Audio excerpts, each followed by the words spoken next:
Okay, I'd like to get this meeting started here. Thursday, June 1st, regular board meeting, Orange Unified School District Board of Education. Let's see. Do we have a quorum? Trustee Rumsey. Yes. Okay, and that's 5:30 is the start time for this. Item C, public comment. Public comment on closed session items. Speaking time is limited to 3 minutes per speaker with a maximum of 20 minutes per topic. Persons wishing to speak should submit a card prior to the meeting. Trustee Rumsey? It looks like we have 3 comments for closed session. Okay. Alex Brusaw.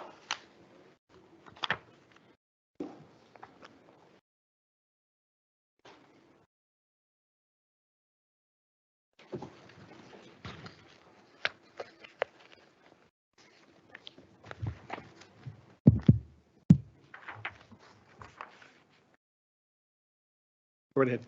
Ladies and gentlemen of the board, I am here to speak Hold on to one you. second. Is your microphone on? Yes. Just making sure. Yes, it is. Okay. Thank you. Ladies and gentlemen of the board, I am here to speak to you on closed session agenda items regarding the item agendizing anticipated litigation under section 54956.9, which has to do with closed session items for anticipated litigation. Section D states, for purposes of this section, litigation shall be considered pending when any of the following circumstances exist. They've agendized 2 and 3. 2 would be a point has been reached where, in the opinion of the legislative body of the local agency, on the advice of legal counsel based on existing facts and circumstances, there is a significant exposure to litigation against the local agency. And 3 is based on existing facts and circumstances. The legislative body of the local agency is meeting only to decide whether a closed session is authorized pursuant to paragraph 2. Now, section E states the obligations of the board section E5 states the obligations of the board when that anticipated litigation is pursuant to a threat of litigation from the public. A statement threatening litigation made by the person outside an open and public meeting on a specific matter within the responsibility of the legislative body, so long as the official or employee of the local agency receiving knowledge of the threat makes a contemporaneous or other record of the statement prior to the meeting, which record shall be available for public inspection. Now that means if somebody threatened litigation against the board member that heard the threat or received the threat has to make a documentation of that, and that documentation needs to be available for inspection by members of the public. I went earlier this afternoon to the district office and I asked for such statements and was told that none exist. Later clarification was made by the board's attorney that the item is agendized under E1, facts and circumstances that might result in litigation against the local agency, but which the local agency believes are not yet known to a potential plaintiff or plaintiffs, which facts and circumstances need not be disclosed. Therefore, the only conclusion is that these agenda items are for anticipated litigation where a plaintiff doesn't know what's going on, and that's why you haven't disclosed what's going on to us here in the public. If one of you board members has received a threat of litigation on any of these agenda items, you have an obligation to disclose it and to notify the board that this item has been misagendized and that the explanation provided by Mr. Covert was inaccurate. Thank you. JJ Mice.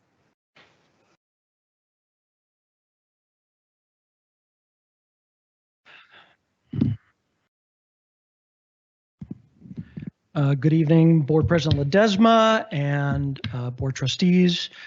I just wanted to very quickly request that as a procedural point, since most of these are procedurals, before you start the open meeting later, if you could please poll the room for anybody who wishes to speak tonight who's under the 18 or under.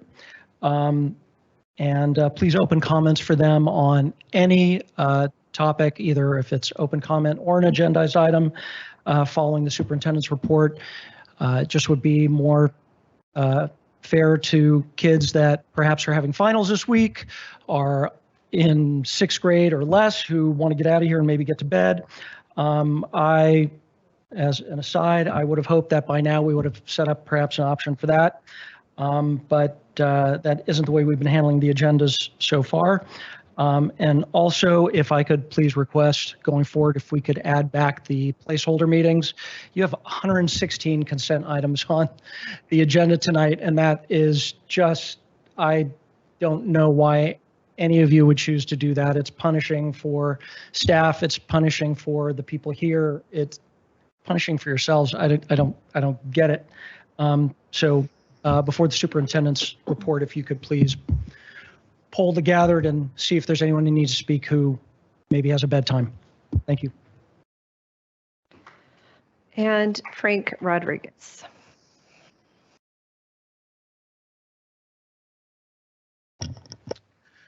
Good evening. So I'm here to talk about item 2A, the employee dismissal. It's about Hansen and some feedback on that. So for those that don't know, I studied organizational leadership for my master's degree. And after that, the years forward, I studied nonverbal communication. So there's a reason I like to sit in the front and study the behaviors of the people on our dais. I thank you for everything that you've done to be here, because I know that a lot of the things that you guys do on this dais does take a lot of effort. The reason I bring up your efforts is because I'm deeply concerned with Hansen's efforts in regards to the things that I've been able to observe during my time the last few months here at OUSD.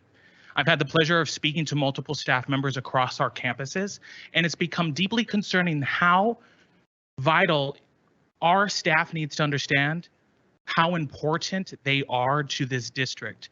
They are coming up here and acting and behaving in a way that brings a culture to our district. They express this online, and this is also a huge detriment to why we cannot obtain enrollment into our district. All of this has happened under Hansen's leadership. The behaviors within this room exemplify the culture in which she put forth here at OUSD. As a newcomer that knew none of you knew who I was, and many of the people in the audience had to Google my name.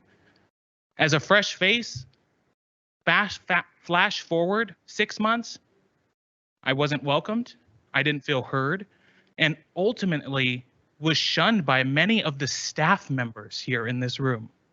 The people that we pay, that we employ to educate our children. If this is the way they exemplify themselves within this room, within these square feet, how can we expect them to behave any differently inside of the classroom? I hold the highest standard for the people that I vote for the people in those seats, because I hope that you guys hold the highest standards for the people that teach our children and for the superintendent. Having a slow, steady pace that you all unanimously agreed on to delay the hiring of a superintendent was beautiful. This district has seen quite a lot of failures over the last 10 years. Both Democratic and Republican failures. Are you guys going to put your egos aside and say, you know what? These students have had enough chaos that has been going on for a decade. That's the decisions that these seats make. So thank you for firing someone that was incompetent to be able to bring great culture here. Because the way that people behave, our staff members, are the exact replication of what she wants for our district. This is her name. This is her culture. She was in charge of it, and now she's fired. So thank you. I don't believe we have any more comments for closed session. Okay, thank you, Trustee Rumsey. We will now adjourn to closed session at 5:40.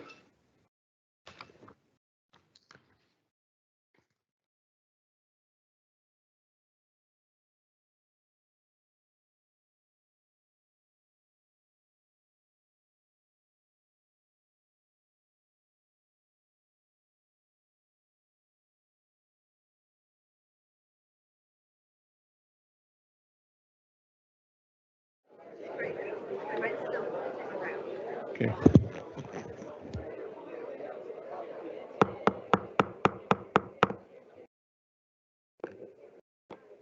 Okay, would like to begin the regular board meeting of the Orange Unified School District Board of Education, Thursday, June 1st. I'd like to start the regular board meeting at 7:27. Apologies for the late start. Pledge of Allegiance. Another heavy closed session agenda. Let's see, let's move on to a Pledge of Allegiance. Please join me.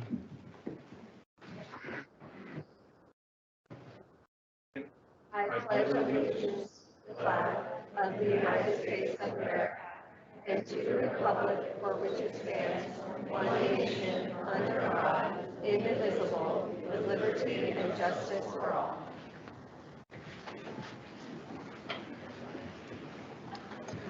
Okay. Item 3B, report of closed session decisions. Mr. Gonzalez. Thank you, Mr. President. The Board of Education is pleased to announce the appointments of Jeffrey Morgan and Jennifer Cardenas to the position of Principal, Elementary School. The vote was 6-0, 1 absence. Thank you. Okay.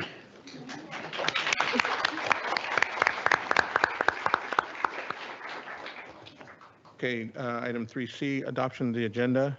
Could I make a change to the agenda or ask for a change? Okay, Trustee Minor. Just because I know there's a lot of students outside, may we move item 8B before item 8A? 8B was the pool, 8A being the deferred maintenance. Okay. Yeah, we have like 8 cards to speak to 8B and 1 card to speak to 8A. So we're changing 8B will now become 8A. We don't need to vote on that, do we? No. Okay. 8A will now become 8B. Make a motion. Okay. Okay, can I move it? Mr. Ortega? Also, Mr. President, Mr. Rivera had Oh, yes. requested that we remove item 11I from the consent agenda. Okay.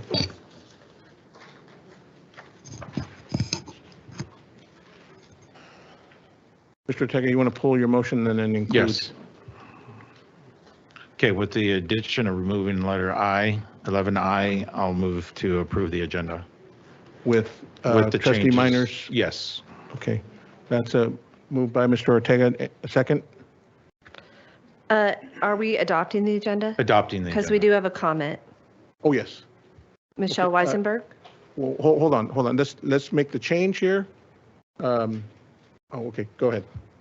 Take the card first. Sorry.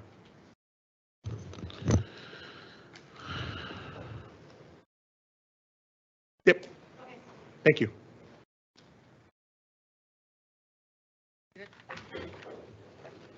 Okay, I'm Michelle Weisenberg, and I just wanted to speak about tonight's agenda that has 120 plus items on it, many missing their necessary attachments on the online agenda. And this has been a trend since Mr. Ledesma became president, which I find to be baffling.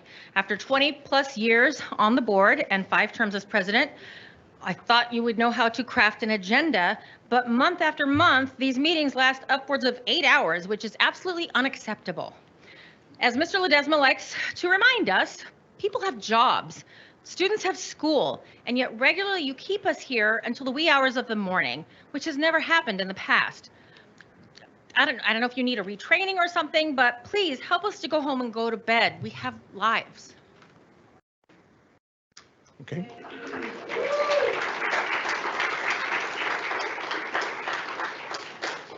Okay, Mr. Ortega, you want to repeat your motion?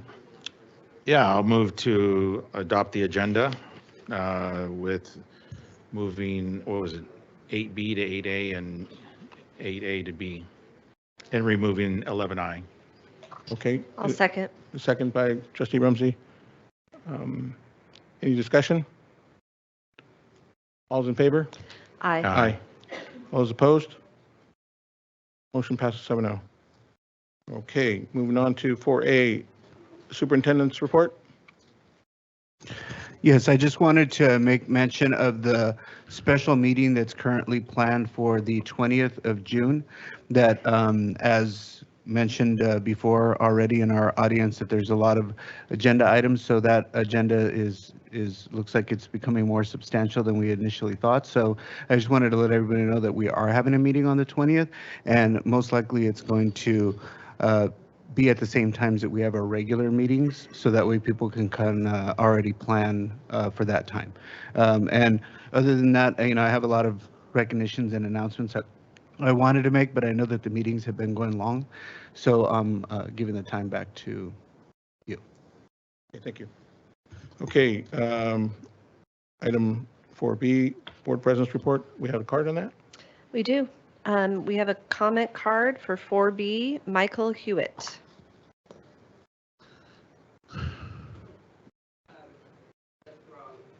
Okay. Okay. Okay. All right. My presence report, I don't have a report. I think it's still going to be addressing some housekeeping here. We are, Okay. Yeah. that person is correct that we've been staying here very late. So we're all, I had discussions with the superintendent in terms of that. So we're trying to expedite some of the presentations, expedite some of the reports, and also we're going to adhere to the 20-minute rule, which is what we need to do. So but what we did was, one of the things that we changed was we brought back a 9-item agenda under public comment, item 6. So there'll be 20 minutes for non-agenda items where you can address on item 6. But we will also have it as item 17 towards the end of the meeting. So there'll be 2 opportunities for the public to speak to non-agenda items. So that's a complete 40 minutes. Okay? And then, Mr. yes. Ledesma, I find this really interesting, since I was not told that you were going to do this. And I do think that since this has been part of our policies for as long, you've been on the board 24 years, and I think that's been the policy. I have brought up a request to agendize changing that policy or doing something to fulfill what we actually do, which you have always let everybody speak because you believe in the First Amendment from what you've said. And now all of a sudden we're going to stop that without discussion by the board. I find that completely unacceptable. I think that we should have this agendized and we should talk about whether or not we're going to limit time. I am not necessarily 100% opposed to it, but I do think that we need to work out details on it. And I think it's something that should be discussed. I don't think it should be decided by you Definitely. unilaterally. Hold on, definitely. I've had discussions with our attorney, and there are options as we go along. But yes, we can agendize it. That's not a problem. But as far as tonight goes, what we can do is, through the consent of the board, we can extend the time if we so choose. We can break up the time instead of 3 minutes per speaker. It could be 1 minute per speaker. It could be 2 minutes per speaker. For example, we have 23 blue cards for non-agenda items. So if we kept to 20 minutes, each speaker would get 1 minute. 1 minute. So and every speaker could speak from this pile right here. But that would be through consensus that we would say, yes, let's allow the speakers 1 minute time. Okay. Well, I just think it's nice to give the public a heads up on that, because if somebody wants to speak for 3 minutes and they show up and you tell them they can only speak for 1 minute. I understand that. I think that that's really disruptive. I don't necessarily have an issue with it. I do think we probably could modify it because it is difficult to conduct business. And I have raised this issue at least 3 times. But for you to just do it unilaterally and surprise everybody, I'm not doing anything unilateral. It's still open to consensus of the board. So when we get to item 6 and there's public comment and or any of the other action or information items, if the consensus of the board is to expand the time or lessen the time, whatever the case may be, at that point we'll discuss it and it'll be consensus of the board. So it's not anything unilateral. So my announcement may seem unilateral, but when we get to that point, we as a board will decide how much time to allot for those 23 cards on non-agenda items. Okay? Thank you. So that's kind of where we're at. So if there was an action item that has 20 cards, then that could be 1 minute. Again, the board will discuss. Thus far, we have 23 non-agenda items, blue cards. We have 1 card for the deferred maintenance item, and 8 cards for the Villa Park pool.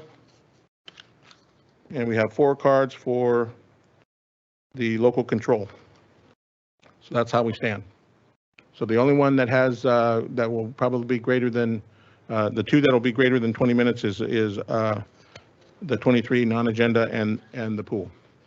But I think we can handle the 8 cards for the pool. Okay? So moving on here, that is my basically housekeeping and report.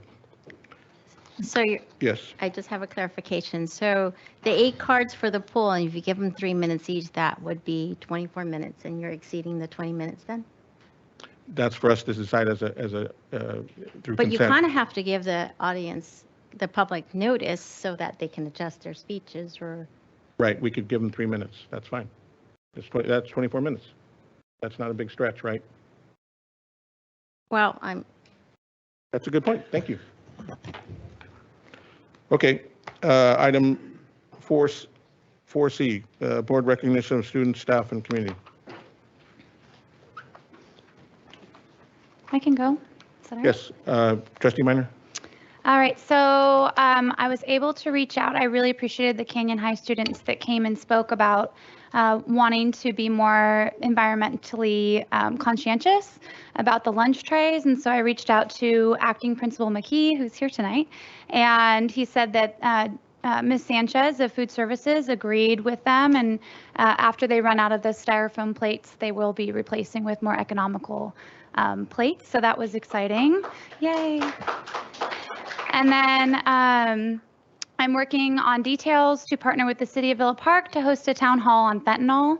And more information is coming. I'm working with Villa Park City Councilwoman Crystal Miles, the OC Sheriffs, and Supervisor Wagner's office, and coordinating with the Villa Park High School's principal, Mr. McHuston, who's here. So please be on the lookout for more information.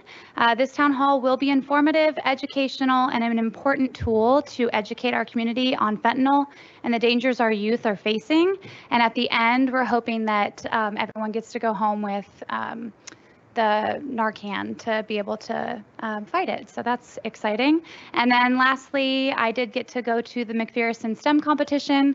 It was awesome. Those students were so excited, and it was really neat to see them at the end of their time. There was one group in particular from Portola that at the end of their time, at literally like 1 second, they were able to start their robot, and it completed the design, and they got their 100 points. So that was really cool. And that's all for me. Thank you, Trustee Minor. Anyone else? I will. Trustee Rumsey? So I wanted to take a moment and congratulate all of the students who are promoting to high school or graduating from high school. I especially, yes. And I do want to especially focus on our student board members. It feels just like yesterday that you sat there for the first time in September and introduced yourself to the board.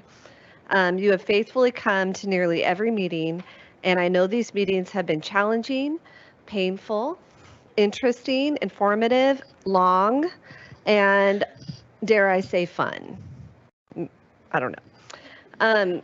Specifically, Madison, thank you. You represent Canyon High very well. You're always very energetic and excited about the things that you are presenting to us and informing us about.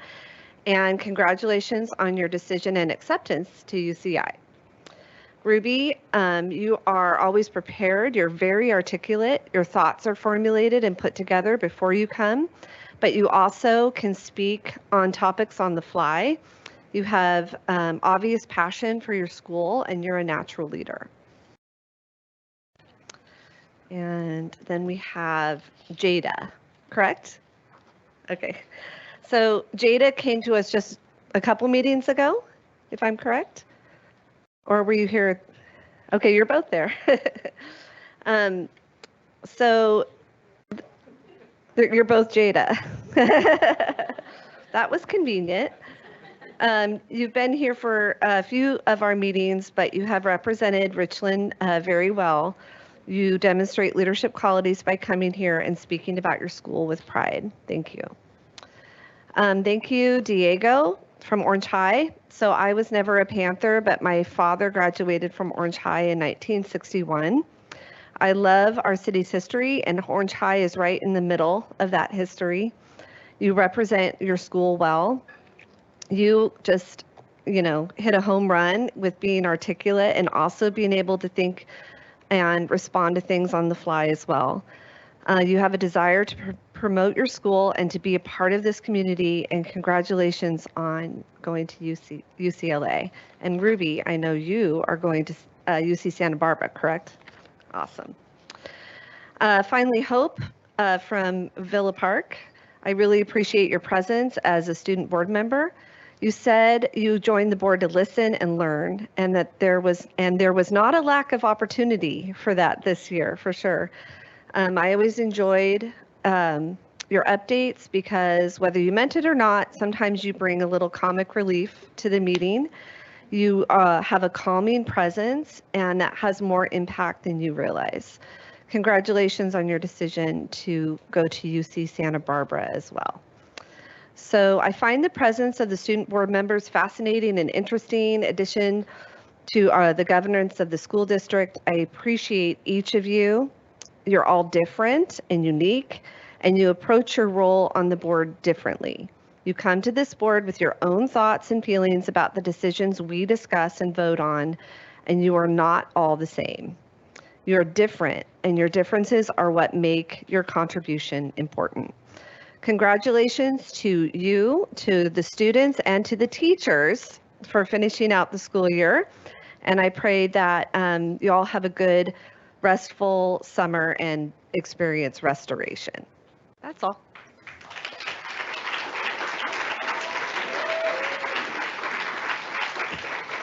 Anyone else?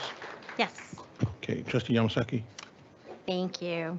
So as we approach the end of the school year, there's so much going on at all of our schools, and I enjoy attending the activities, the events, and celebrations of the students and our staff. And so my report, will be a little long, but there are too many good things happening for me not to share. First of all, I want to congratulate Canyon High Baseball. They won CIF, and tonight, it's my understanding that they won again and that they'll be going to the state championship tomorrow. So that's amazing news. So they just had a game at 4 o'clock. So, and I don't think they'll be here tonight, right? So hopefully we'll have them at some point, maybe. So yesterday, as Ms. Minor, Trustee Minor had mentioned, there was a C-STEM competition with McPherson, Portola, Jordan, and West Orange. Students were really excited to participate and compete in the RoboPlay Challenge. They use coding and math to problem solve real-world simulations. And I want to thank Greg Miller, the 2019 C-STEM Teacher of the Year, and the teachers and staff for organizing this event.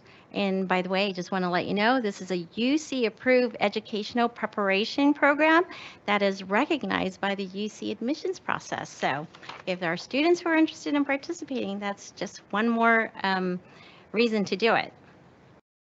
I would also like to thank the Youth Center of Orange and Hub OC for recognizing students at 6 of our schools.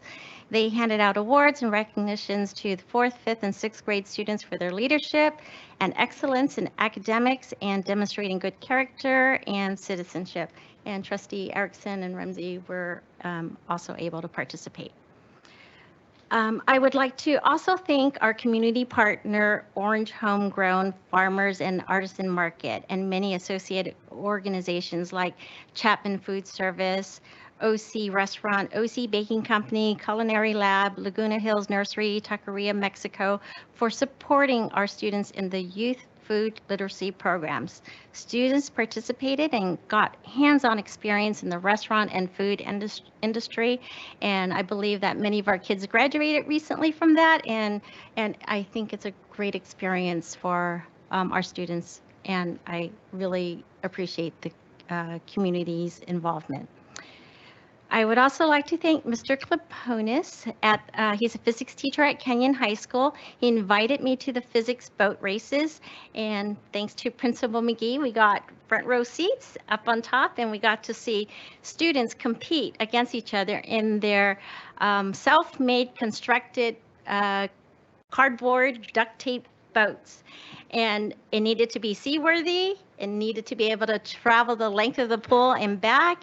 And students earned points for that and how fast they completed that competition, but they earned extra points if they had a teacher. So I'm going to suggest that they get more points if they can get one of our board members on one of their boats. Some made it across and back, and some sunk right away, but all in all the kids had a great time. It was an annual event, and I encourage everyone to see it because I stayed there for almost 2 hours, and it's just that much fun. And my daughter participated, I think 7 years ago, and that is one of her highlights of her high school. We had many retirees this year, and we had an event last week to honor them. I'd like to thank them for the many years of service. Speaking of retirees, I attended Mike Short's retirement event 2 weeks ago.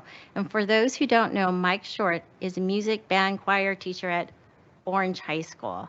His commitment to music goes beyond Orange High School. He organizes events for the city, including the 3rd of July tree lighting ceremony. And I know probably most of you have heard him or his music at some point. Many former students were at this event, and they showed up and they all sang together. I mean, we had students there from 1980s. And so even though he's retiring from OUSD, he will still be involved in the community, working on his next project, setting up a performing arts center for our community. So I wish Mr. Short all the best and thank him for his service to the students, OUSD, and the community. All right. Just want to also mention that we had fun participating in the May Day Parade in the city of Orange. I want to thank the city for letting us be there, but more importantly, it was a great opportunity for many of our schools to participate, including the band and song cheer. It was so much fun seeing the community out there. I also wanted to say Trustee Page and I attended the Orange City Council, where we got to see the city recognize Palmyra Elementary School for their 70th anniversary. Principal Bletterman and 2 teachers were there to accept a proclamation. Trustee Erickson and I visited the Jean Carter El Medina Nature Center during an elementary school field trip. The students paired up with a high school student and did observations together. El Medina's choir, band, and orchestra also performed. We even purchased ceramic pieces with a succulent to support the program. It's a truly special place for our students. And lastly, Orange Unified PTA had its meeting yesterday, and they installed their new officers. Over 80 parents showed up representing about a dozen PTAs, and it was nice to see so many volunteers participate. They gave out honorary service awards, and I wanted to name who they acknowledged. Juan Pablo Larios, a CTE teacher from Villa Park High School, got an honorary service award. He coordinates the esports competition between the elementary schools, the middle schools, and the high schools for many of our PTA schools. He was wondering why he was here because Villa Park is not a PTA school, and so he was really confused. But once he got the award and we acknowledged him, it was wonderful. We also gave an award to Joey Irvin, the Executive Director of Innovation and Excellence in Educational Services. We gave an administrator award to Lisa Green, Executive Director of K-12 Curriculum and Instruction. And another award was given to Dr. Sue Singh, Chief Executive Officer of Special Education. OUCT PTA members, Sony May, Jennifer Carrillo, and Julia McHouston also received award. And if you wonder, Julia McHouston is Mr. McHouston's wife. So she did a great job for the past 2 years leading the OUC PTA. So we thank her for her service. Lastly, I would like to thank all the volunteers in the PTAs for helping to make our schools stronger. We have thousands of volunteers that come, and parent support is so crucial. I would like to share something that they did last month. The OUC PTA Executive Board did a teacher appreciation luncheon for Richland High School. For those who don't know, Richland does not have a PTA program, and so the OUC PTA decided that they wanted to acknowledge and appreciate the teachers for all their work. And so that's just one of the little things that they do for our school district. And tonight I brought a little something from OUC PTA. They handed out California poppy seeds at our meeting yesterday, and it says, never underestimate the power of a planted seed. I gave one to everybody here, and I have a handful here, so if any members of the public wants one, you can have one too. So we appreciate all of our teachers and volunteers who help our children grow. Thank you, Trustee Rumsey, for acknowledging the student board members. I'd like to echo your sentiments. Our cohort of student board members this year have been amazing, smart, and so wonderful. I wish you all the best as you continue your journey into college. I know all of you will do well. And I'd like to congratulate all the graduates this year. I wish all the students and everyone here a great, restful summer. Thank you.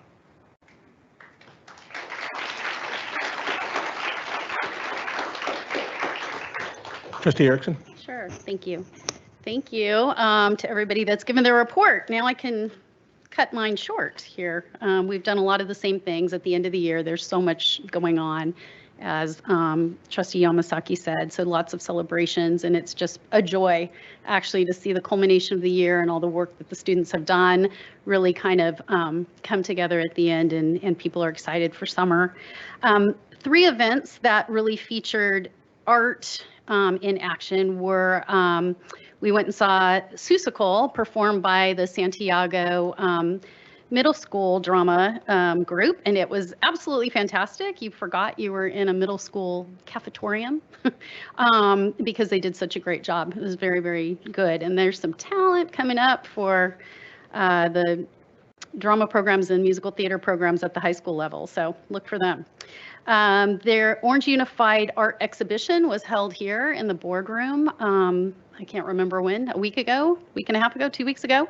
And the talent in our students, it was K through 12, and it's just phenomenal. I mean, between drawing and painting and sculpture and poems and you name it, it was just really amazing work to be done. My house is kind of becoming full of student artwork, more so than even when my kids were little, I think, because there's some really beautiful pieces that we're able to get from that. One of which, my favorite coffee mugs come from the Gene Carter Nature Center Ceramics Club selling their wares there. So very nice. As I wanted to thank the Youth Centers of Orange. Again, that was a lovely ceremony yesterday. The 3 of us were able to participate along with Supervisor Wagner, Mayor Slater, and the Chief of Police. So it was really nice to be able to see those future leaders of Orange and all that they've done to earn their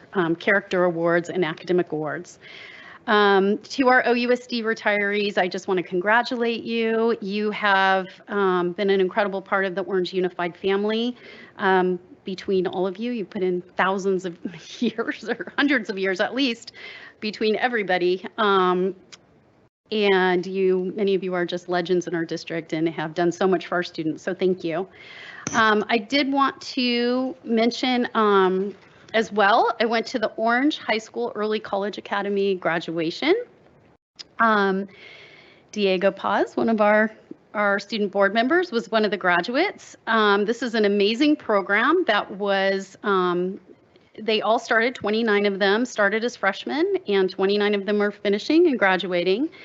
The early college program is a program designed to allow students to attend college while they're attending high school, and it differs from the regular dual enrollment in that the college courses are actually embedded in their day. So they are taking these classes while on their high school campus, and each of them took 13 college courses by the time they graduated, and they earn what's called an IGETC certificate, which satisfies most of college freshman and sophomore level general education requirements.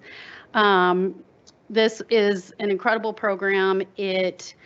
For Orange High School, when we originally looked at the data, Kathleen Corella looked at the data, Orange High School was not taking advantage of the dual enrollment. There were probably some barriers to them being able to do that. And now that we have this early college program, Orange High has the highest percentage of enrolled students taking college courses. And that's just an amazing thing. And I want to congratulate you. I want to congratulate you, Diego. Talking about the RoboPlay competition, again, that is a really incredible program. But one person that I kind of want to feature in speaking about that is Joe Irvin. Because Mr. Irvin is our Executive Director of Innovation and Excellence. He's somebody we appointed in 2019. He started in 2020. He is leaving us, but I feel very compelled to talk about what he's done for Orange Unified, because he has brought so many innovative programs to our district that we will continue. But it won't be the same without you. One of which was our Verizon Innovative Learning Grant. It's estimated to have brought Orange Unified approximately $5 million, 1,100 devices that are LTE equipped, so that our it really bridged the digital divide. That's sort of the idea behind that program. So there's a lot of people that a lot of our families cannot afford to have internet access. And this program provides that internet access for some of our most deserving students and the students that need it the most. But it's created 2 Verizon Innovative Labs worth about $400,000 each. We have stipends that are paid to coaches. That's about $250,000 for our district. So it really brought equity, but it also brought resources to us. So thank you for that. He expanded the project Lead the Way. We now have recognized distinguished schools at Villa Park High School, Crescent, McPherson, that are all recognized by the state of California. He helped bring us about $17.5 million for our community schools grants, helped with our attract and retain program so that Orange Unified had the second lowest decline of any school district in Orange County. We had the IB World program that's starting at Running Springs at the elementary level that started, and he's supported the immersion program. So I just want you to know how instrumental you've been and how much students are grateful for your work, and thank you. And then to our student board members, thank you, Ms. Rumsey, for, yay.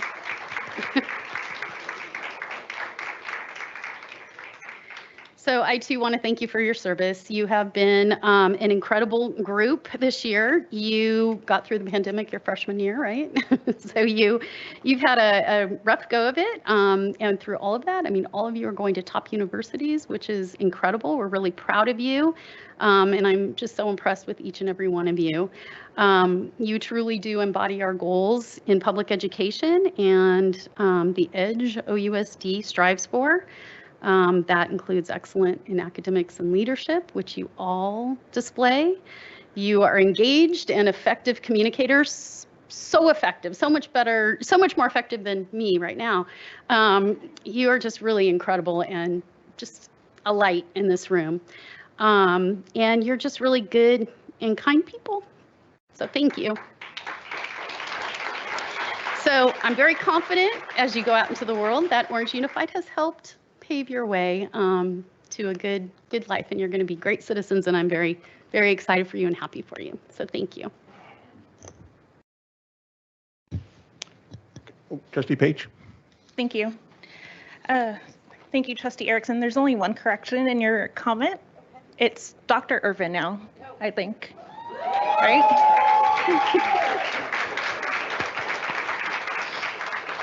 I can't believe it's been a month since we've had a board meeting. It was difficult looking back, and I'm glad that all of you went ahead and recapped a lot of the special things that we had going on in our district.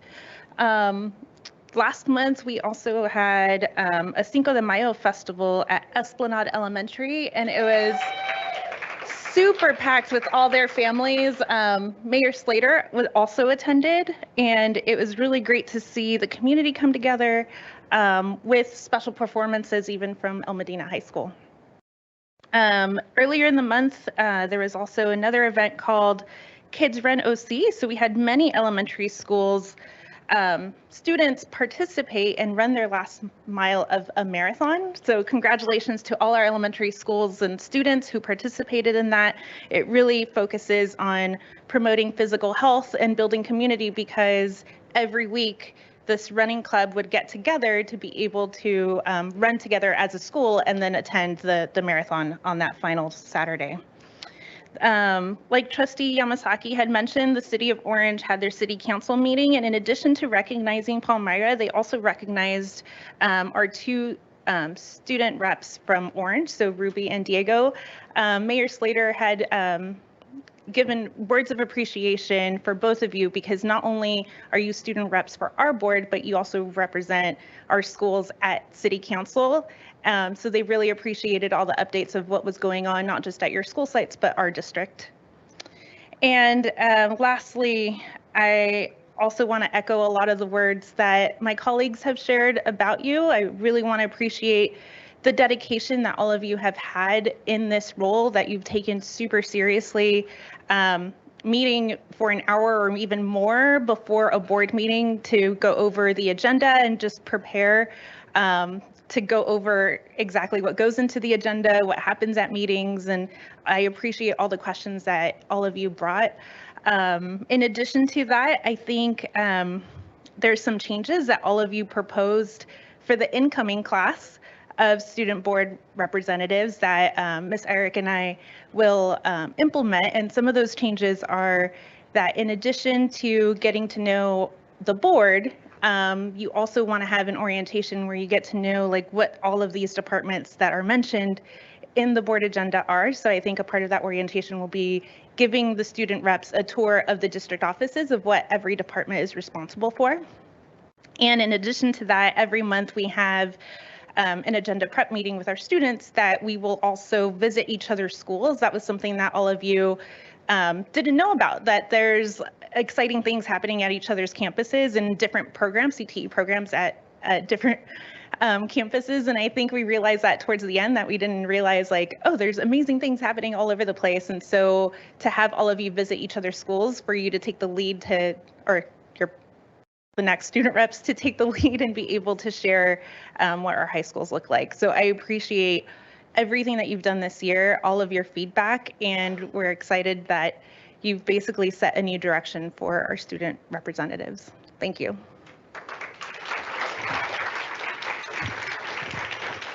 Any other board members? Mr. Trustee Ortega. Good evening. I'll make it quick. I know everyone's ears are being bent right now, so I'll read rather fast. And I would like to also introduce Orange City Councilman Dennis Bilodeau, who is here as well. So I just wanted to recognize him as well. We'll be honoring somebody special, more important than him. So I just wanted to mention too about the Early College Academy banquet at Santiago Community College with Diego and a lot of the other students who were there. Showcase the amazing accomplishments of these talented scholars. It was a great time. It was great to spend time with the students and their families and to see each student recognized for his and her successes These students dedicated their time to take college classes concurrently with their regular school day and graduated with a high school diploma and almost close to that of an AA degree. So that's a huge accomplishment of taking both at the same time. And so they ought to be commended for that.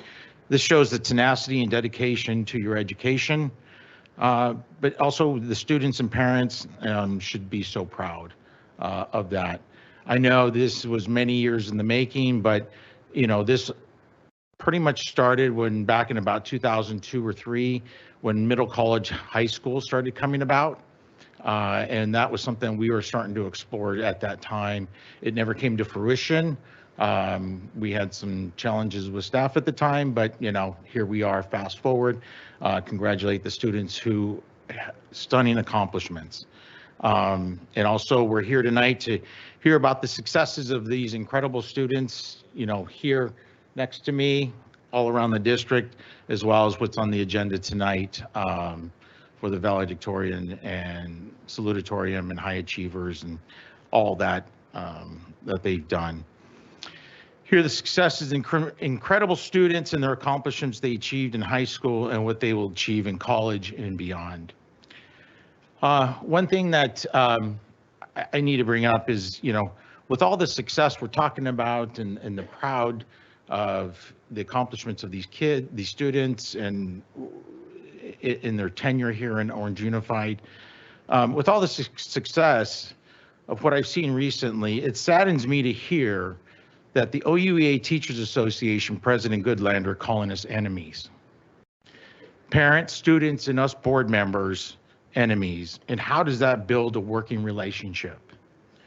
Rather than working together for the good of students, Mr. Goodlander is using his work time to go around asking other teacher unions for assistance, and the union being involved to work against us, parents and students. It's their objective to teach students, not their personal agendas. Well, that doesn't seem to be his objective. I will say this great majority of our teachers are doing a great job teaching our students, but the union leadership is not.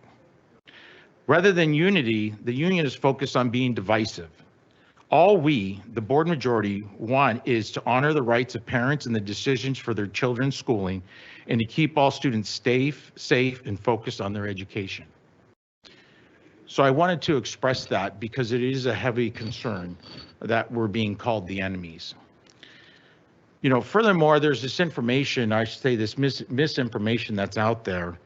And in furtherance of openness, if you will, is that an openness about releasing the previous soup from her position contract and placing the assistant soup on leave, and who recently retired, having individuals serve in various roles. Some numbers are being fabricated that we spent about 1.5 million are very inflated and false. On the contrary, we have spent about half that amount. I just wanted to bring this to light so there was clarity and openness. Excuse me, I'd like and so I would like to interrupt again, because and I think this is a time that we're supposed to do announcements and acknowledgements. I am.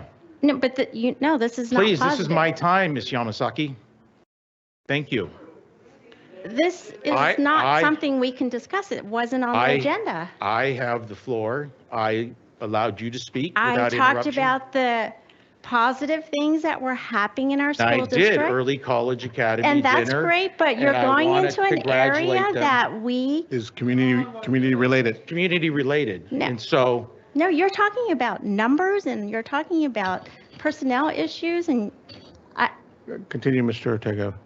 it's. So I just for want the to say. record, I think so it's thank you for this inappropriate. night, and You, Trustee thank the Yamasaki. students, board members for spending time with us over this year, and we want to welcome the new student board members who will be introduced here in a few minutes.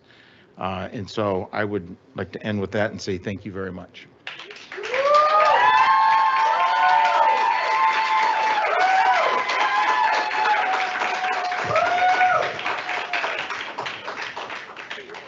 Now, would board members like to speak?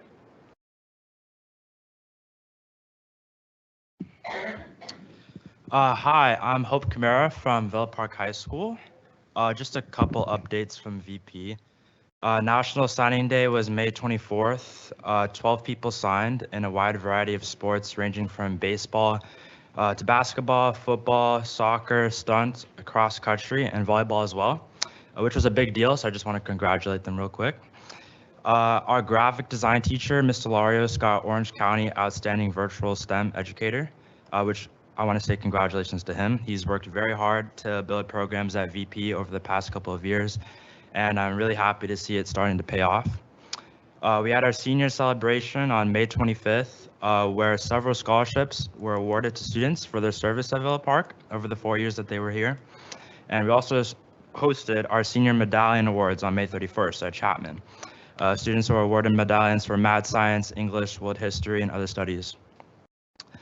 We had our prom event on May 13th at Royal Golf Club in Tribuco Hills, which is an amazing turnout. I also wanted to congratulate our new principal, Mr. McHouston.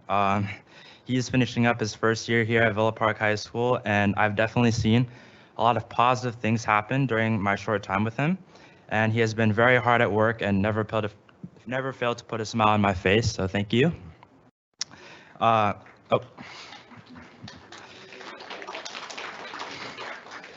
Our boys handball team won their district tournaments held by Coach Johnson, and we also started girls flag football, which is now going to be an official CIF sport led by Coach Vogt and Coach Bullrice. We have our graduation next Thursday, June 8th at Fred Kelly Stadium, and honestly, I have never been more ready to graduate in my life. So I'm really excited about that. Only have 7 days left. We do have next week off, actually, no school. So we have our final assembly, the senior blowout assembly tomorrow. A lot of seniors have prepared certain dances that they'll be able to perform. And after that, we'll be hosting a special barbecue and pool party for seniors, which should be fun. And finally, I just wanted to say how thankful I am to have been given the opportunity to have a seat at this board this year. It's been a very awesome experience, and I've learned a lot and gained a lot of perspective, which I'll forever be thankful for and be able to take into college.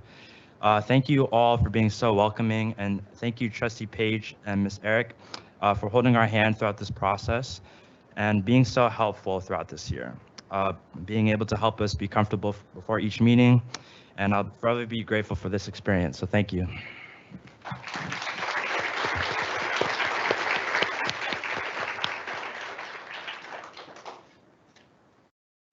Good evening, everybody, members of the board, public. My name is Jacob Paz of Orange High School, and unbelievably, this will be my last report as a student board member.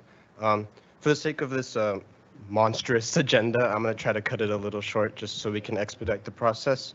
But fortunately, most of the stuff I was going to discuss has already been mentioned by the board prior. This stuff ranges from Mr. Short's retirement party held in the Dome, the Early College Academy banquet, all of these programs and gatherings made to recognize the people in our community.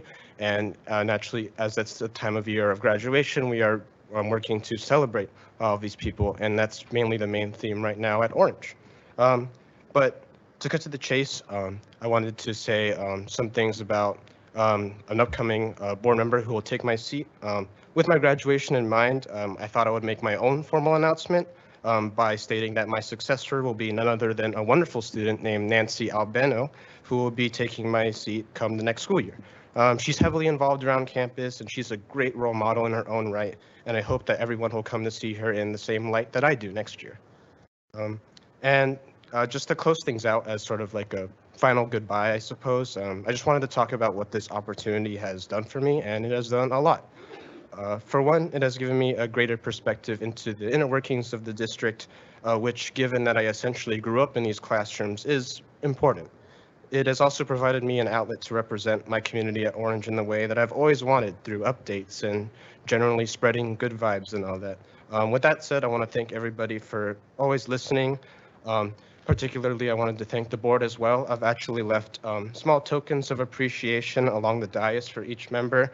It's the flower attached to a little handwritten note I wrote to each of you. So if you would like to read them in your own time, that would be great. So evidently, this was an invaluable experience for me, and I hope that my peers and I made a difference in sharing our experiences. And as a final thing to close out, I also wanted to have a extra special thank you to Trustee Page and Ms. Eric. They have made the processes easy and continue to address our concerns every step of the way. They continue to address many of our worries going into each meeting. She wasn't kidding when we had the agenda, but it's always a fun process, and it's good to just getting to know the processes, and it has taught me the importance of simply staying informed, especially in the community that I've grown to love. And with that being said, I might even be back coming soon, even after I go to UCLA. So yeah, thank you for everything you have done for us.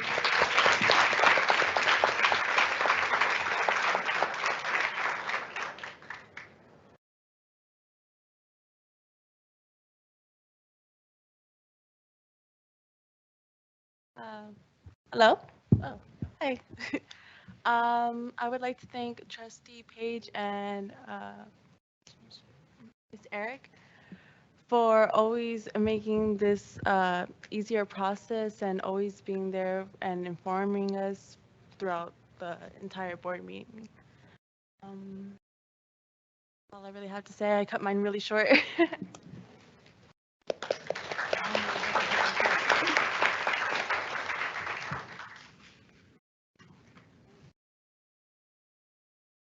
Hi, I also want to just take a moment and thank Trustee Page as well as Miss Eric for helping all the student board members, making it easier and just providing us with a very comfortable environment here to be board members.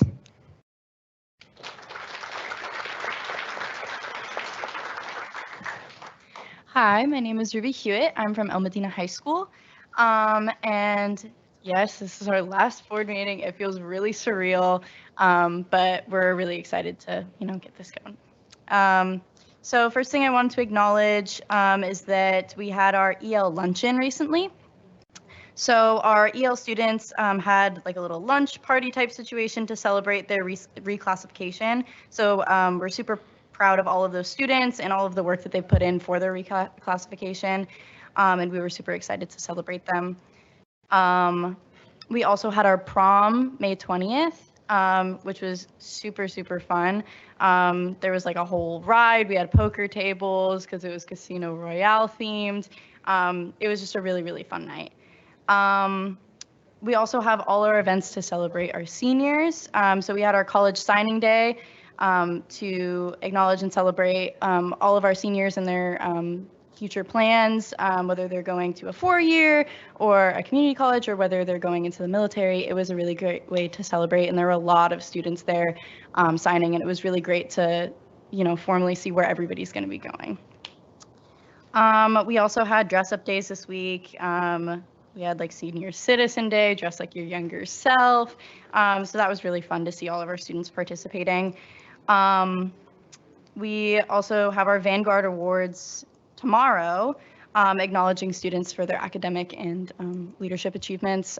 It's my understanding that there's going to be awards for each subject as well as some scholarships given out. So super excited to see the results of that. And it's really fun that we're honoring our students that way.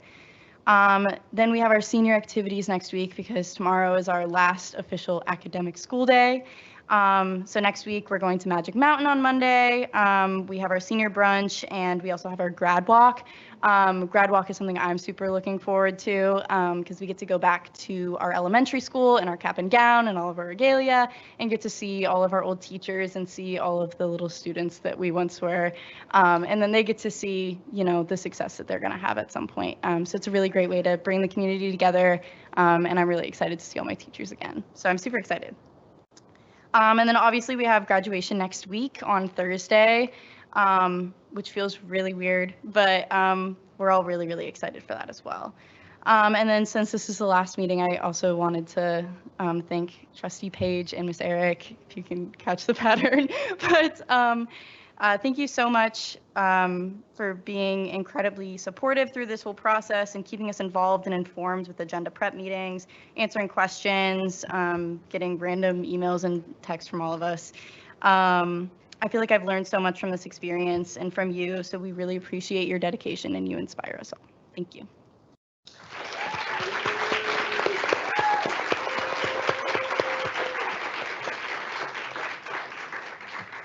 Good evening, everyone. My name is Madison. I'm from Canyon High School. So just our last updates. So our pep rally, our last winter pep rally, not winter, sorry, spring pep rally was last week. And it was bittersweet, having, a fun pep rally, but it was also my last. So I'm really going to miss those days. Like Trustee Yamasaki said, our baseball won CIF Division 4. So congratulations to them. And they actually won the semifinals for state today, and tomorrow they're playing Crane Lutheran at home at 4 p.m. So if you guys want to watch their championship, I encourage you guys to come.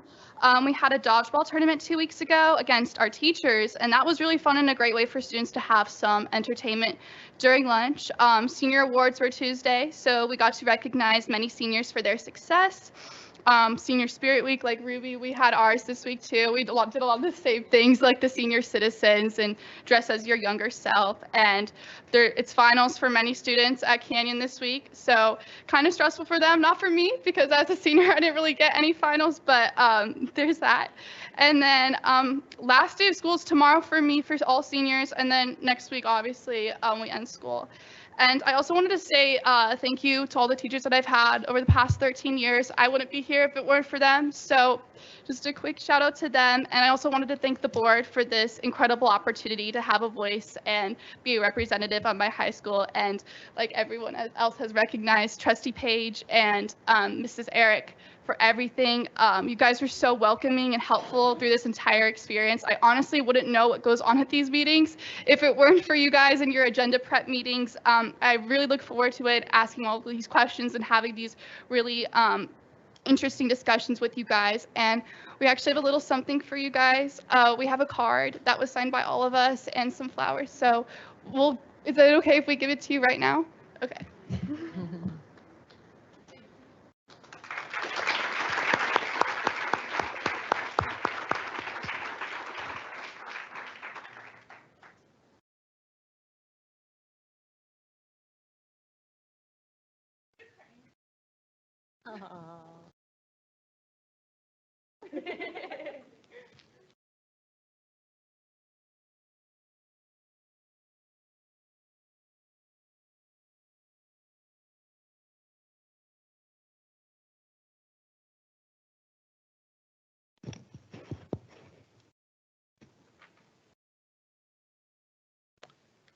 Okay, thank you everyone for your comments.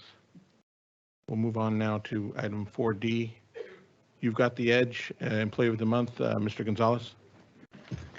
Thank you, Mr. Ledesma. Ms. Nibb will present on this item.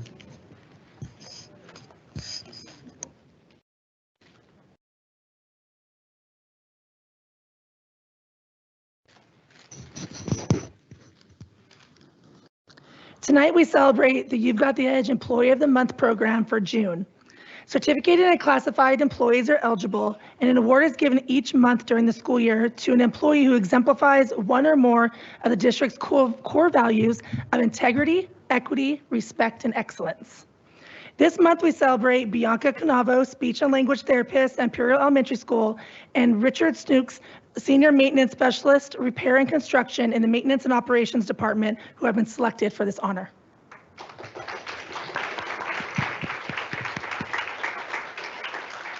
Thank you. If Bianca is here, can she join me at the podium? Okay, so it's going to be Bianca Canavo and Richard Snooks that will be honored, but we'll start with Bianca Canavo. Both Bianca and Richard go above and beyond to serve the staff and students of Orange Unified School District in ways that reflect the core values of OUSD's EDGE. Our first recipient is Bianca Canavo. Imperial Elementary Principal Christy McDougall had this to say about Bianca. Bianca works with our special education team to ensure all students receive a high-quality education. She collaborates with the whole team to provide the best outcomes for student success. She is a strong advocate for students to ensure that they are receiving appropriate services and support. In addition, Bianca is well-spoken and works well with families. She is able to explain the process and structures in place for special education services in a way that is easily understood by everyone. She is always approachable, and willing to help out when needed. Bianca is a superstar at Imperial. Okay, Bianca, here is your certificate and your card with a name. Do you have any family here that you want to? Go ahead and say. Go ahead and. Oh, my husband is here, and our occupational therapist, Amanda McGarvey, as well. Yeah, just thank you for this. It's wonderful. My time at OUSD has been 6 years in special education as a speech pathologist. I've loved every minute working with all of our staff, from coordinators to teachers to parents, and obviously every day with our kids. So challenging in special education, but also incredibly rewarding. So grateful for this time. I will not be back in the fall, but that is okay. I will miss everyone, and I'm sure be kept in the loop by our team. So thank you.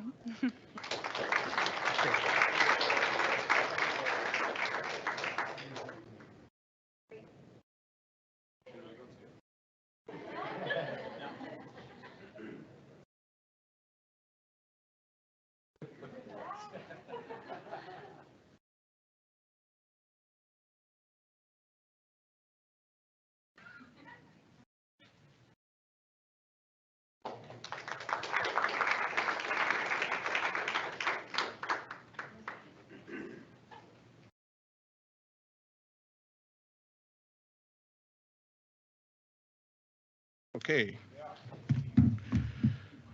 Is Mr. Richard Snooks here?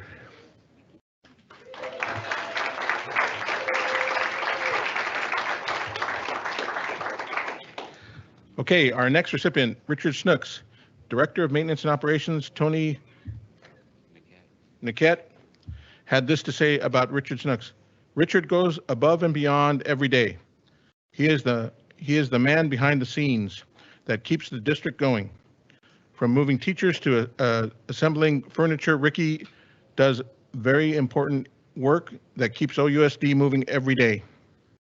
Most importantly, he moves about his day with a smile and makes every challenge into a positive. Across the district, he is the go-to person and someone that is respected for his dedication. He has the OUSD edge in every way. We want to thank Bianca and Richard for representing OUSD's edge values.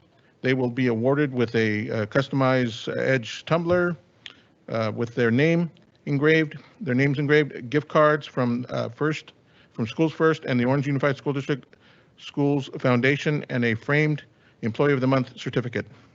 Congratulations to Bianca and Richard. For the Board of Education thanks you for your dedication and devotion to the Orange Unified School District. There you go. Can you get some hugs? So we'll probably have to take a picture. Do you want to bring? Yeah, you want to? I don't know.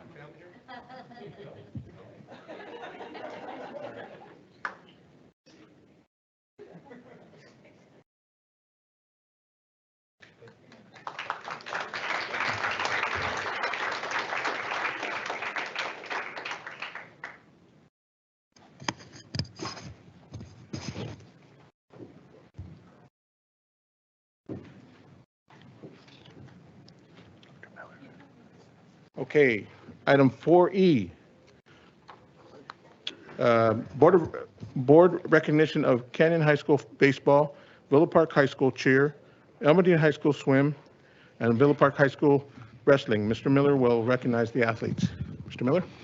Good evening, Mr. President, Board of Education, Acting Superintendent Mr. Gonzalez, Executive Cabinet, Executive Directors, our amazing principals and teachers in our greater Orange community. The Board of Education recognizes the following championship student athletes and teams. Grace Wharton from Elmendina High School.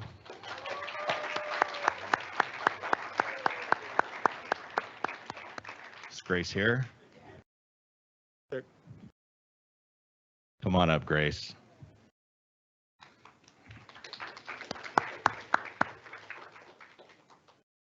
We have 2 certificates for you. Grace won both in the 500-meter freestyle and 100-meter backstroke. So she is a 2-time CIF champion, individual champion. So congratulations.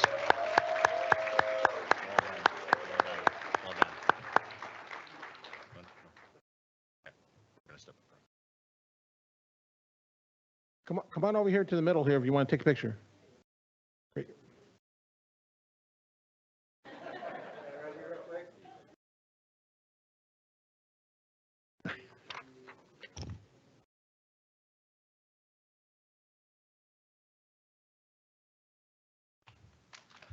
Orange Unified is very proud of you, Grace. Seniors Roy Haroon and Kevin Cardenas from Villa Park High School. Are you here? I did not see you. So Roy and Kevin were CIF individual champions in wrestling. So we congratulate those students, and I do have certificates for them. I will deliver them. At this time, would Villa Park High School traditional cheer step forward? Come on in. Come on in. You guys are going to come over here. Here we go. And you guys are just going to follow right through here, right over here, right over here. You're just going to go all the way back. If any parents want to come out here to the middle, take a picture, you can.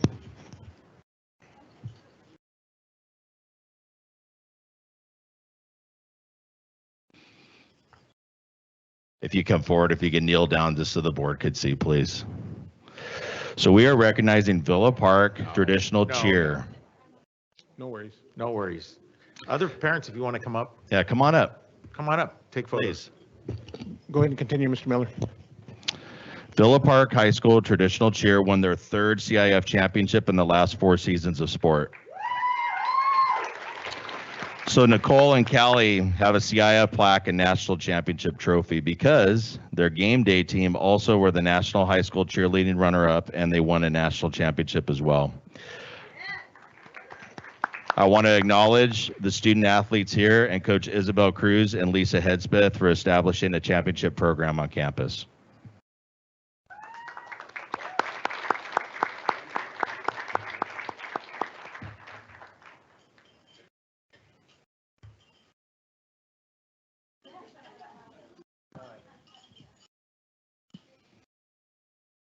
If some of you ladies want to go on the other side. Yeah, we could have some ladies come over here. Yes, if you could come over here a little bit, yeah, so we can see. And so turn around, and then we're gonna take a picture real quick. There you go.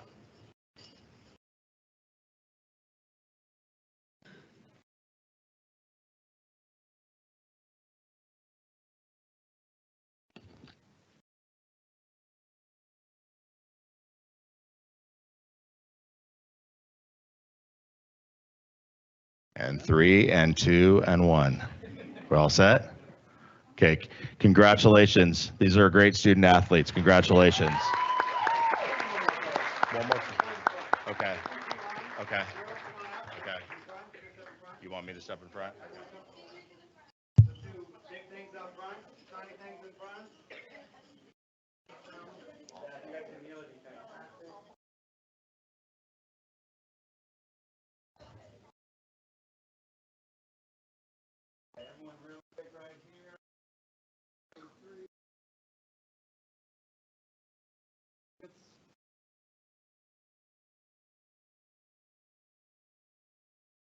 Good.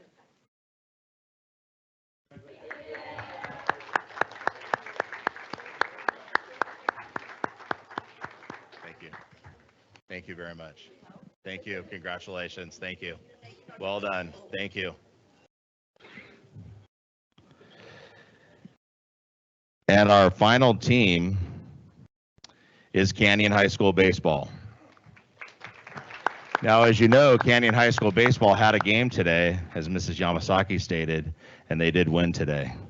But we want to recognize them for capturing their 4th CIF Southern Section Baseball Championship on Saturday, May 20th, with a 3-0 victory over Crean Lutheran at Blairfield in Long Beach.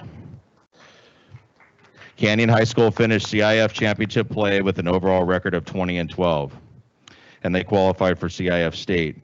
Canyon, as we said, was victorious over Silmar 3-0 on Tuesday, and today they hosted the semifinal game against Fallbrook, and they won 5-0. So they've outscored their opponents 11-0 in the last 3 games. So the good news is that Canyon will host Crean Lutheran. So there'll be a rematch tomorrow. The game will be tomorrow at 4 p.m. at Canyon High School for the CIF State Regional Championship. So congratulations to all these great student athletes. And we do have certificates for cheer and also for baseball. So thank you very much.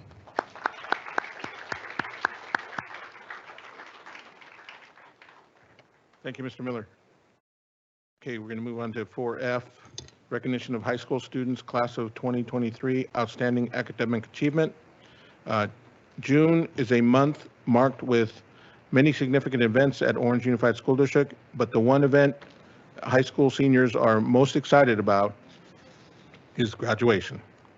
This year's graduates from the district's 4 comprehensive high schools are among the most competitive and talented group of students in our district and have set the bar high in the classroom and the community.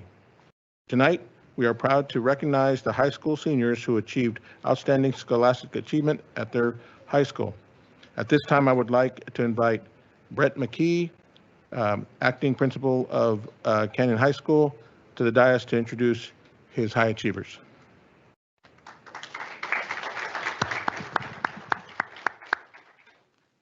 Good evening, President Ledesma, members of the board, and Acting Superintendent Gonzalez. We will begin our presentation with Canyon High School.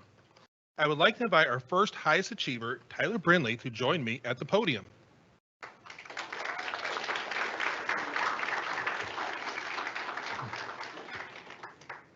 Tyler Brindley is graduating from Canyon High School with a 5.16 GPA and will be attending University of California, Los Angeles, majoring in mechanical and aerospace engineering. Upon graduation, he plans to pursue a PhD in engineering. Tyler excelled in his numerous AP classes and competed in a basketball league. He was ASB Commissioner of Clubs and a member of the Red Cross. He attended Cosmos at UCI. That is a summer math and science program designed for talented high school students. Tyler also found time to volunteer at Volunteen and work as a senior recreation leader at the East Anaheim Gym. Tyler's life goals include making a positive impact in his community and the world while living life to its fullest.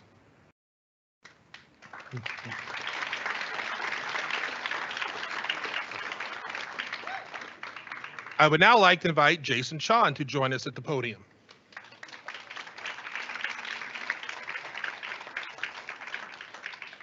Jason Chan is graduating from Canyon High School with a 5.06 GPA and will be attending Stanford University, majoring in symbolic systems while continuing to study music composition and community outreach.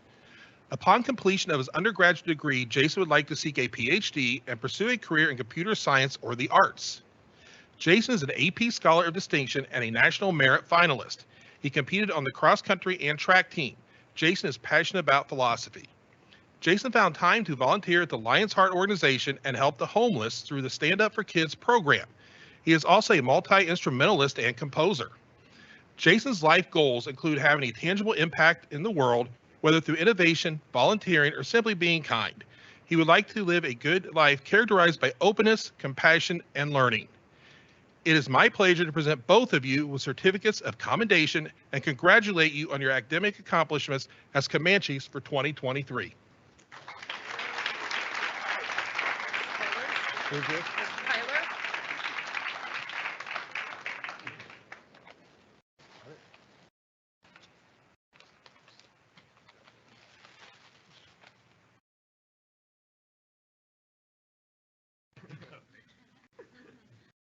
Let's go to the front.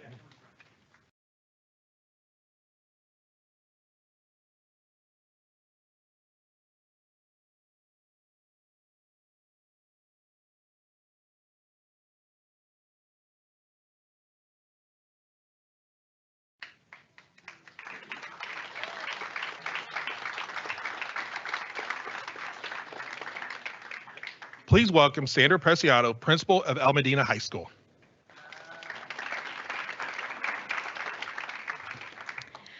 From El Medina High School, I would like to invite to our podium one of our highest achievers, Mitchell McCormick.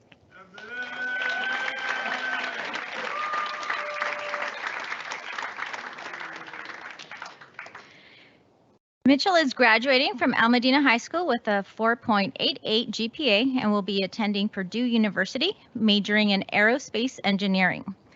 Upon completing his undergraduate degree, Mitchell's ultimate goal is to work on rockets for SpaceX and NASA. While at Almadena, Mitchell not only excelled in his many AP classes, but competed on football teams all 4 years, and he was also active in the Christian Club, National Honor Society, and in his spare time, he was involved in church activities. Mitchell's life goal includes fulfilling the Great Commission and bringing others to Christianity, to trust God's path, and have a family.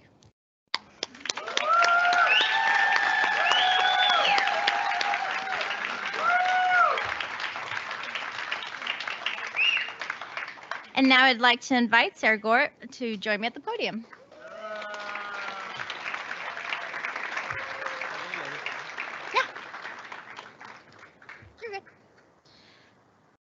Sarah is graduating from Almadena High School with a 4.82 GPA. She will be attending the University of California, Irvine, majoring in biological science.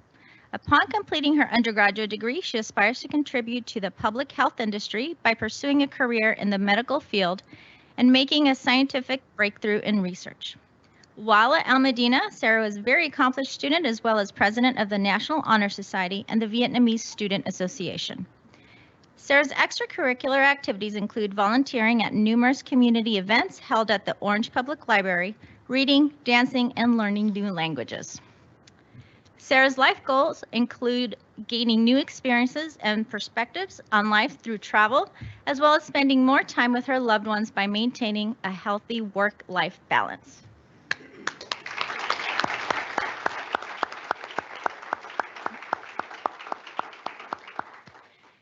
And now I'd like to invite Kaylee Huynh to join me at the podium.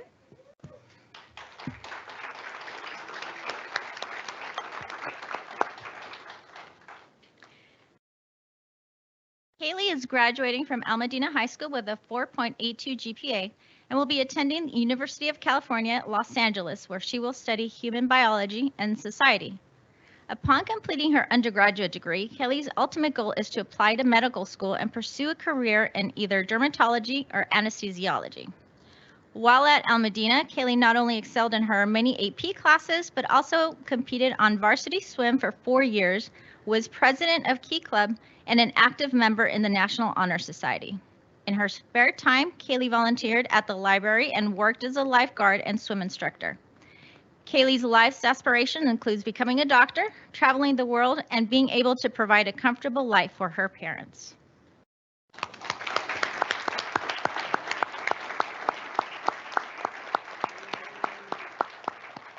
I am proud to present you with the certificates of commendation and congratulate you on your outstanding academic achievements at Almadena High School.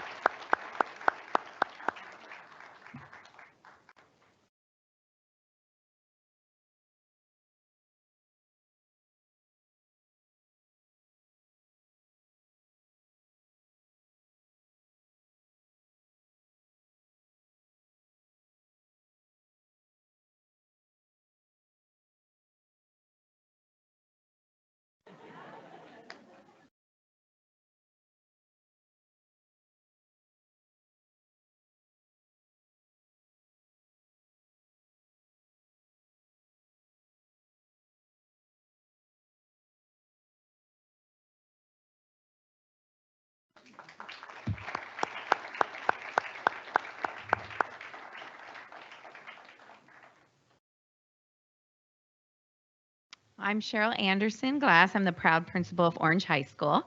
First up, I would like to invite our first highest achiever, Joshua Martinez, to the podium.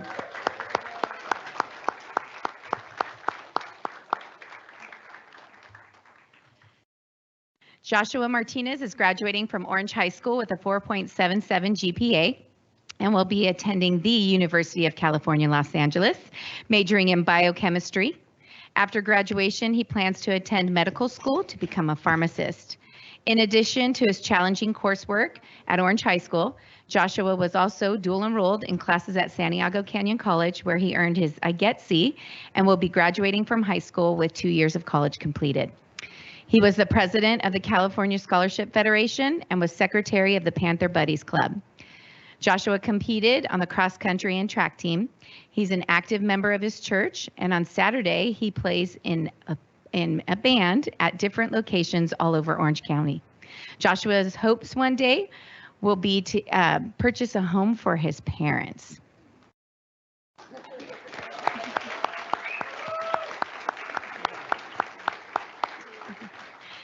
I would like to invite Nathan Huang to join me at the podium.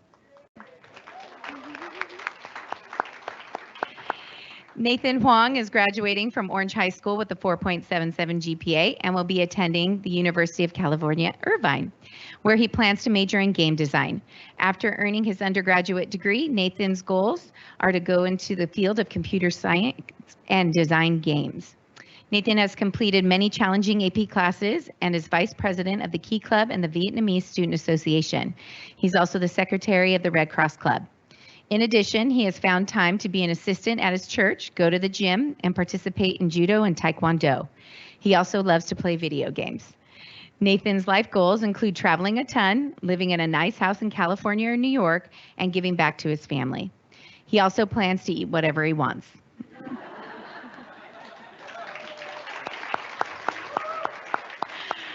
I'm proud to present you with these certificates of commendation. Congratulations on being honored for your outstanding academic achievements in Orange High School's class of 2023.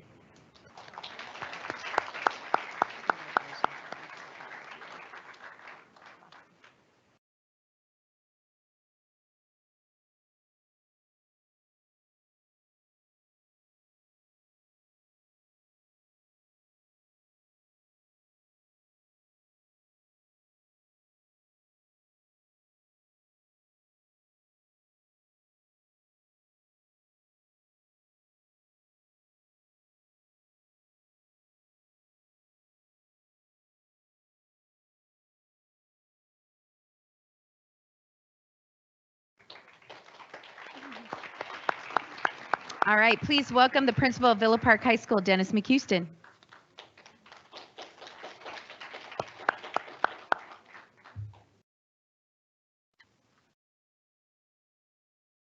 Okay, I would like to ask Simone Bilodeau to join me at the podium.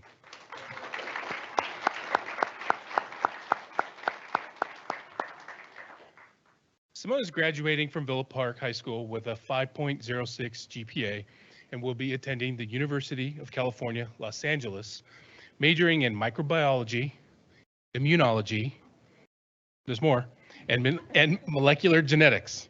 After earning her undergraduate degree, she plans to pursue a career as a genetic counselor.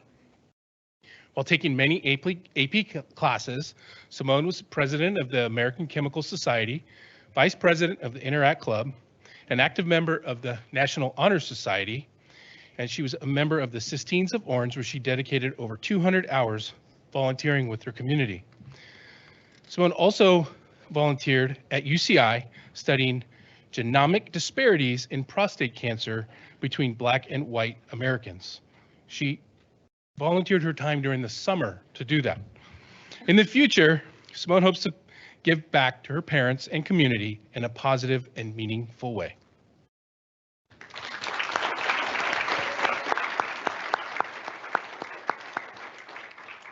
I would like to invite Ryan Yoon to join me at the podium.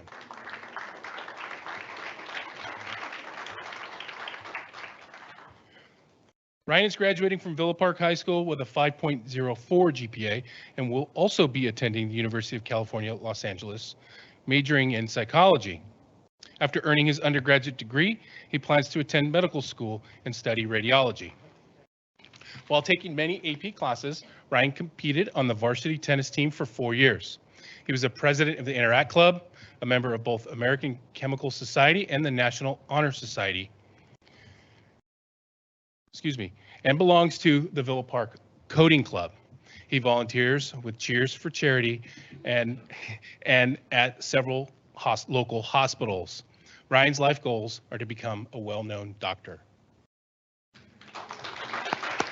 I'm proud to present these students with a certificate of commendation. Congratulations to our outstanding achievements in the Villa Park High School's class of 2023.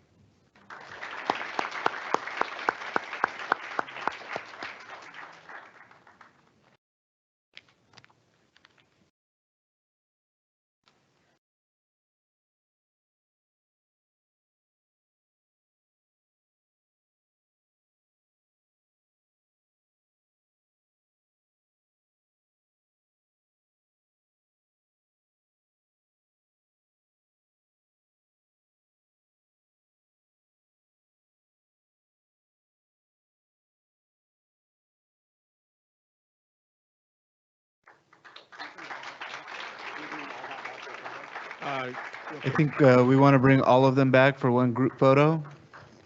So all principals and recipients of academic achievement. Come on down.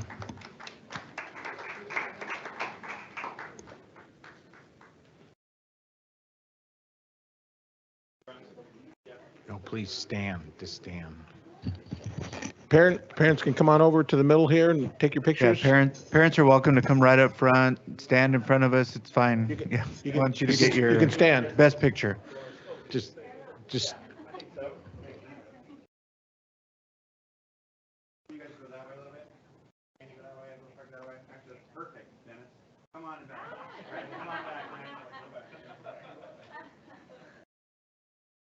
All eyes right here. Ready, 1, 2, 3, and now look at your parents.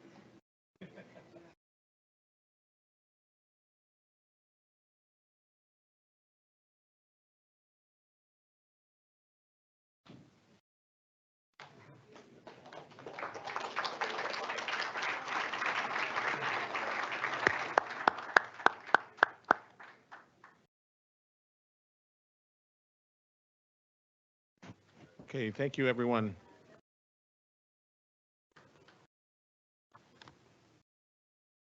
Now move on to item 4G. Recognition of outgoing and incoming student board members. Our student board members are elected every year from each of the district's 5 high schools.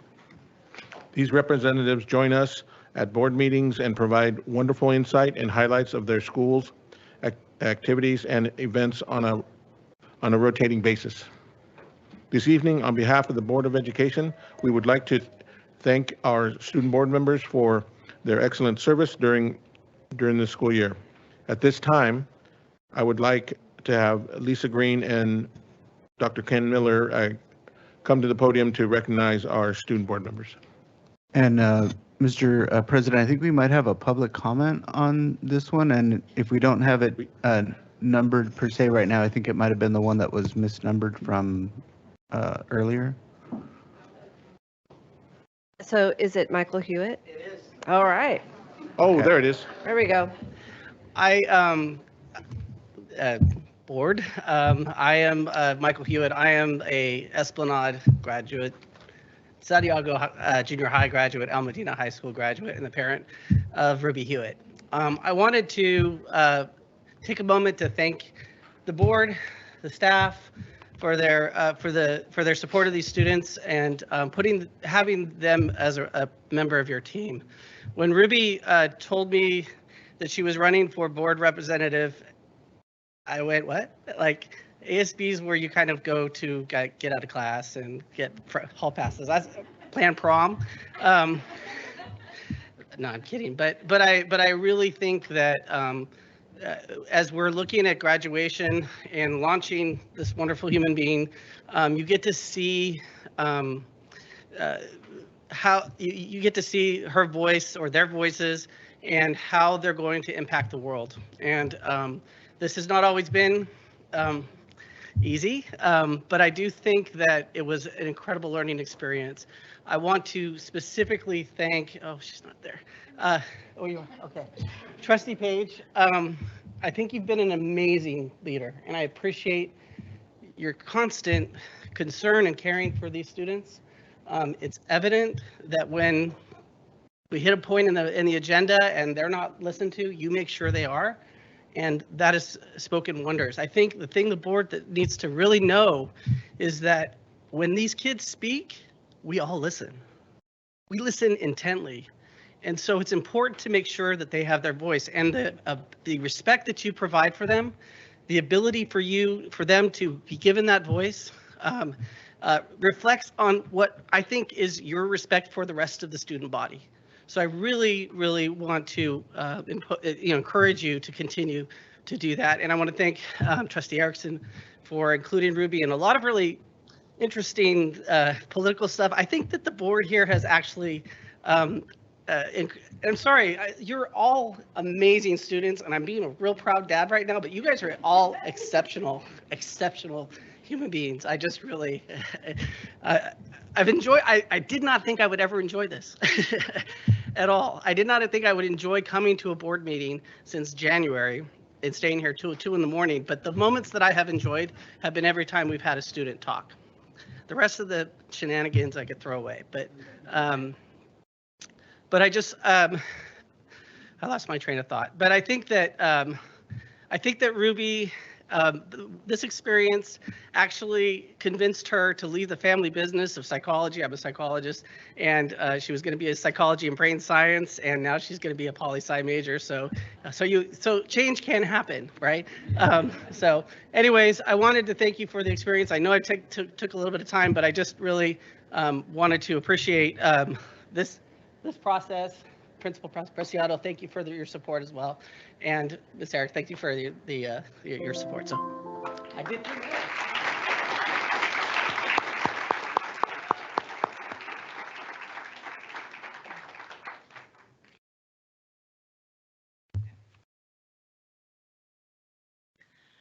Okay, I'd like to start with calling Madison Saloom from Canyon High up to the podium.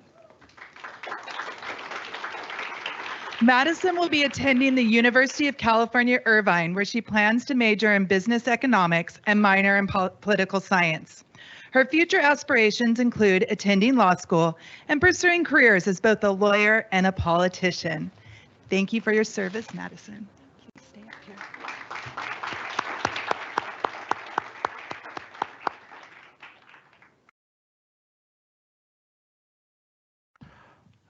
Good evening again. Our next recipient from El Medina High School is Ruby Hewitt.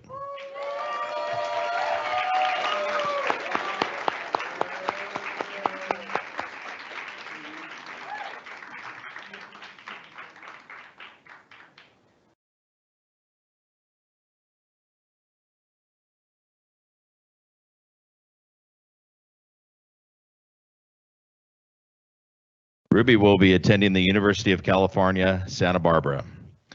She committed to pre-psychology and brain science, but plans to switch her major to political science, great major, while minoring in applied psychology. While at Santa Barbara, she is planning on taking dance classes, taking advantage of internship opportunities, and enjoying the beach. Ruby Hewitt, congratulations.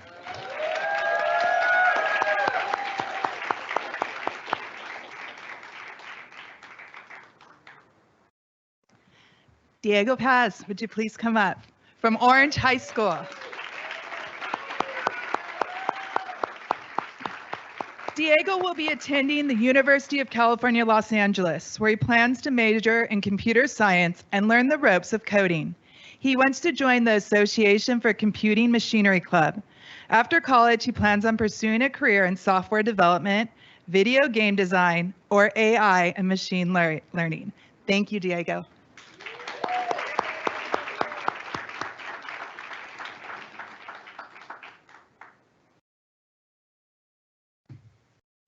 Our next student from Villa Park High School, Hope Camara.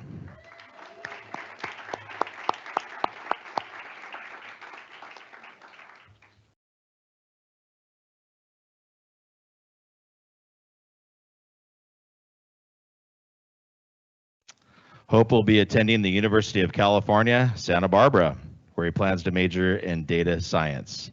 Hope is very grateful for the $16,000 in general grants he has received. Hope Camara.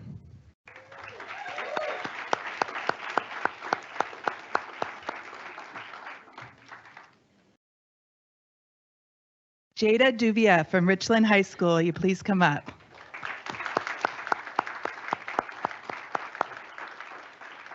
Jada graduated from Richland High School early, and we are happy to have her with us tonight. Starting this month, Jada will be attending a private college to pursue a 2-year ultrasound technician program. Last year, she was honored with the Rotary Youth Leadership Award, and this year she will be receiving the Richland Condor of the Year Award, as well as the Leadership Team Orange Award. Thank you so much, Jada.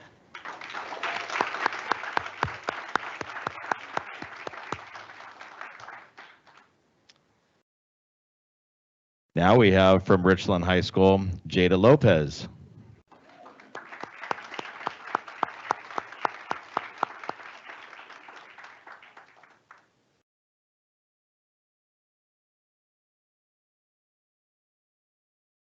Jada plans to attend El Medina High School for her senior year. After her graduation, she plans to attend Santiago Canyon College and transfer to a 4-year college to pursue a degree in engineering. Jada Lopez, congratulations. Congratulations to our student board members on a job well done.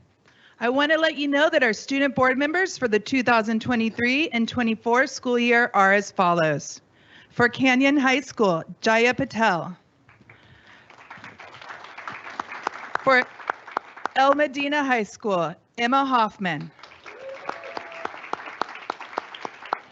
For Orange High School, Nancy Albano. And for Villa Park High School, Alex Tran. Richland will be announcing their new representative in September. Thank you again for your dedicated service to your school and to the Board of Education. As for next year's student board members, we look forward to having you join us at our board meetings in this new school year. Thank you and enjoy your summer. Wait, he wants pictures. I think we want to get a group photo. If any parents want to come up, they can get right up front.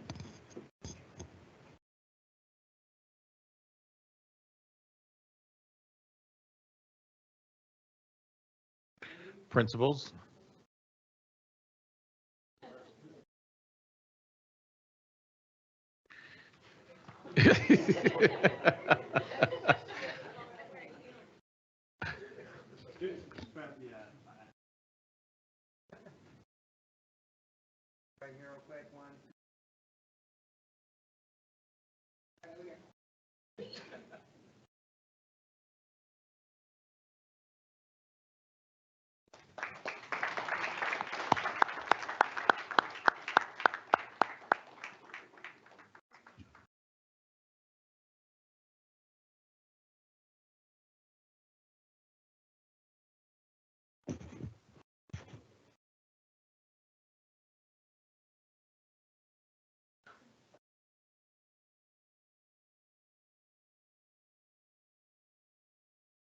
Okay, thank you.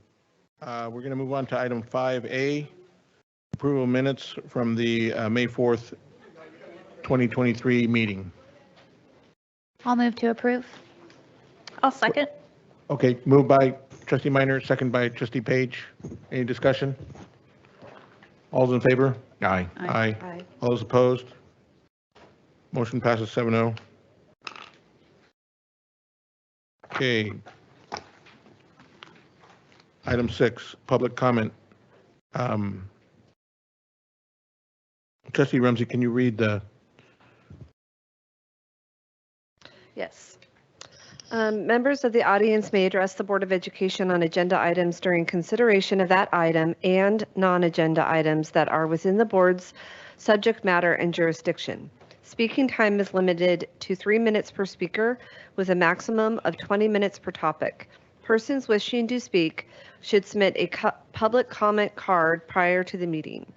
Non-agenda items may neither be acted upon nor discussed by the board, but will be responded to either by telephone, mail, or at a subsequent meeting. We have for 6A, we have 24 comment cards. 6A being non-agenda items. So we have 24 comment cards for non-agenda. How we can take those as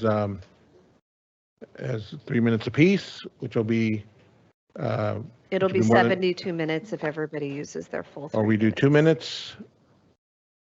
Well, So it's what 9 is- o'clock, a little after 9. And we also have a 10 o'clock where we need to Cut off. right? Yeah, where we need to vote on continuing the meeting. If we are kind of just revamping the rules, I do think that, I can't remember who suggested it, but if there is anybody under 18, it would be nice to allow them to speak first on whatever. That way they won't be violating curfew if they.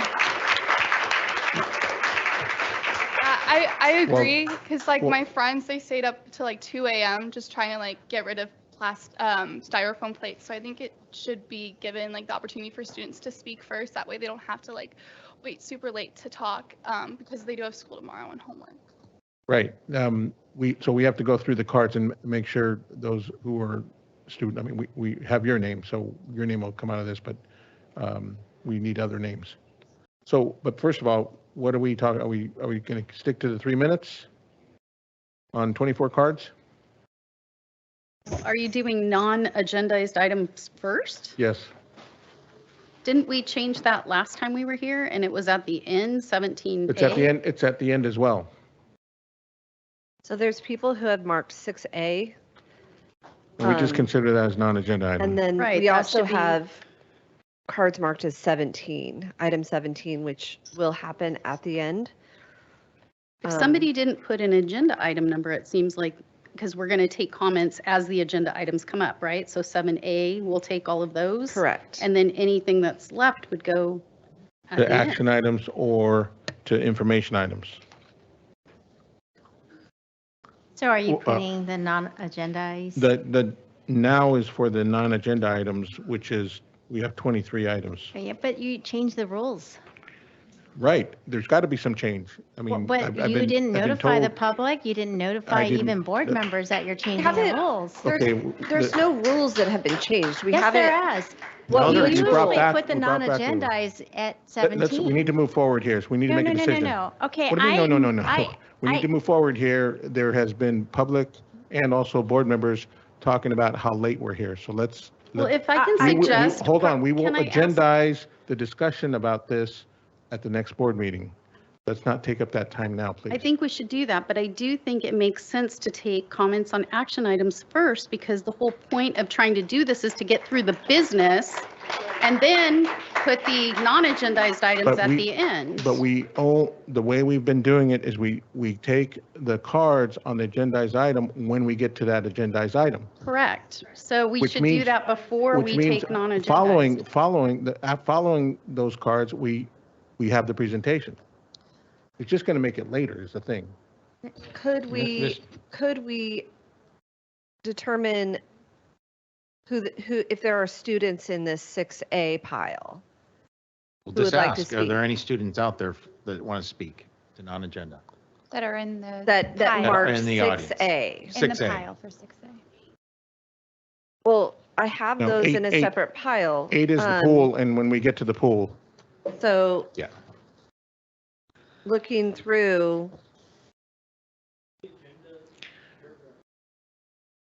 I did. It says, agenda items during consideration of that item and non-agenda items that are within the board's subject matter and jurisdiction.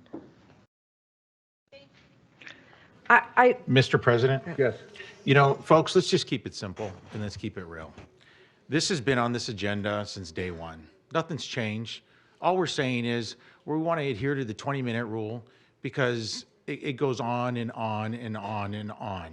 And we're not able, this is a business meeting of the board to conduct business for the board. And so we want to accomplish that in a reasonable amount of time. And so we want to be effective in doing that. So there's nothing changed here. It is I- changed. No, 6A is agenda items, 17 is non-agenda. 17, public comment, non-agenda items. Hold on here. That's the point. Members of the audience may address the Board of Education on agenda items during consideration of that item and non-agenda items that are within the board's subject matter jurisdiction. So this That's- paragraph has not been changed. This was brought It's very back normal. from, we used to have this before. We took it out and just focused on 17. But we had so much outcry by the public and even some board members saying that folks don't want to stay until 17 to speak. So that's But- why we added non-agenda items on number 6. But I think it would be good to give the public the courtesy of knowing it in advance. Oh my gosh, you make it sound as the There's first no way, board there's meeting. no way to do that without agendizing it. So So You So we will- switched the way you do the procedure, regardless we of will, what it we says, will you address this. switched it. We will address this at the next board meeting. We will agendize this, but now is now. So So We're- let's continue doing it like the way we've been doing it since the last meeting. So then though. those individuals that are, the kids in the audience will have to wait till 17 then, right? Is that what you're saying? Well, if there are, There are no, are there any students? I don't know. okay, so. Nobody it puts doesn't- ages it on the Doesn't on the blue indicate that cards. they're a student on the, So can I suggest so is that there a student back there? Okay, But what agenda item are you on? Yeah, okay. So that's the she'll pool. speak So we're That's the gonna, we're pool. gonna get to that. We're not there yet. Right, but the non-agenda items will take up all of the time, right? So we want to put the non-agenda items, the things that we're not doing business on, we put those at the end so that we get to business sooner. No, we want, Yes. no, we want, there are. That's what makes There, sense. no, you're impeding on people's right to speak before this. That's why I brought it back. I brought it I back. think that the bigger threat to the freedom of speech is You, Yes, yes. actually, you took it No, away. we are going to move You forward put here. it on We're going to 17. move forward here and take these, so, could I like I suggest s- 1 minute per speaker? 1 minute, 1 minute. 1 minute, let's take 24 cards. I apologize, folks, but we have a suggestion of 1 minute and we're going to I'd move like to forward. give everyone 3 minutes because they didn't expect it. And we have a duty. You talk about Okay, First we have Amendment. 1 minute and we have 3 minutes. What is the board's pleasure? And Ruby, We can split the would difference. like to make a Hold on, comment, please. hold on, excuse me, Ruby. We can split the difference and make it 2 minutes. Okay, Ruby. So what I wanted to say is that by not informing the public that you're going to be changing the amount of time that they have to speak, you are stifling their freedom of speech because you're not giving them time to make informed decisions. And I understand that it's late because I that's the stay till 2 discussion. a.m. every single meeting.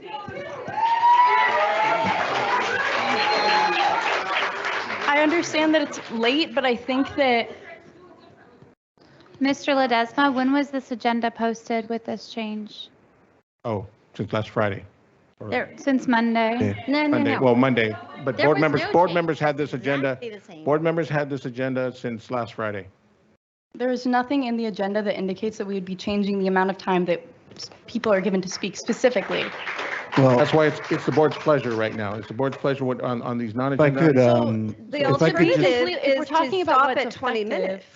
if I could just, That's the We've alternative, never enforced which it. says it right We've here. never enforced if I it. could 3 provide the minutes board some with a information. maximum of 20 minutes per topic. I'd like to provide the Okay. board some information Yes. just so that they would know what they're discussing and what the decision could be. In the board bylaws, it specifically states 3 minutes per speaker, 20 minutes total per topic. So, but also in the board bylaws, it doesn't say when the non-agenda items need to be discussed. So if you're talking about how much time an individual speaker gets per topic and you want to change that, then that would require the board's agreement at this time. If you want to discuss agenda, non-agenda, and agendized items, that's not something that's specifically stated in the board bylaws. Okay, that's why we're going to address all that at the next board meeting. But for now, we have to move forward with consensus.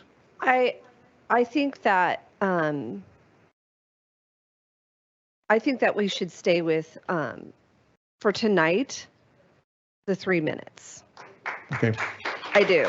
okay, But I think that this is something that should be addressed for future board meetings because definitely. it is hard to think clearly at 1:30 and 2 in the morning. And, now it's 9:15 and I'm holding an hour possibly worth of Yeah, it's going to be more than an hour. So, comment cards. I agree with you. And I also think that we've asked the public in the past that if there has been somebody that said the same thing that you want to say, that you adopt what that speaker said so that everybody can kind of work together. Because the point is we need to get through a really, really long agenda. And I agree with you that we can talk about what's appropriate what changes are appropriate. I just don't think it's appropriate to change it on the spot. And so I agree with you on that. And Yeah, I don't, you had this agenda since last Friday. How is it but on it the spot? isn't, no, Did you there's not no read your agenda? indication, Mr. Ledesma, there's no indication on this agenda that it was going to be different than it was at the last one. It says the exact same thing as it said last time, but last time we put all the non-agendized items at the end. You've switched it around several times. So I've we not just need switched to it. get a solid schedule, which we all talk about at the next meeting. For now, I think we need to just go with the way that we've done it in the past, and then we change it if we want to change it, and that's way people know what's going to happen. But the public put 6A here. If they wanted, and these are non-agenda. I mean, some of them let's- say non-agenda, and they wrote 6A. They didn't write 17. Let's move forward with 3 minutes on all these cards. So Call the first card, please. And then that's with the recognition that if you have the same thing that someone else says, then hopefully you can be courteous and maybe just say, I agree with the person prior. Because we do have students here who would like to discuss the pool. this is the whole point. The adults in the room need to be adults. And if students are going to want to speak, they're not going to be able to speak till probably 10:30, maybe 11 o'clock at night for the pool. Well, so how is we- that fair? So again, we need to address this to be effective and efficient. Well, And this is the problem. So the first speaker is. Hold on, can we make a motion? We can make a motion to take the pool sooner. If somebody wants to make that motion, and we can vote on that, and we take the pool right now. You already Since we approved have, the since agenda, we have, though. I know that, but we can make a motion. Could to we change- take the comments on the Can you pool? approve the agenda in the middle of a meeting, even Is though it was Mr. already If approved? the board votes and approves to take the comment now. For the pool. For the pool, any change to the 3 minute, 20 minutes, anything on the board bylaw, it would have to be at the board's discretion, I believe. But we do have Mr. Covert here that could speak to that if Mr. Covert, there's a can you different please understanding. come to the podium and? I'll try and do it within 1 minute. So your board bylaw 9323 talks about, with board consent, the board president may increase or decrease the time allowed for public presentation depending on topic and number of persons wishing to be heard.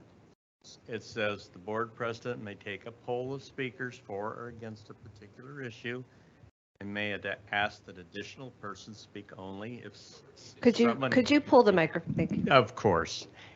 And may ask that additional persons speak only if they have something new to add.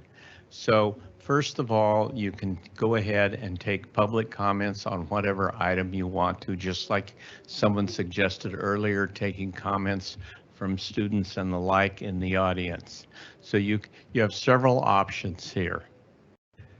So can you can also, on items of non-agenda items, the board, if there are 4 votes, can say we have so many cards and people are going to have to make their address within 1 or 2 or 3 minutes, whatever you wish.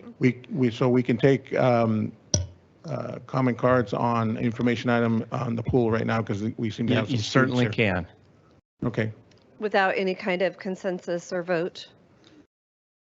Just You only have a clarifying. consensus or a vote on if you're limiting it under 3 minutes. Okay, so we're going to keep the comments at 3 minutes. How about split it 1.5? We're not going to, 3 minutes, 8 cards on the pool. right. We should take that now. Okay. So I'm going to call for what was originally 8B, but is now 8A, correct? Yes. Ms. Rumsey, do you want to line up a couple of them Sure. so that it? So we'll start with Alex Broussard, then John Sanks, and then Nicole Jones.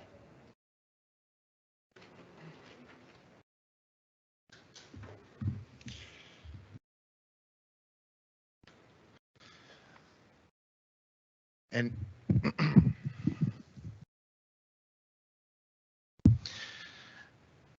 John Ortega, Madison Miner, and Rick Ledesma have used the Orca organization for personal gain.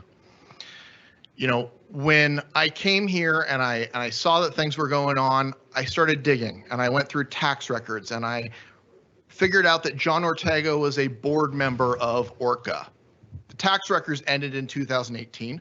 So what did I do? I called the head of Orca. I asked him about it. Mr. Olszewski told me that in 2018, when he took over, he saw that John Ortega was on their board and was on the OUSD board, and he saw a conflict of interest. So John Ortega had to leave that board. Fast forward to July of 2022, Orca lost its nonprofit status because they didn't file their taxes. I couldn't look at the taxes to see who was on the board.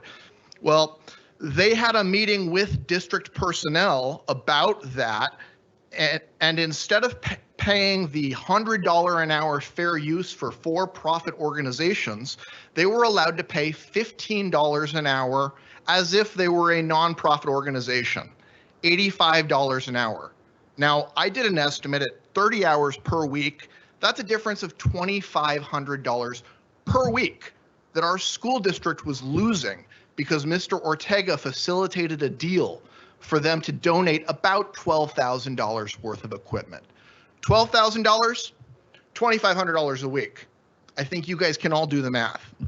Now, fast forward again to 1.5 weeks before the November 2002 election. Orca sent out a flyer to 1,500 people saying, vote for Madison, vote for Rick Ledesma. I wonder why they did that. John Ortega's favor earlier? But why would John Ortega have such an interest in an organization that only ancillarily does business with Orange Unified School District? Did a little bit more digging, looked at the swim meet records, looked at things. Who's swimming for Orca? Well, I found somebody who was very probably a family member of John Ortega's. What did I do? I asked him about it this afternoon. I showed him my phone and I said, Mr. Ortega, is this swimmer related to you? Just having her records, no pictures, just numbers.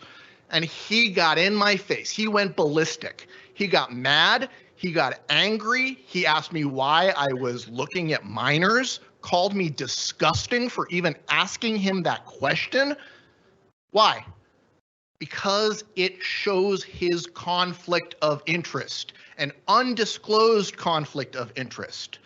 This board needs to ask questions. This board needs to figure out what's going on with John Ortega, Orca, the election, and this board. Thank you. John Sanks. After John Sanks is Nicole Jones. After Nicole Jones is Josh Samuels. First, I just want to point out that it was an hour and a half after the 7 o'clock when we finally got around to talking and recognizing our students that came in here. I do hope in the future with these kinds of events, we can move those up before board and president, you're that part of the speech. I think it would show some respect to the students and help move things along. That said, I am a parent of a daughter who attends an OUSD school. Once again, the presentation materials for tonight's item about the pool are not attached to the online agenda. I had to reach out to district staff to get a copy of the presentation so I could have some idea what we're going to talk about here tonight. I don't understand why we don't post these online for the public to see in advance. So far at all these meetings, everybody has been in general agreement that the pool needs to be repaired. The big question is, do we need to spend about $25 million to do this right now? We've all seen costs increase pretty dramatically over the last couple of years. The time in the presentation shows the design and DSA is expected to last about a year, with construction taking on the order of 18 months. Are the risks of further escalating costs captured here? What about material lead times and so on? We've heard several times how other OUSD schools have pools that are about to fail in the not too distant future. What is our plan to address these other pools in conjunction with this one? What I'm getting at is, are we going to need to spend another $25 million in 1 year or 2 years? What are we looking at here? We need to make sure we understand this. Item 8B is going to talk about deferred maintenance. Are those items going to be further deferred because of the pool? Those are things that we need to talk about publicly so we make the correct choice. So far, I haven't seen a meaningful discussion about these actual costs and what are we going to defer by taking on the pool project. So again, I support taking the steps for a functional pool. If there's ways that we can repair it to keep it moving along, I absolutely support this. I think we need to be considering, can we get a bond out on the street to fully fund this and for the other pools and improvements we need to make? I am a homeowner in this area, and I would vote yes on that bond if it comes on my ballot. Thank you.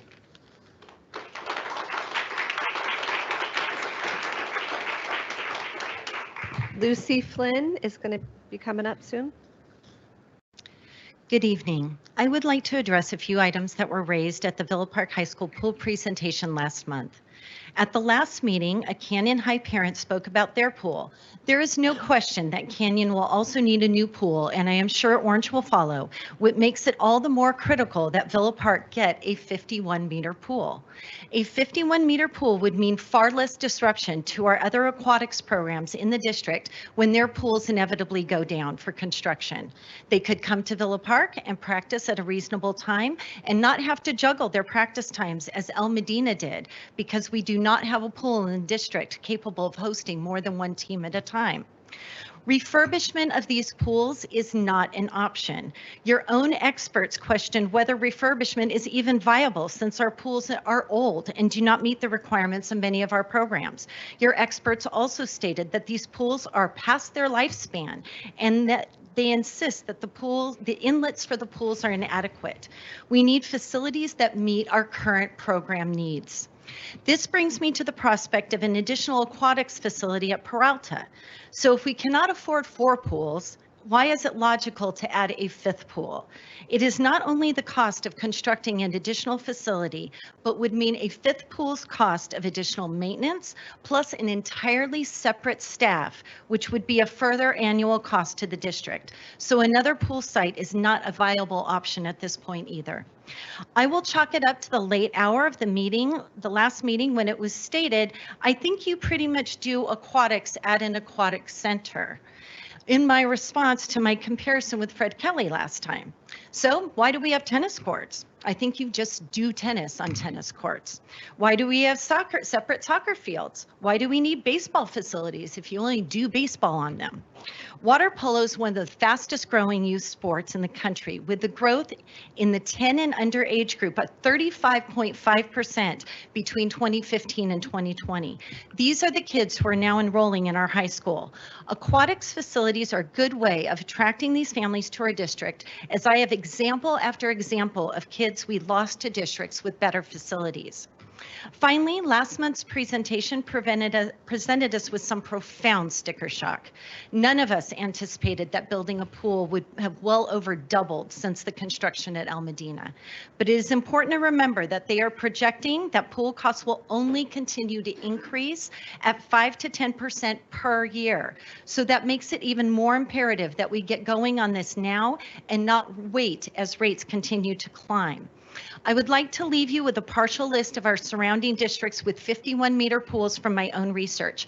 Capistrano Unified, Huntington Beach Union High School District, Los Alamitos Unified, I'm running out of time, Saddleback Valley Unified, Santa Ana Unified, Newport Mesa Unified has 4, Irvine Unified has 6, Tustin Unified. An investment in quality aquatics facilities and investment in our students. All right, thank you. Josh Samuels. And then Lucy Flynn, and then it will be Darshawn Smolledon. Good evening. Thank you for having me. My name is Josh Samuels. I'm a proud product of the Orange Unified School District from K through 12. I attended Villa Park High School, where I swam and played water polo there. I would argue that I've spent more time in the Villa Park High School pool than almost anyone on the planet. From there, I was able to launch that to a college water polo career at UCLA, and furthermore, I was able to represent Team USA at 2016 Olympic Games in Rio. So this pool, thank you. We got time here. This pool is super significant in the history of just water polo in general and swimming locally. My parents moved to Villa Park 35 years ago, and knowing nothing about swimming or aquatics, when the flags were up at Villa Park for the Foothill versus Villa Park game, you win. And for every decade since 1980, Villa Park is the only high school in the nation that we know that has produced an Olympian in water polo in those 4 decades, and we're probably at risk of losing that with the lack of a new pool here. But I bring that up with the Foothill thing because over the last 10 years, as Foothill's programs continue to produce championship teams on both men's and women's water polo and talented swimmers. The big difference being there is a brand new 50-meter water polo pool and swimming pool, while we have stuck with our old 25-yard pool here. As I look, and she just mentioned a bunch of different districts with 50-meter pools. When I look at the top 10 programs in both men's and women's water polo and swimming, I would venture to guess about 95% of them are operating in 50-meter pools that were built within the last 20 years. And the ones that aren't are operating in brand new pools, so that's the bare minimum. I think a big part that's being missed here is what a 50-meter pool brings outside in the swimming and water polo world. Two big things I think you would need to pay attention to, right? Fullerton College has now got a men's and women's water polo program, which means that that's going to bring college tournaments to the area, which means they're going to need a second pool nearby to host college water polo tournaments, which means anyone in the area that's interested in college water polo now gets access to that. And then on top of that, if we're looking at a timeline of getting this built in a certain period of time, the Olympics are in 2028 in Los Angeles. So I can assure you that every Olympic federation will be looking for a 50-meter pool for their athletes to train privately, because we did the same in Rio. We didn't train anywhere near the Olympic facility, so we could do it privately. I heard just at the last minute that Murtha pools are being considered as an alternative for cost savings. I can assure you those are fantastic pools. They're used all over Europe for top competitions at the international level and at the basic level, so that's a good thing to hear. And lastly, why I think it's super important to get a brand new 50-meter pool. When I was a really young kid, probably 10 years old, Coach Coolidge in the back here helped organize Team USA versus the world, in which some of the best water polo players in the world came to Villa Park High School on a Saturday night with Team USA, and they played in a showcase. Everyone was welcome. Anyone in the district could come. It was a fantastic event. It was my intro to wanting to be a high-level water polo player. They've never come back since. Thank you.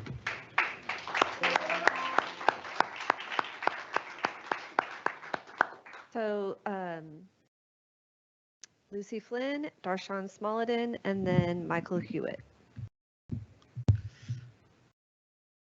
Good evening, Superintendent Gonzalez and esteemed members of the board. My name is Lucy Flynn, and I'm finishing up my freshman year at Villa Park High School.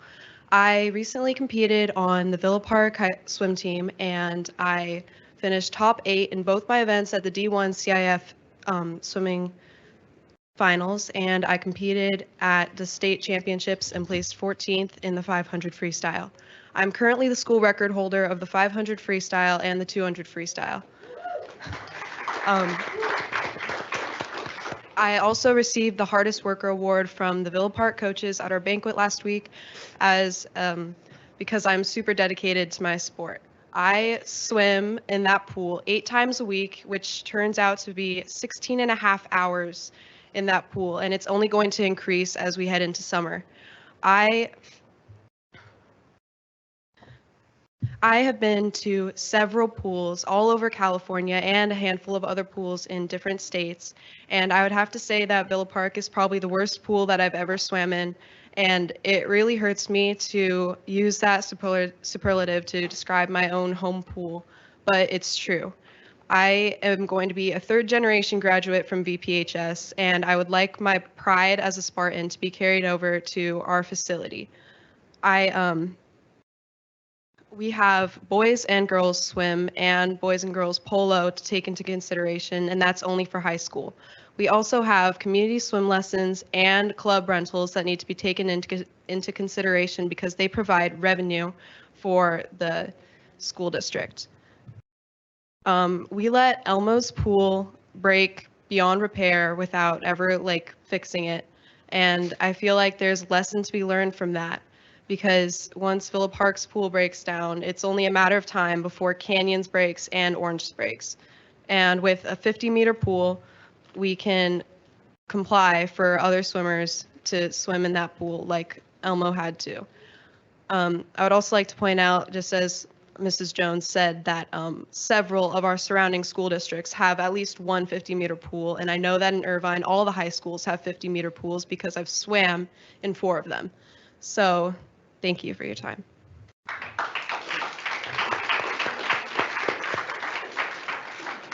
And then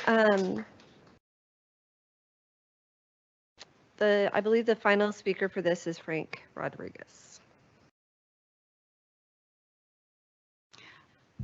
Hello, my name is Darshan Smallodden. I'm a parent of an OUSD student and 2 graduates. I'm going to make this super short in the sake of time. I really want to take politics out of this discussion. So what I would like for, again, to request, John, please recuse yourself from the discussion and the vote. We have a complicated issue because we have a complicated financial situation. Okay, it's a hard decision to come to consensus. I think that there hopefully isn't anyone on the board who doesn't feel some form of angst over this decision because we have a finite amount of money in our savings, in our facility savings account. We have a lot of need. So again, in the sake of everything, John, please recuse yourself.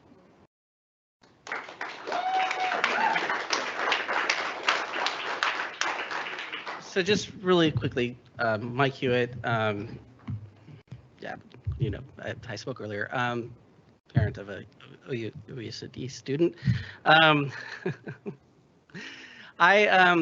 we afford it? It seems like when we had the presentation, the last meeting, there's not one pool, there's 3. There's 3 pools that are looking to fail, and we need to figure out how we can afford it. And the budget presentation that happened in a previous meeting didn't show that we have a big windfall coming. So it looked like we need to be fiscally conservative. And so while I really, really hope that we can resolve this problem, and I really, really hope that we can get a pool for our students, can we afford it? And that's basically what I wanted to say. So thanks.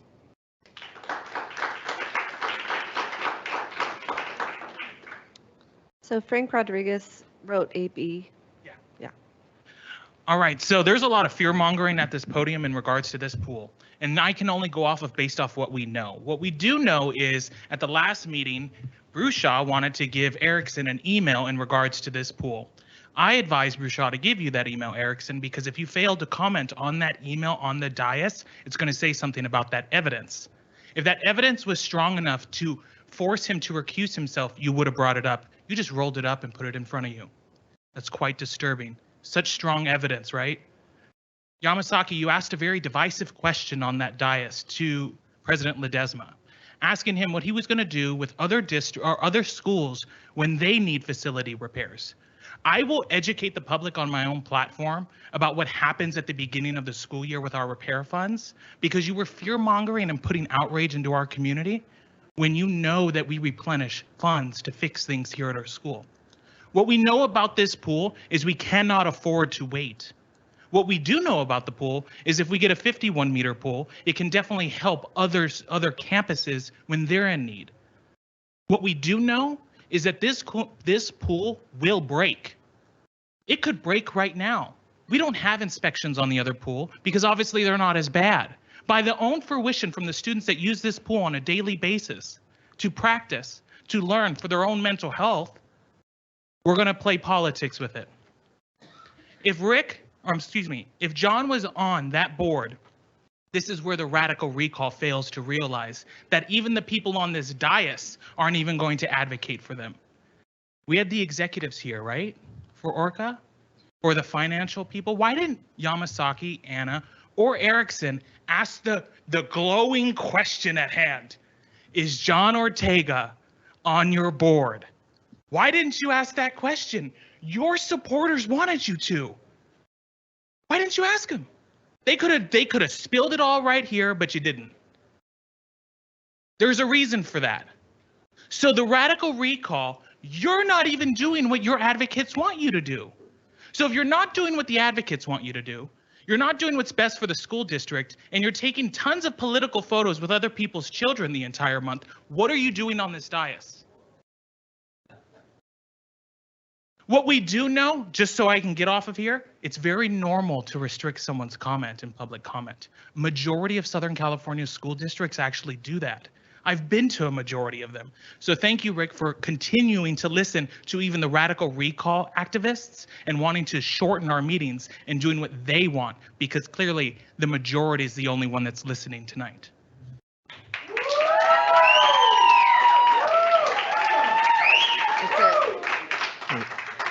So that is the last comment on the pool. Yeah, information item. Let's go on to the non-agenda items. Call the cards on non-agenda cards. And, okay. 3 minutes, correct? Yes. Okay. Elisa Kim. After that will be Eddie Kim. And after that will be Frank Rodriguez. Okay, hello trustees. At the center of a lot of discussion from both sides is the firing of Superintendent Gun Marie Hansen. I wanted to investigate why the board majority would fire her. The main job of a superintendent is to lead the education of a school district in a manner that best benefits the children in the district, equipping students so that they can be successful in the real world. All leaders and directors are often measured by some form of third-party testing and scores. So let's look at the numbers from the last SBAC scores. OUSD was number 564 in the state of California. Placentia was number 272. Newport Mesa, 396. Tustin, 454. OUSD was 23rd out of 28 districts in Orange County. OUSD was below OC County average in ELA and math, and also below county average in ELA and math with English learners. Not a single distinguished school in OUSD this past year, whereas Tustin Unified had 6, and the last time a school in Orange received one was in 2018. I have more dismal numbers, but due to time, we'll skip them. I grew up in a poor immigrant family. My dad has an elementary education and my mom a junior high education. My dad was a gardener and my mom a seamstress. But I got my BA at UCLA. I have a master's and a JD. Why? Because my poor and uneducated parents sacrificed everything to make sure I went to the best schools they can possibly get me into and emphasized test scores. So when people come up here and say test scores don't matter, they do matter. Do not listen to them. Get your kids into the best schools as possible so that they can have the best chance at a brighter future. Thank you.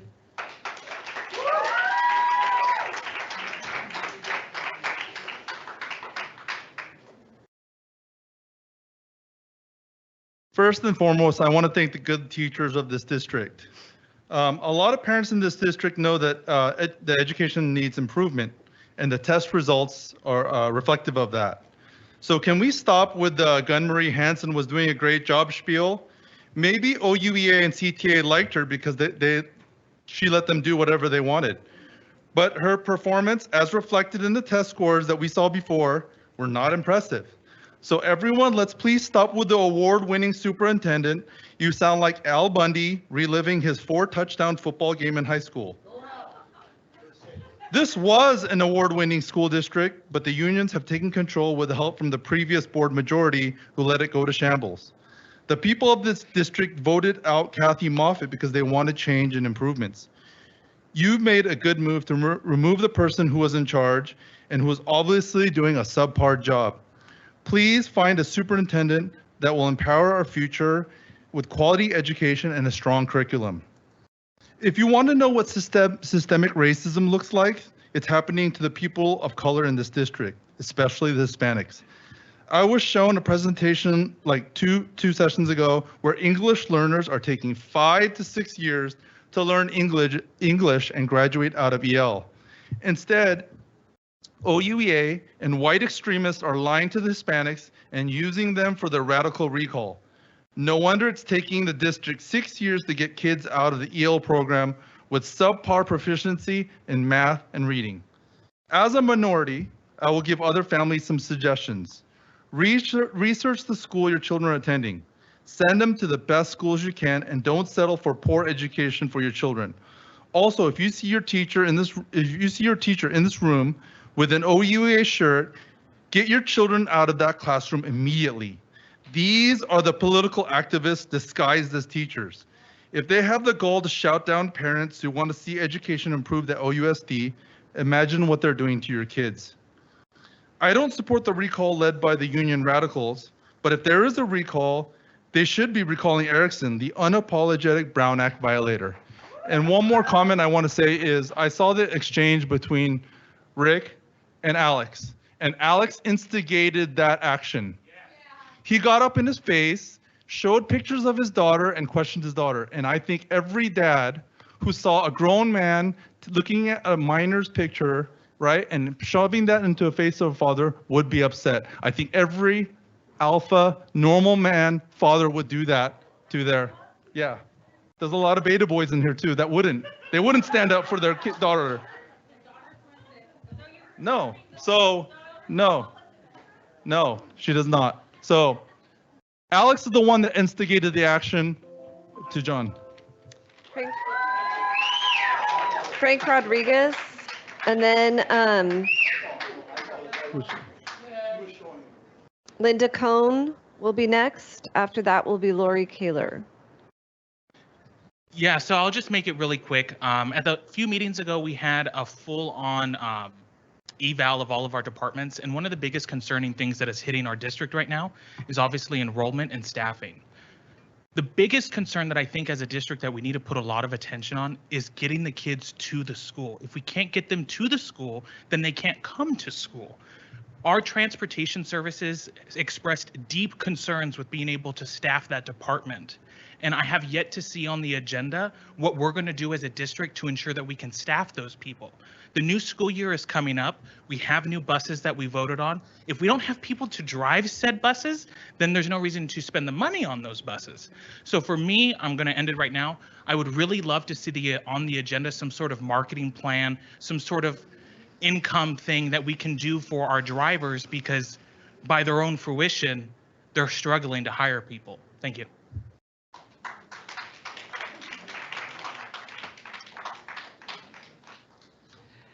My name is Linda Cohn. I admit I'm an outsider, but I'm speaking on a statewide issue of parent rights.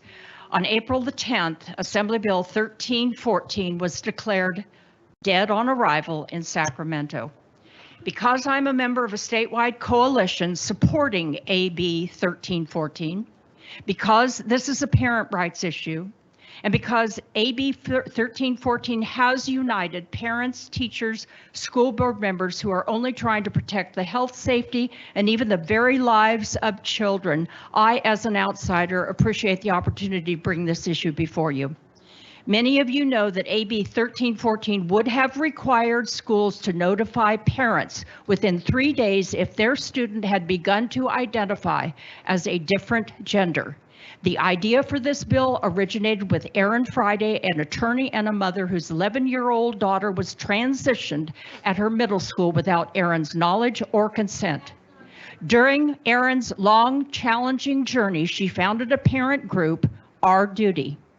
Erin has worked with thousands of parents desperate to do the right thing for their children, caught up in the cult-like, love-bombing world of unquestioning affirmation as these children pursue what Erin calls the holy grail of genderism. Erin and others challenged the claim that AB 1314 would have outed vulnerable children to hostile and abusive parents. I challenge it as well. They cite evidence that no medical association has endorsed school-facilitated social transition without parent consent. A moderated Reddit site has over 45,000 members who are expressing concern and regret about transitioning. Detransitioners speaking out face death threats when they try to tell their story. And then there's that rapidly growing multi-billion-dollar industry, Planned Parenthood, fully on board to serve those who need lifelong care, care that has ceased throughout much of Europe and the UK because of astronomically high suicide rates.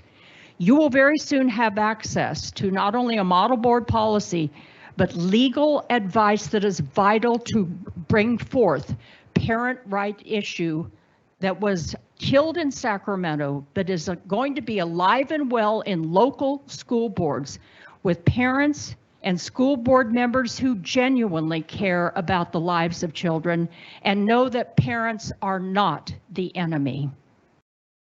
This is another reason to support stopping this recall at the very earliest opportunity. Parents have a right to protect their children, and I thank the members of this school board who will support us in this endeavor.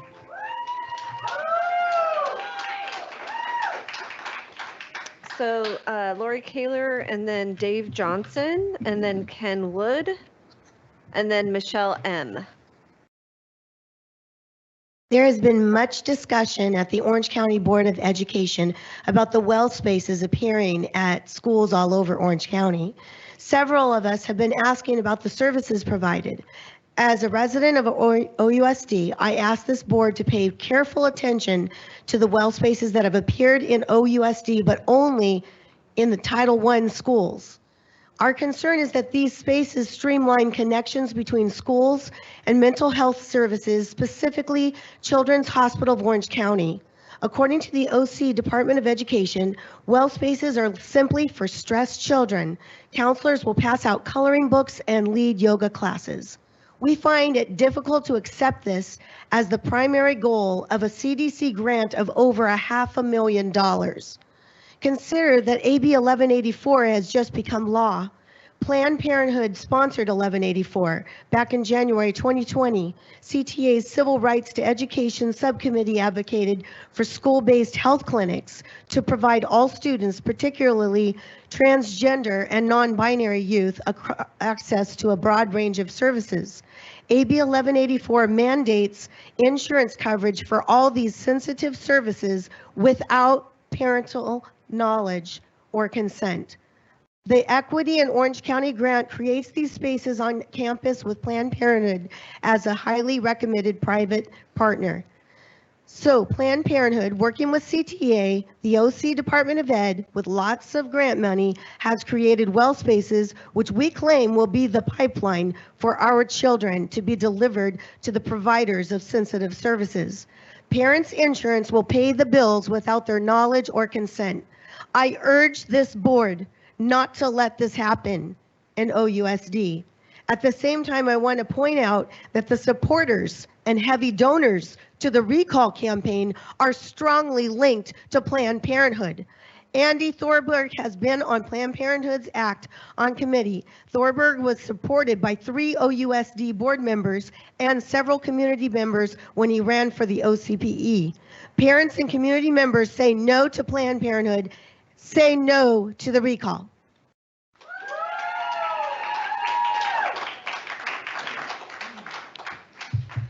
Wow. There's a lot going on, troubling times. So before I get to my topic, I want to mention something about the pool. I graduated from Magnolia High School in Anaheim. I played water polo. We could never beat Villa Park. And so I'm all in favor of you not doing anything about the pool. Please give other schools a chance. Are you with me on this? Good evening, trustees. My name is Dave Johnson. I'm the senior pastor at Calvary Chapel Old Town here in Orange. I live and work here and minister here. And I'm sorry it's taken me 6 months and actually even longer to come and introduce myself to you. I really appreciate your public service and how you diligently work in education programs and opportunities and guarding our children and students here in the district. So one, I wanted to come and say thank you. I wasn't sure what I was in for as I heard comments about late nights and all those sorts of things, but living the dream, right? I did want to offer to you that I'm available as a partner in prayer and support if any of you need that at any time. Obviously confidential. But more than that, I also noticed that this school board meeting was not opened with an invocation that requested the mercies from heaven and that grace that we so need for unity and making wise decisions. It's interesting that our city council, our police department, of which I was in the police department just a few weeks ago, praying with the police, our fire department, our Orange County Board of Supervisors for Education, they all ask and request for an invocation to be made at the beginning of meetings because they understand the value of it. And this goes all the way back to the founding of our nation. With the founding of our nation, Ben Franklin wrote spoke in 1787, "We shall be divided by our little partial local interest. Our projects will be confounded, and we ourselves shall become a reproach, and by word down to the future ages, I therefore beg leave to move that henceforth prayers imploring the assistance of heaven and its blessings on all deliberations be held in this assembly every morning before we proceed to business, and that one or more of the clergy of the city be requested to officiate in that service. And so what I'd like to do is offer not only myself, but even if you need help organizing ministers from within the Orange Unified School District to come and give an invocation before the meeting. I think it would be a blessing not only to this board, but also to the entire OUSD. So I guess what I really want to ask in my last 3 seconds is, how do we get started? Thank you. God bless you. I got a cheer for that. That's cool. Okay, so Ken Wood. And then Michelle M. So first Ken Wood, then Michelle M. And then it'll be Daniel Shop. Okay, good evening. I'm Ken Wood, my wife Janice, and we have 2 grown children, daughters, and 7 grandchildren. Our daughters are a product of the OUSD at Linda Vista Elementary School, Santiago Middle School, and El Medina High School, and on the way to college in those days. Jan and I chose to be involved in all aspects of their education, and we were PTA presidents, we were legislative coalition, we were went off to Sacramento for lobbying for good causes and so forth, and didn't miss in many school functions, and really enjoyed the teachers and school administration, field trips, you name it, we did it. We did it all and loved it, and our children flourished. OUSD's primary focus in those days was educating our children in math, science, history, and English, and in their spare time, protecting our children. These days, education in our state and OUSD is far different times. Madison and Jason are now raising their children in a darker environment. We've known Jason and Madison for more than a decade, and they hold the same values and family values that we do, and today say we have high regard for them. Madison was elected to this board, and because of that, she wants to serve, and she holds the same values and discipline that we have referenced above. However, OUEA President Greg Goodlander, along with CTA union support, are initiating a recall effort on Madison because she stands against their far left agenda to expose our children to transgender, gay and lesbian propaganda, and who knows what else. I personally watched an April video Zoom call where OUEA President Greg Goodlander and several others discussed the recall. Additionally, in the same video, they discussed and promoted a field trip for a drag queen story time in the Irvine OUSD Elementary School District. And it's hard to imagine, but it's on video. And to get even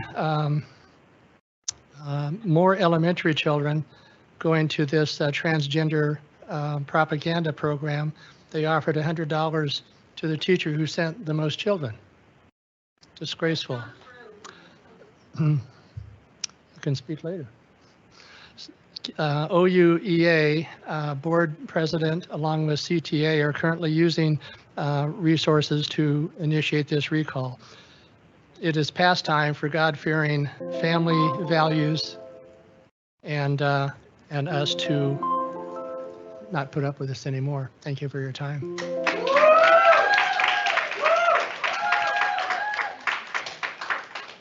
After Daniel Shop is Bill Klobstad. Hi, my name is Michelle Morgan, and just for full disclosure, there is some very indecent material that I'm going to be sharing, so if there's children in the room, and even these students should probably not be listening to this. My name is Michelle Morgan, and I'm a Dana Point resident. I'm also a taxpayer. Interestingly enough, I do not have children, but I am so concerned about the cancer in our education system across this country, and now I see it in it's an obvious problem throughout the entire county. prostate is. So you don't have to go inside the booty hole. You can actually just push on the seam, and that stimulates the prostate gland as well. And that, they apparently really like that. But yeah, so that's why for male and male, anal sex is still very pleasurable because of the fact that it hits the prostate, and there's a lot of nerve endings in your booty as well. So the girls, the G-spot, prostate, they're the equivalent to each other, but apparently that's why if you ever see, like, I mean, Target has them now, sex toys. If you go to Target, seriously, if you go to Target and go where the tampons and pads are, they just look like a little box, but if you open up, there's like a Velcro front to the box, you open it up, and then bam, sex toy. And you'll see them. CVS, yes, CVS has them too, a lot of them. And So I think we've heard enough of that.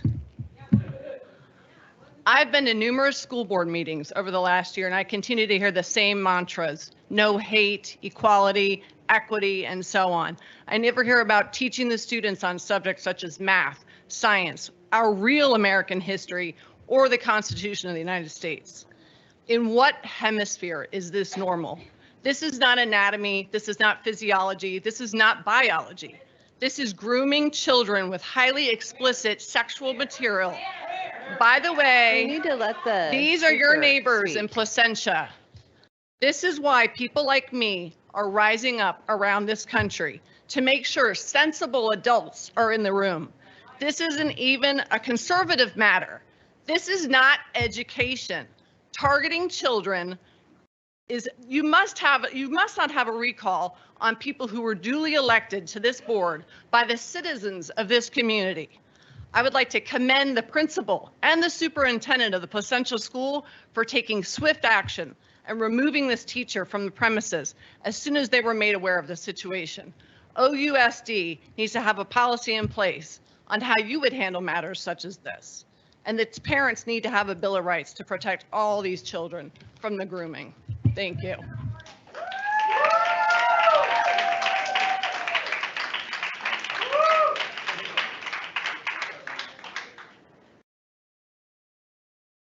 Hi, I'd like to address the board about a personal disciplinary issue.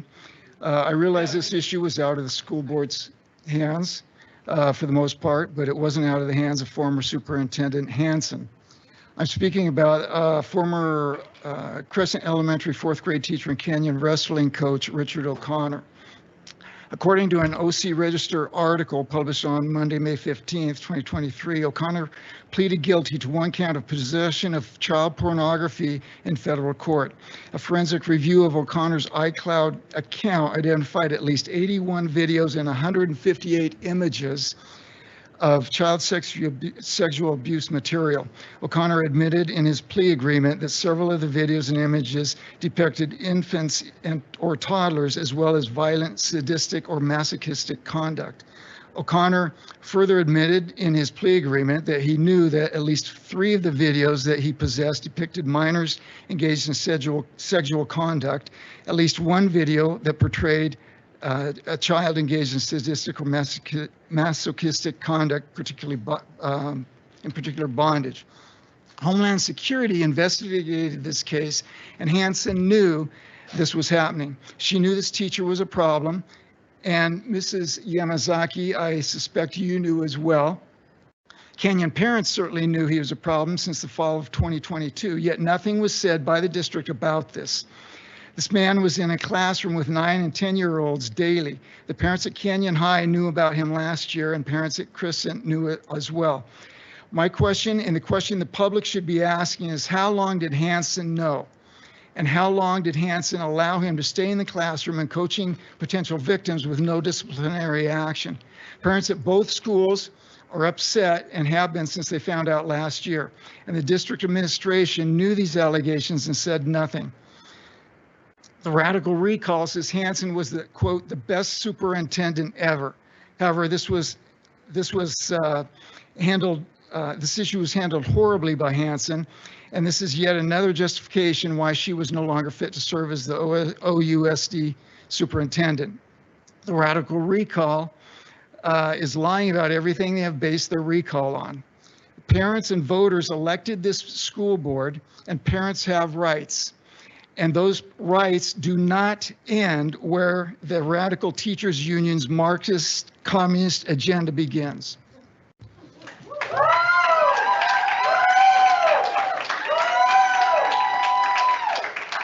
Bill Klostad, then Mary Herron, and then Hetty Nogi. Good evening, OUSD trustees, parents, as well as teachers union. I'm a grandpa with a few of my grandkids in OUSD. What I want to say tonight is please stop the name calling of Trustee Minor. It just makes you look like bullies in a schoolyard, and it's very immature. Try to think, how would I want my children to behave? Please stop misquoting Trustee Minor. Please stop lying about her intentions. Give her the chance to do the job she was hired to do only 4 months ago. She's been focused on the kids of OUSD, and especially the ESL kids, which I just learned is English as a second language, and the special needs kids. That is her passion. The parents of these kids have been lied to and misled, and these kids deserve a better chance to succeed.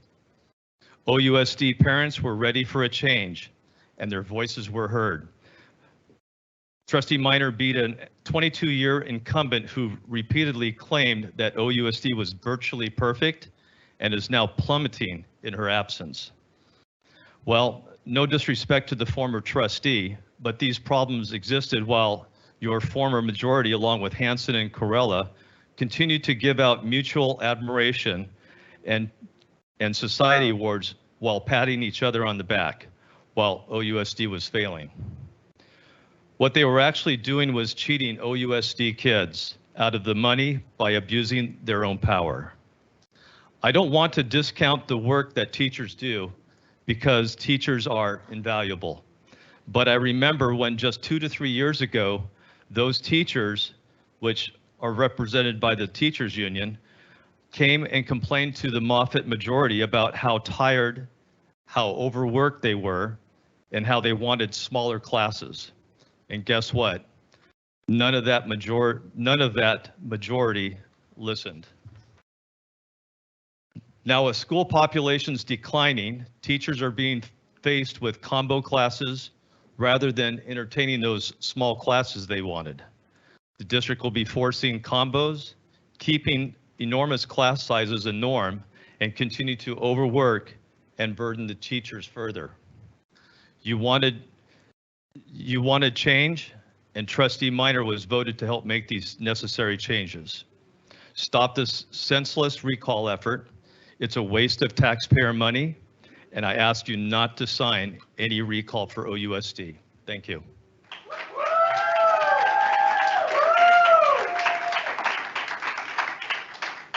So it's Mary Herron, and then Hetty Nogi. Thank you. As an Orange County National Board Certified teacher, and as a taxpayer, I have great concern who is behind the radical recall. Kathy Moffitt seems to have a very difficult time giving up her position to Madison Minor. She attends all the school boards and is supporting the recall.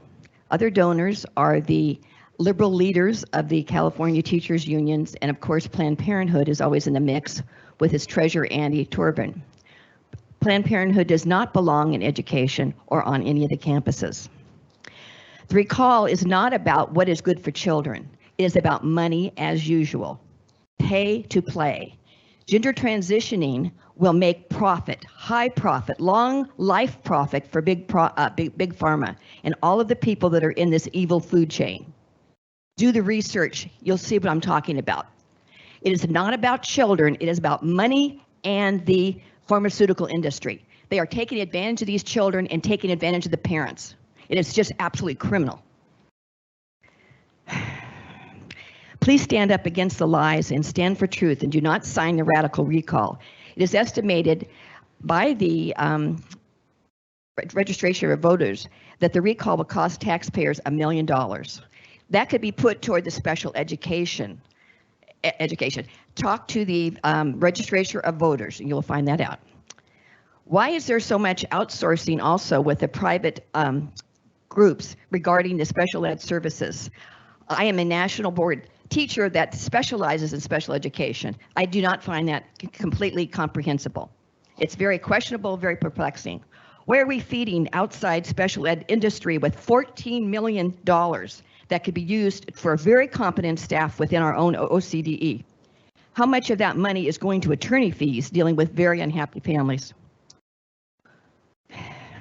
We need our own adequate numbers of speech, OT, and PT professionals with fair wages, not like they pay at a fast food chain.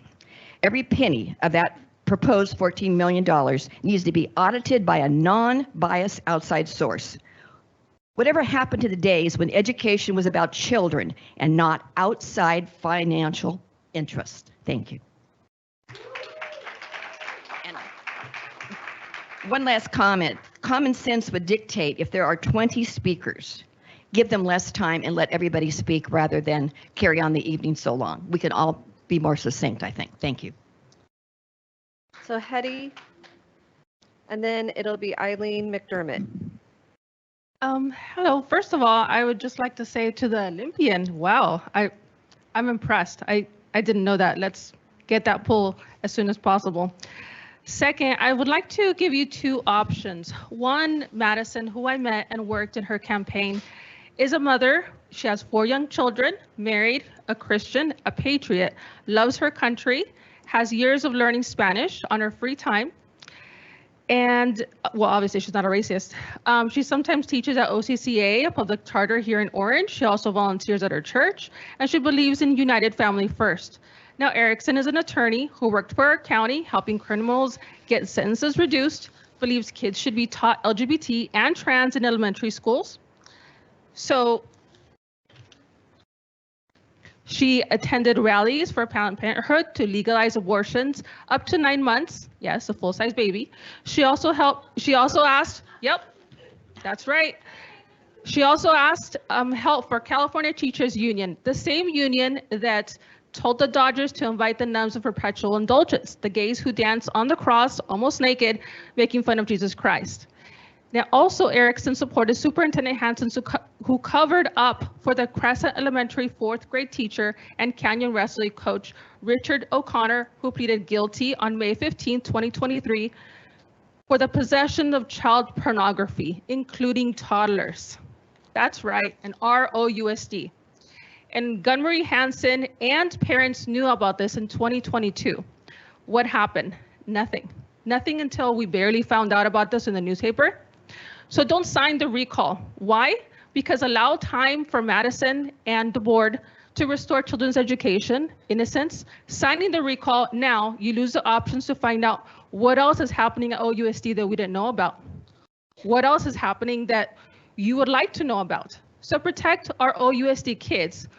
With whom would you rather trust your children? Option number 1 or option number 2? I don't trust anyone with my kids. That's why I always bring her. I obviously would trust Madison, and I do know her, and I know her only during the campaign, and after that I've grown closer. So that's why I could have a personal testimony.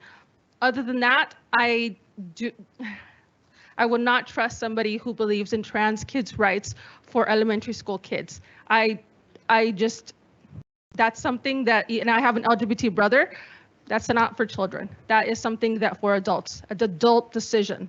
So I say no to the recall, a radical recall. I have all these progressive activists here. So use your money wisely. Thank you.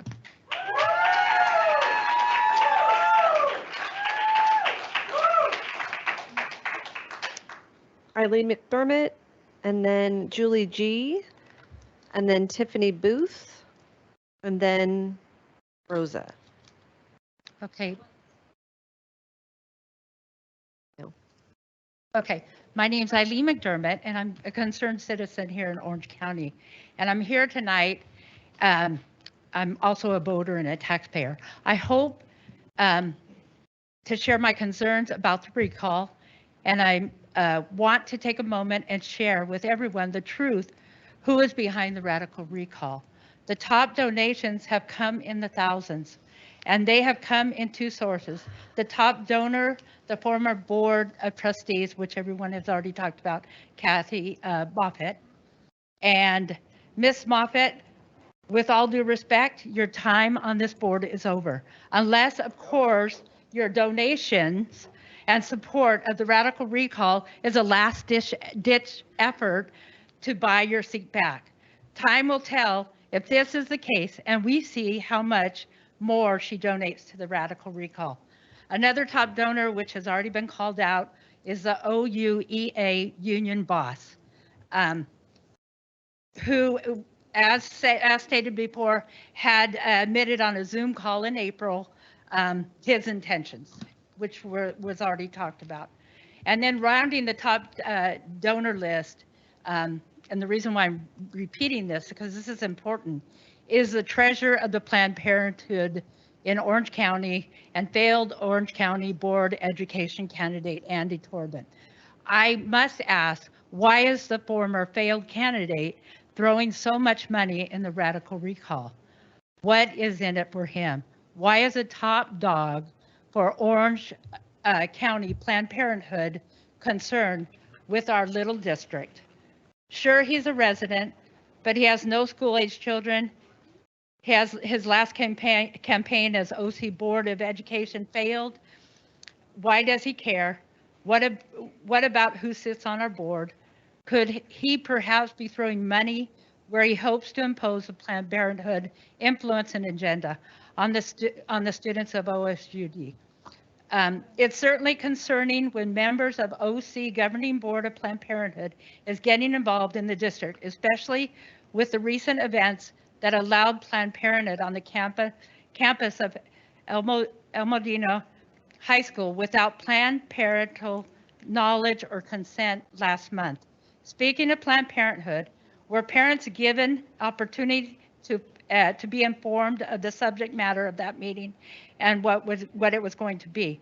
Were parents given the right to know who and what their children were going to be exposed to? And I know one personally that told me she didn't know, and she spoke out about it. Were parents given the option to allow their minor children to go to meetings? Why does an organization which has admitted, so I'm just telling you I'm against the recall, and please consider not.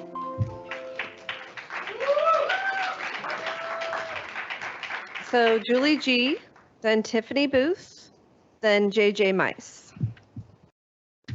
So at these meetings, I've heard speakers resort to name calling such as flat earther and useful idiot because they disagree with someone, as though we can't have differing opinions. I'm amazed that people come up here and insult others expecting to what? Win over the other side? Some people at these meetings act like the bullies we're all supposed to be concerned about. As a parent who is watching, it appears that the union, who has an enormous amount of power, and those who support their agenda have been upset by the parents who are finally pushing back. They can't fathom not having unfettered control. We are aware of how coordinated and choreographed the actions of the union and some staff members are. At times I feel powerless against this, but I'm here. I would like to thank the members of the board who are trying to keep children safe and for being willing to sit through meetings in which they know they will likely be insulted or personally attacked. Even those with whom I disagree, it's not okay. I would like to give this board a chance to make a positive change, and I will not be supporting the recall. Now, I work with children who are victims of abuse. One charge against perpetrators is for grooming children, often through the use of pornography to desensitize children to sexualization. I heard some people in this room joking about being groomers. Come to my work for a day, and you might find it's not so funny. Schools providing books with explicit sexual content is entirely unnecessary. To those who applauded the Drag Queen Story Hour mentioned in a previous meeting, why are you so intent on sexualizing young children? And worse, in our district, this event being renamed so as not to alert the parents whose taxes pay for these schools. To try to sneak material by the parents is unconscionable and clearly suggests you know you're doing something wrong. Here's a fun fact. When a child's in foster care, the foster parents must get permission from the biological parents to cut the child's hair so as not to violate the parents' rights. Yet some schools have begun assisting the transitioning of children to a different gender and are prohibited from telling the parents about it. I would like to see a Parents' Bill of Rights established, and I would advise our district to see how things play out in neighboring districts prior to pushing an agenda. There will likely be some serious and costly legal consequences ahead and more chaos, which the union claims to dislike. Schools need to stay in their lane and educate, not indoctrinate. It's a losing proposition to infuse politics into the schools, which should be a neutral place to accommodate kids of all families with differing values. I don't presume to parent other people's children and force them to accept my values, and I expect the same in return. Due to the strong opinions on both sides, the only winning strategy is to stay out of the culture wars.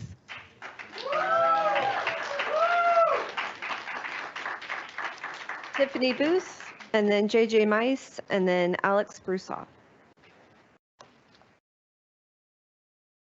Good evening, members of the board, ladies and gentlemen. I'm coming to you to address posters that I have witnessed at La Vida Elementary.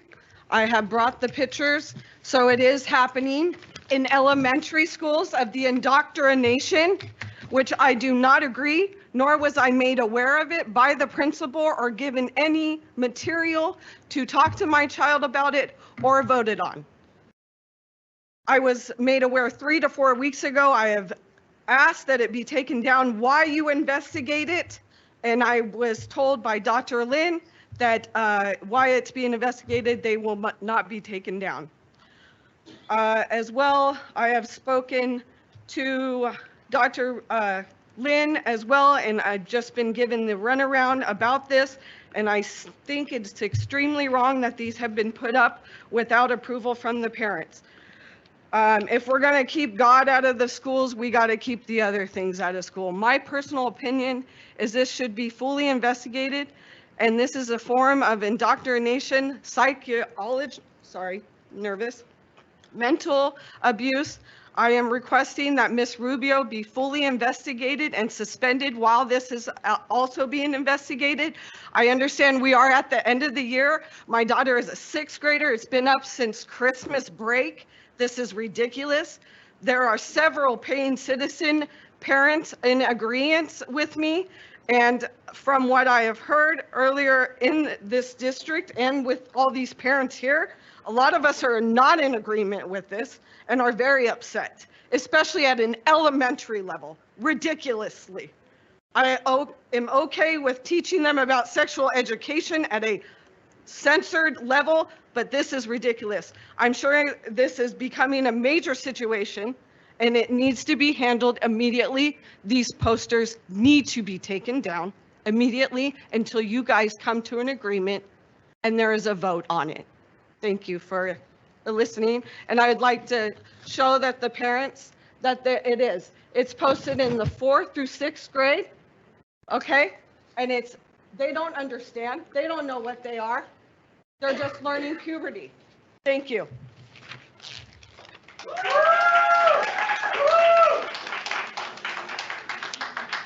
Okay, so JJ Mice, and then Alex Brusaw, and then Heather P. Heather P. Man. I actually just pulled a card for 6A to just be a placeholder in case something came up that I wanted to address, and I was expecting to wave it off, and my head's exploding from all this. One thing I wanted to just throw out there is that I believe it's in the Bill of Rights, is that the government shall abridge a separation of church and state.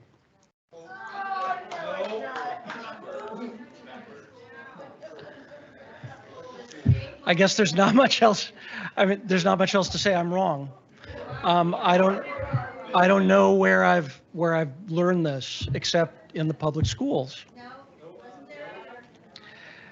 This school district, as every other district in Orange County and California, has Jewish students and Muslim students and Hindu students and probably a handful of Baha'i and Catholic students.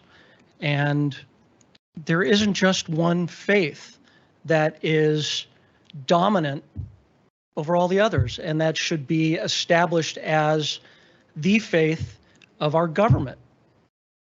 And that is foundational. And it frightens me, it truly frightens me, the direction that this could be going.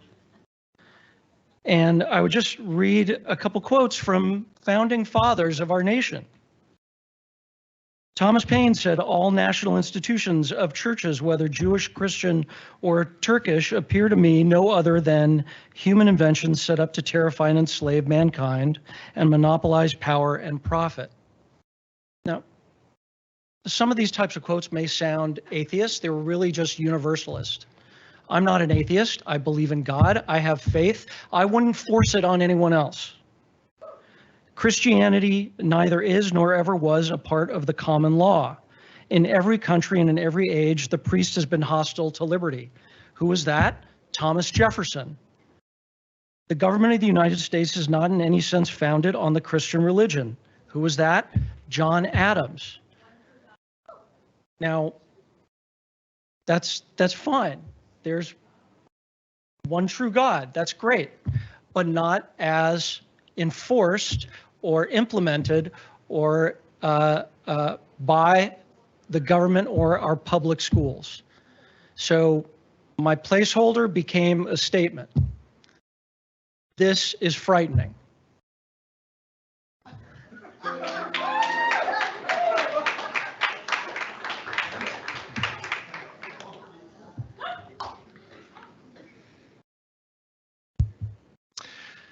When I submitted my open comment card, I was told that they would put a timestamp on it. Now I know why. You stacked the comments in favor of those against the recall. You told them what you were going to do today, and you told them to submit their comment cards all together. None of these people were here before closed session when their comment cards were submitted. You're right, there was one person. He probably submitted them all. This is classic viewpoint discrimination. There will be a Public Records Act request tomorrow for every single one of those comment cards. So, Mr. Covert, please make sure that you preserve those comment cards, because what we've witnessed today is the majority stacking comments that are favorable to them so that they could all be heard together. We heard Madison's dad speak in her defense. That's great, a father speaking in defense of his daughter.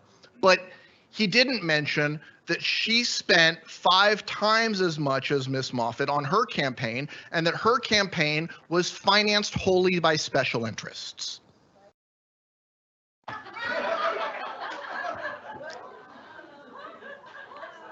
So her parents bought her a board seat. Is that what I'm hearing from the no on recall people over here? By her parents? Her parents bought her a board seat? Okay. Please focus on talking to the board. I want to address the confrontation between myself and Mr. Ortega tonight.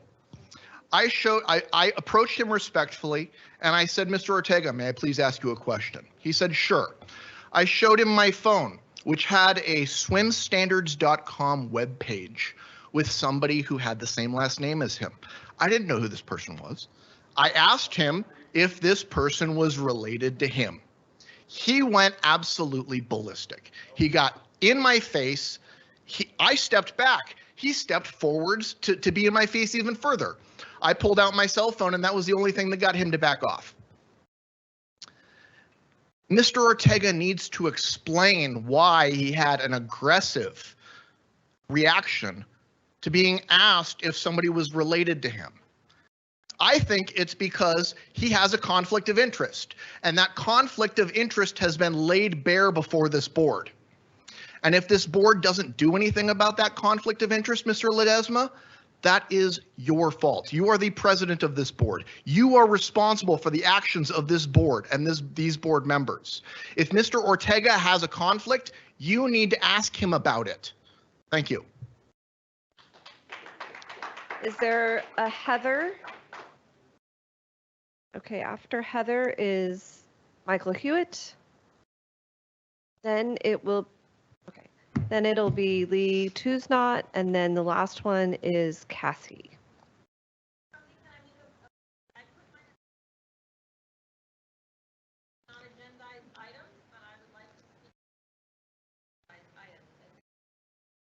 There is a pile of 17, so that will be up to somebody else. You only told your friends. Yeah, I agree. We should hear those now as well. Okay, so right now it is. Let us finish these cards, Heather. and then the board will consider.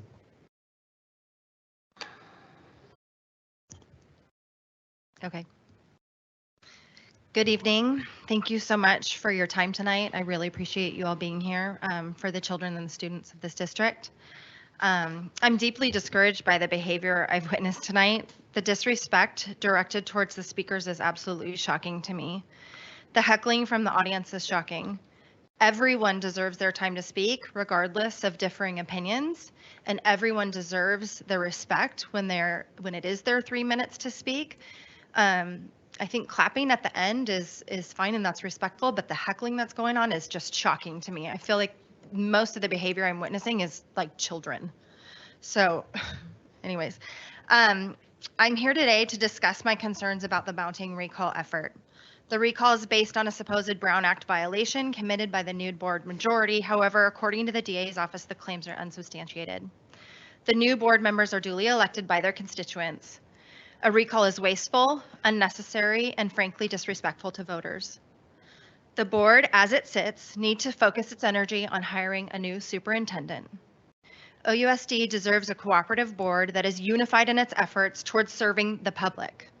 Continuing to push for a recall against elected board members is an incredible waste of resources.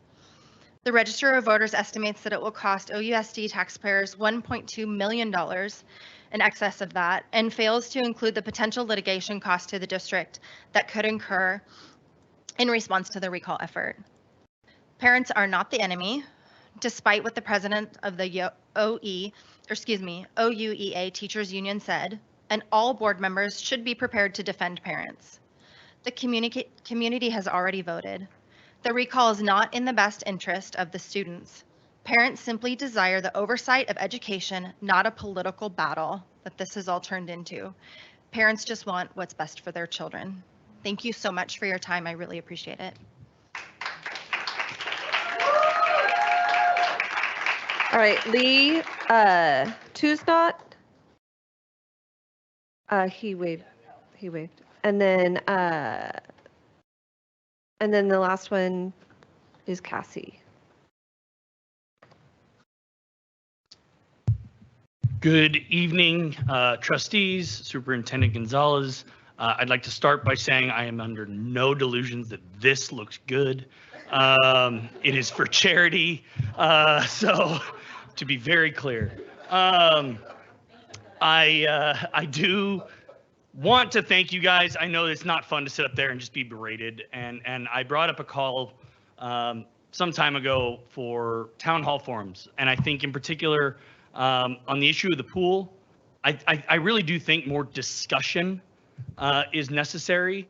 I said it at the last meeting that I am all in favor of 51, 110, 300, yard pools at every single one of our facilities. I want every facility, every piece of every facility to be amazing. I just want us to find some creative ways to fund it. It's been talked about ad nauseum that there are districts that neighbor us that have amazing aquatics facilities, and it's true. And it's so sad to walk onto some of those campuses and think of what could be here. But it goes sometimes unsaid, almost every one of those that was listed were paid for through bond measures. Almost every single one of them. In fact, multiple bond measures. I am a taxpayer here too. I would deliberate over the impact that that would have on my own personal property taxes and how it would affect me.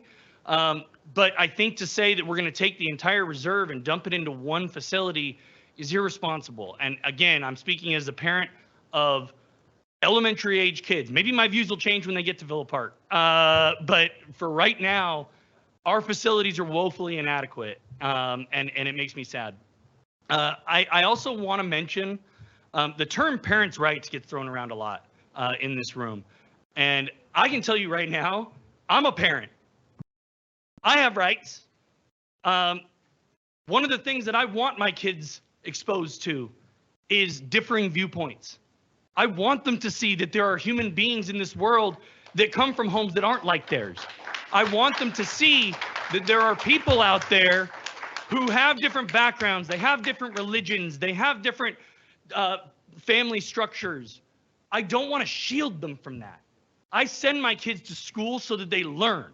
And yes, test scores matter, but there isn't a single kid that has ever gotten into a college based on their SBAC scores. It does not happen. It doesn't exist. Those are measurement tools that do not reflect the actual outcome of what our district is able and capable of producing. So in closing, thank you. And I hope everybody has a wonderful early evening.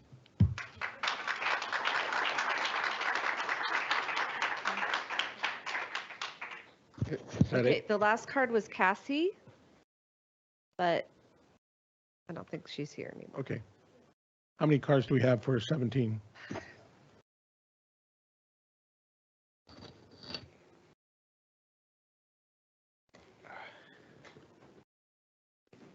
Seven. 21 more minutes. Also, Mr. President, I was asked to advise regarding the board bylaw 9323 in regards to the adjournment of regular board meetings by 10 p.m. unless extended by the board. So I think, we haven't got to the action or information items or consent, but I think staff is ready to do so, but I think it requires discussion by the board. Right. So in the past, what we would do is somebody makes a motion to extend the meeting past 10 o'clock, even though we're already there, but to continue the meeting. So if I have a motion to continue the meeting. I'll make the motion. Okay. Motion by Trustee Mumsey. Is there a second? I'll second it. Second by Trustee Erickson. Any discussion? Yes. Yes, Mr. Ortega. Well, let's set a time limit. Okay. What would that be? Well, hold on. Because we may have to, the motions will have to change if we want to set a time limit. What, do you mean just extend it to, like, say, midnight? Is that what you're saying? Yes, or 11:30 or midnight. Do you want to change your motions? And then we can readdress it at that time. That's what we've done in the past. Should we do? Yes, we have. It's about 20 minutes to 11, so. I'm sorry, the board bylaw does ask that it be extended to a specific time. Yes. Okay, thank you. Midnight? We need to conduct Well, business. please, Trustee Rumsey, cancel your motion or rescind your motion and. Okay, I withdraw my Yeah, motion. withdraw your motion. And make a new motion. Okay, I'll make a motion that we continue the meeting and yet end at midnight. Okay. Trustee Erickson, I'll second. discussion? Okay, so this is a dilemma here. So I'm just going to make a comment. Past two board meetings have gone late. The starting of this meeting, I got berated because we don't want to have late meetings. And then we proceeded to have hours and hours of a lot of speeches. So I just want to remind people that's my dilemma. And that's as much as you want to blame it on me, it's also something that we created. Okay. We created all the discussions and on and on and on.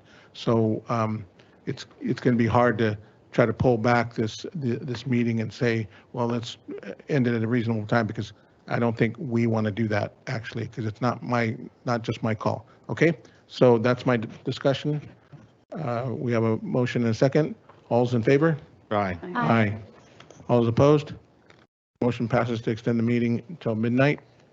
7-0. Okay, shall we take the seven? Trustee Yes. Ledesma, can Yes. I have a point of order and ask for a restroom break? Oh, wonderful. Yes, can we take a 10-minute break? Is that good? Yes, please. Yes, thank you. 10-minute break. Adjourn for 10 minutes.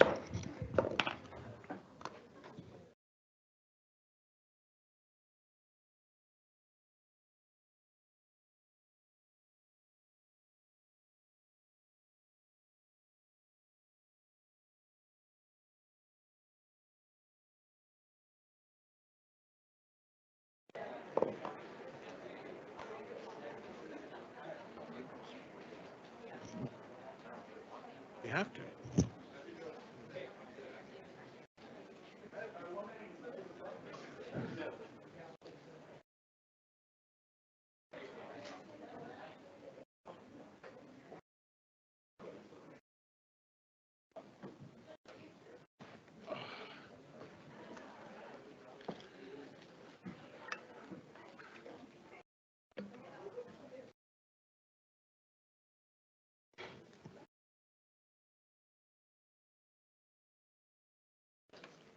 Okay. We are at, we have what, eight cards? Seven cards. Count again. 7 cards that indicate 17. They wrote 17. Okay. What is the pleasure of the board? We need to let them speak. Obviously, the people that put 6A on the other one were told ahead of time to put 6A on it. That's fine. It is what it is. I don't know. How could you make that assumption? Because it's just, could it be the that they might have read the circumstantial agenda? evidence is there and it's so How's strong. that? It's How's that? incredible. Could they maybe read It the agenda? doesn't matter. We just need to let these people speak. The non-agenda items should go ahead, just as the other non-agenda Well, I just- items are. We just treat I don't them all know the why you would same. accuse people without any kind of No, it's so obvious. knowledge. And you gaslight every time. Something is so obvious. I think that's what you It's just fine, but it's fine. But just let the people speak that are non-agendized items. Get it over with. Anyone Let's else? not argue I about agree. it. did. Anyone else? Sorry, I just came in. What are we deciding? We have some blue cards here that are item 17. So do we wait for them to speak at 17 or we take them now? They're non-agenda. Let's just take them now. There's how many? 6? 7. 7. Okay. Yeah, and I think just like before, if there's something that you agree with someone else, maybe just out of the courteousness of someone that already went or of the other people, to just say, I agree. Okay. Think we have consensus? We, here are the cards, 3 minutes piece. Okay. That's so- why we don't get to the business of the district. That's an issue that we have to try to address. Soren Williams. And then after Soren Williams is Michelle Weisenberg. And after that is John Sinks.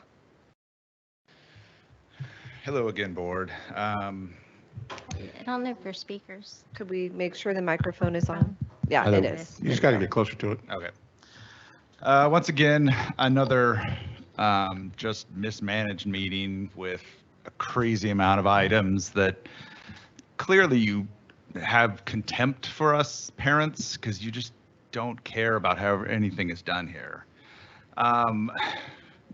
So for everybody that has complained about the minority or our fired superintendent, let me remind you that John Ortega and Rick Ledesma have been here for over 20 years. They hired her, gave her rave reviews her entire career And to believe they will do anything to help this school system is delusional. The special interests that fund them have a vested interest in this school district failing, and that's why they funded the previous candidates that decimated this district 20 years ago. So when you talk about pool maintenance or neglect for 20 years, those two right there, they're the problem. The low test scores, if you believe that the test scores are really that bad, these two guys, 20 years, been here. Why don't we change them out? The conflict of interest that we've seen with John is just astounding. And the chaos that we're seeing in this district, you guys can't even get to your actual business that you're supposed to be conducting because you had 20 of your supporters come up and just do crazy conspiracies and bigotry. Just LGBTQ hate, Christian nationalism. I mean, what is going on here? It's astounding that people believe this stuff. And it's crazy that you support it and encourage it at this public meeting.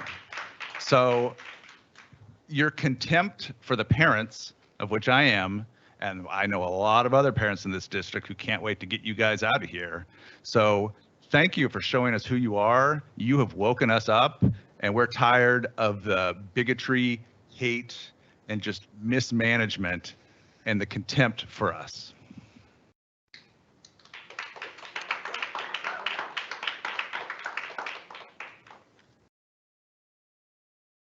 Hello, my name is Michelle Weisenberg, and I have been scribbling notes furiously, so I'm going to talk fast. I have a lot of things I wanted to address based upon some comments I've been hearing tonight and what has been happening in our district. First of all, nobody is calling anybody names except those that are up here calling parents and teachers Marxists and communists and groomers, terms which I suspect they fully may not even understand the meaning of. Let's see. I want to clear up when they talk about the cost of the recall being 1.2 million. That's if it's a standalone election.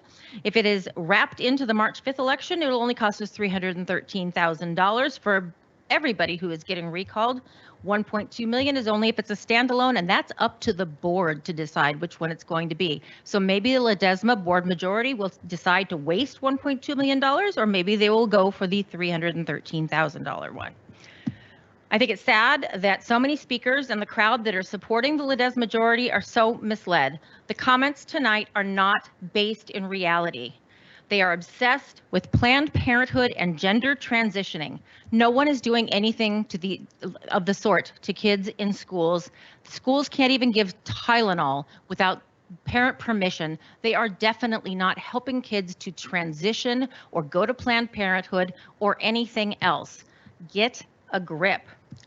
The union and Planned Parenthood are not behind the recall or funding the recall. Members of the public, parents, teachers, those are the people who are behind the recall. How do I know that? Because I am behind the recall. Who's the recall's top donor? Not Planned Parenthood. It's me.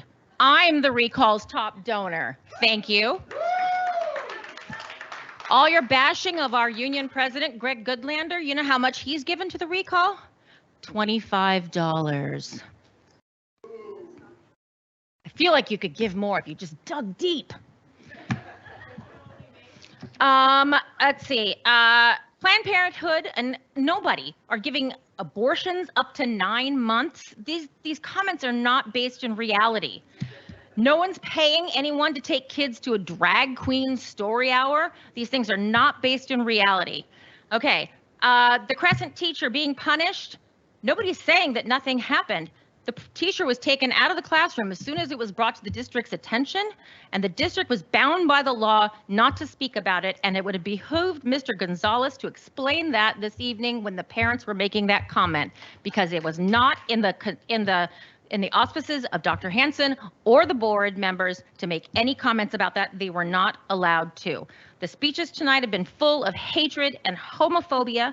They're calling us radical. Well, you can call us radical all you want, but we support our teachers and we support our students.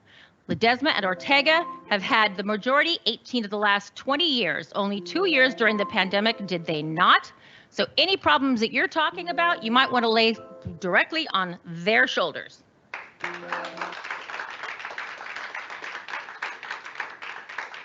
After John Sanks is Gregory Pleasance and then Joe Lynn Lang. So for the record, my daughter is learning math and she is learning to read and she is learning it very well. I don't know where this is coming from some commenters that that's not being taught in schools anymore, because I can fully dispute that. Anyway, last month, Mr. Ortega, you pulled most of the education service items from the consent calendar. You'd complained that you wanted to see the contracts associated with several of these items, and I was surprised about this because I've brought this up pretty much every meeting since January. So your own board bylaws allow board members to go to the superintendent and request information. Rather than speaking to the superintendent, I guess you decided to just wait until the meeting and pull the items. So here we are in June, and tonight we have 113 items on the consent calendar tonight. Apparently now we also have a deadline to get this done by midnight. It'll be interesting to see how this all pans out. So the same items I see are back on the agenda again, but once again, the contracts are not posted online. How does the public or even this board know what you're voting on tonight? I have no idea. I've mentioned before the OUSD agenda descriptions are far below the standard of our neighbors and other public agencies in Southern California. I want to point out that there's no mention of an RFP or competitive process on any of these professional service consent items that you're considering here tonight. There's no documentation of an RFP. It appears that these are sole source awards. Maybe they are, maybe they aren't. As a member of the public, I have no idea. There are dozens of agreements being awarded tonight with no description of how the vendors have been selected. So again, I'm asking you, look at how your neighbors, such as the City of Orange, the Orange County Board of Supervisors, and other public agencies in Southern California are publishing and writing their agenda packets. You guys can learn a lot by this. They clearly describe the scope of work of the vendor, how the agency has previously used the firm, where and how the professional services were publicly advertised, and how the agency has gone about selecting the firm. Mr. Ledesma, there are still no agreements for the public, and these agendas are substandard. I've brought this up for months and it's not being taken care of. Why don't you fix this? And why are we running these meetings so opaquely? This is your meeting, Mr. Ledesma. Please do your job.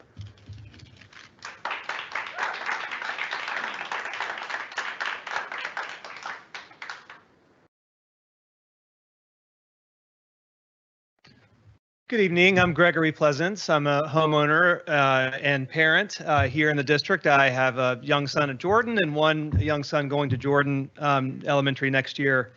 And, you know, I want to say two things. One, you know, on the First Amendment, you can adopt reasonable restrictions on speaking time, but you should give folks notice before you do so. So I'm glad that you've made that decision tonight.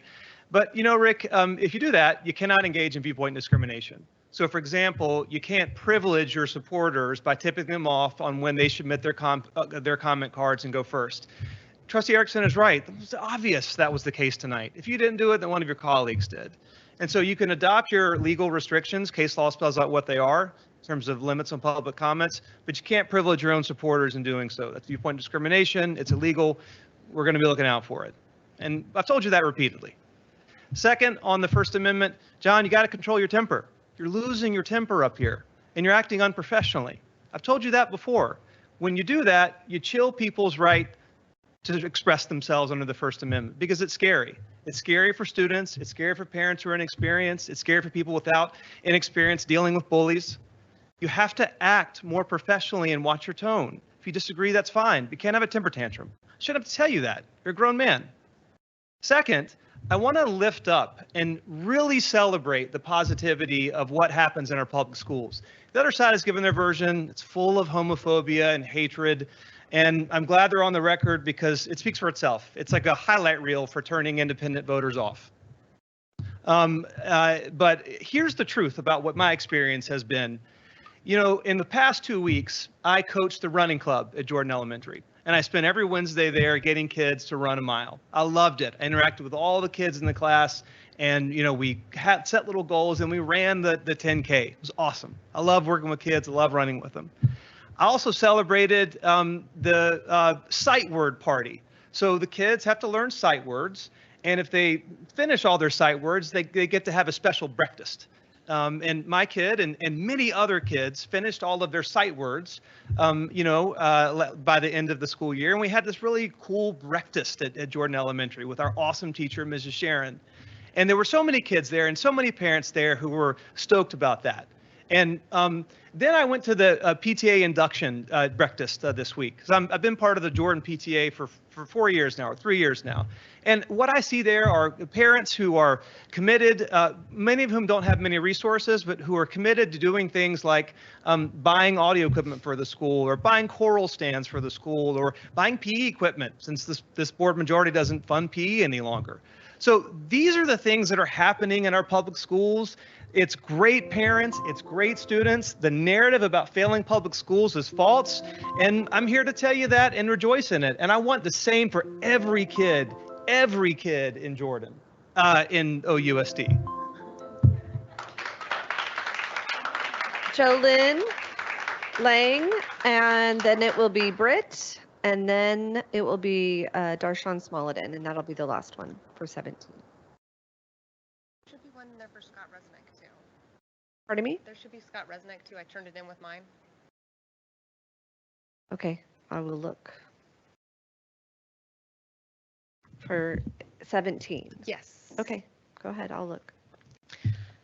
Hello, my name is Jolynn, and before coming to the board meetings, I watch them at home, sometimes on YouTube at double speed, just because they are super long. And so this is a little bit of information more for the other people who are still watching at home. I just kind of wanted to, we've heard a lot about how people doing the recall, I am also for the recall, if you're watching you can see that. People doing the recall are outside and big money supporters.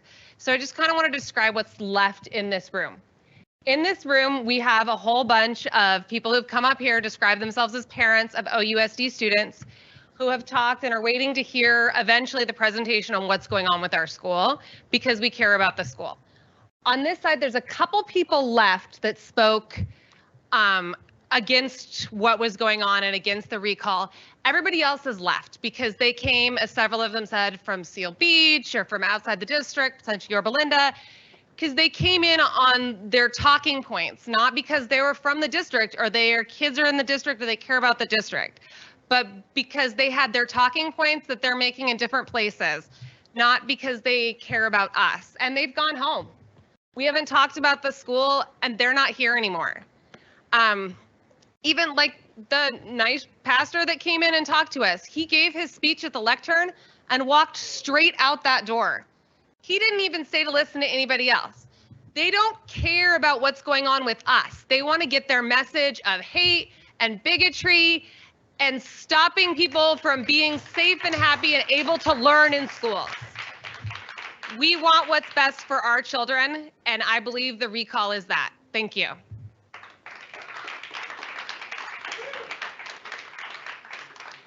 So I've gone through all the cards, and there isn't a Scott Resnick in the cards.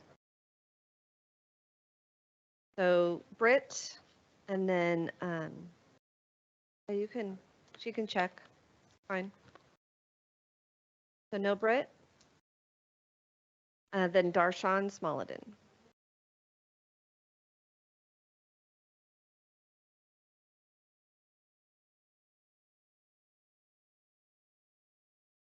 I'll keep looking. You're so much taller than me. It's okay. Good evening, board. Hard to follow that, Jolynn, A+. So really quickly, I wanted to tell you a little bit about my family. As I've said multiple times, I'm an OUSD parent, but I wanted to describe a little bit more. My father graduated from Villa Park High School in 1967. He was the first graduating class that went to their entirety of their schooling through Villa Park. 50 years exactly after that, my son graduated from Villa Park High School, and then we switched teams, went to El Medina, graduated a student. What I often don't mention is I myself was an OUSD student. I attended Linda Vista Elementary School. So what I'm saying here is this is my community. This has been my family's community for years. This is an important thing, even though I have a daughter who is a junior and I have one more year. It's important to me because in my family, apparently we come back and we raise our kids in this city. So I wanted to say that. We actually weren't going to talk about the recall, but I went to a school board meeting and a anti-recall thing came out. So I wanted to talk a little bit about this radical recall. We are, as I said, parents. We weren't going to talk about that too much. Rick, when you broke tradition last meeting to address the Esplanade parents about the lies being told to them, that was interesting. I'm wondering why you don't do that when people are telling lies about our district from this podium. So, and then because we're going to keep saying this over and over again, a recall will cost $313,000 when it is wrapped in with a March 5th primary election. If it costs $1.2 million, then that means that you all chose that. Also, it was interesting that everyone came up with that $1.2 million, and I even saw a picture of it on Facebook. It was awesome. Chris Wynn put it, and your shadow is in the picture. So someone took a picture of the Friday packet, but what they didn't know is that the ROV had updated their information. So if you want to see that email, I'll give it to you, or Spencer will give it to you in a week. But you are sharing information and pretending like you're not. You are stacking the deck for public comments and pretending like you're not. And anything you do, we'll go there. We were not going to talk about the recall. We were going to let this be about our district. And by let me say that again, our district, where our kids attend school. So you are messing with our families.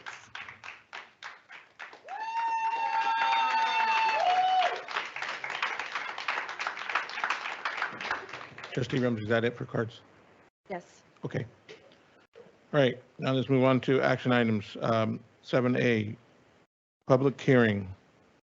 So this public hearing regarding proposed 2021-2024 3 local control and accountability plan. I'm sorry, we do have comments on this. Yes, let's take the comments. Yeah. Veronica Cisneros.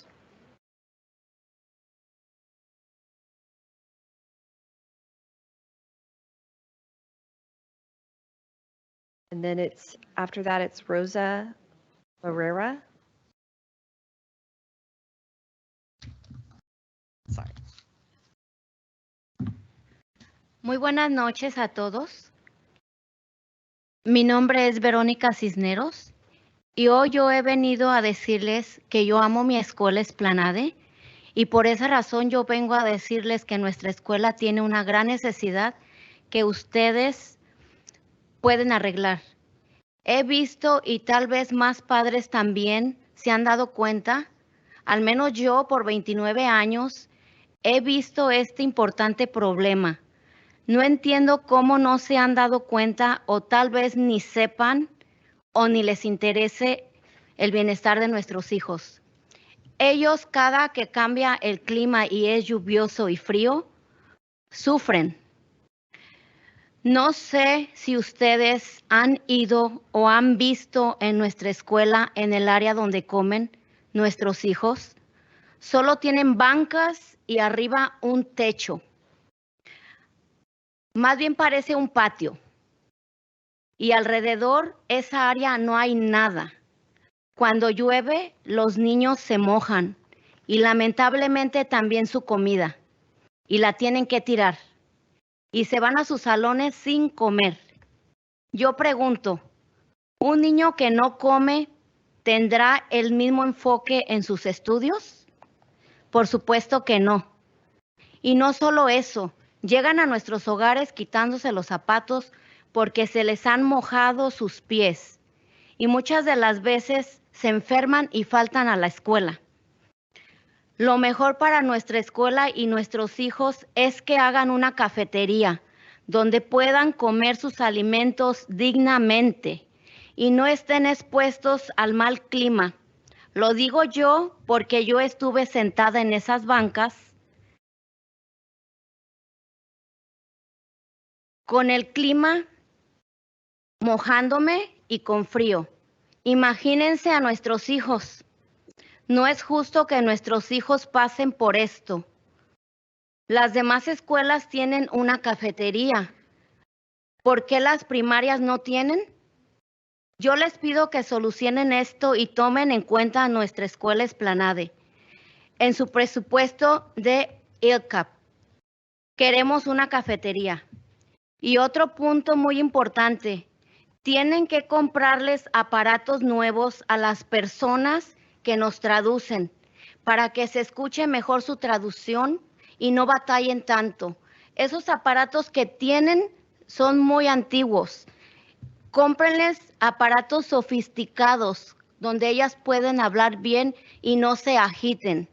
También necesitan un lugar adecuado donde no haya tanto ruido para poder traducir.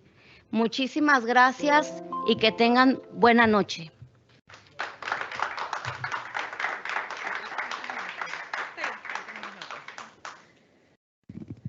Buenas noches. Good evening.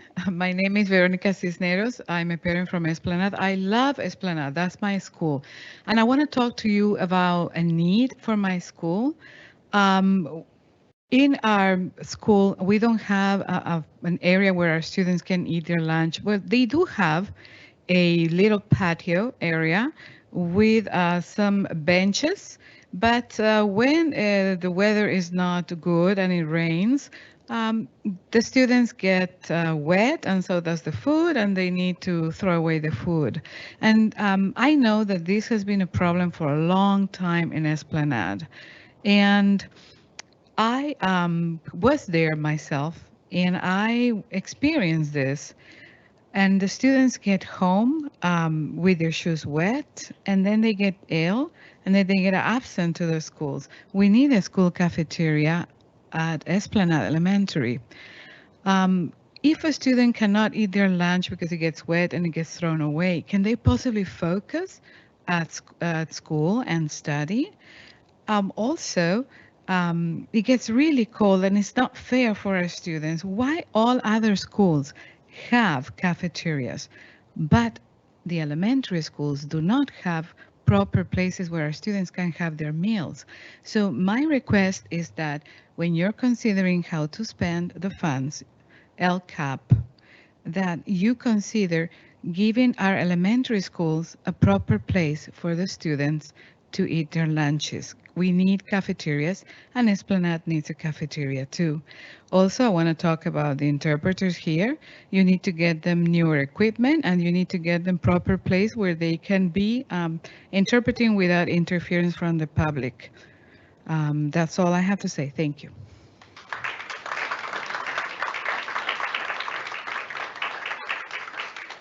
So Rosa Barrera?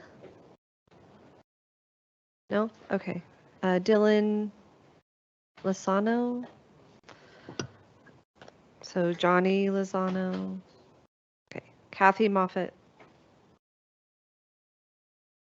Oh, I'm sorry. That one is 7B. I apologize. Yeah. Okay. All right, moving on to 7A. Public hearing regarding proposed 2021-2024 local control and accountability plan. Mr. Rodriguez? Okay. Oh, Mr. Mr. Gonzalez, but then he was going to pass it on to you, Ms. Rodriguez. Yes, I'll go ahead and jump in. Great. Okay, so good evening, Board President Ledesma, board members, Mr. Gonzalez, our cabinet, and our dedicated community that are still here tonight. Tonight is our annual overview of the LCAP, which is in its third year of the LCAP cycle.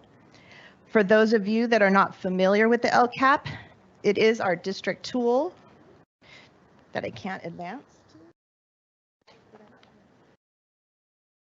Thank you. So this is our district tool. It explains the stories of how, what, and why programs and services are selected to meet the needs of our students.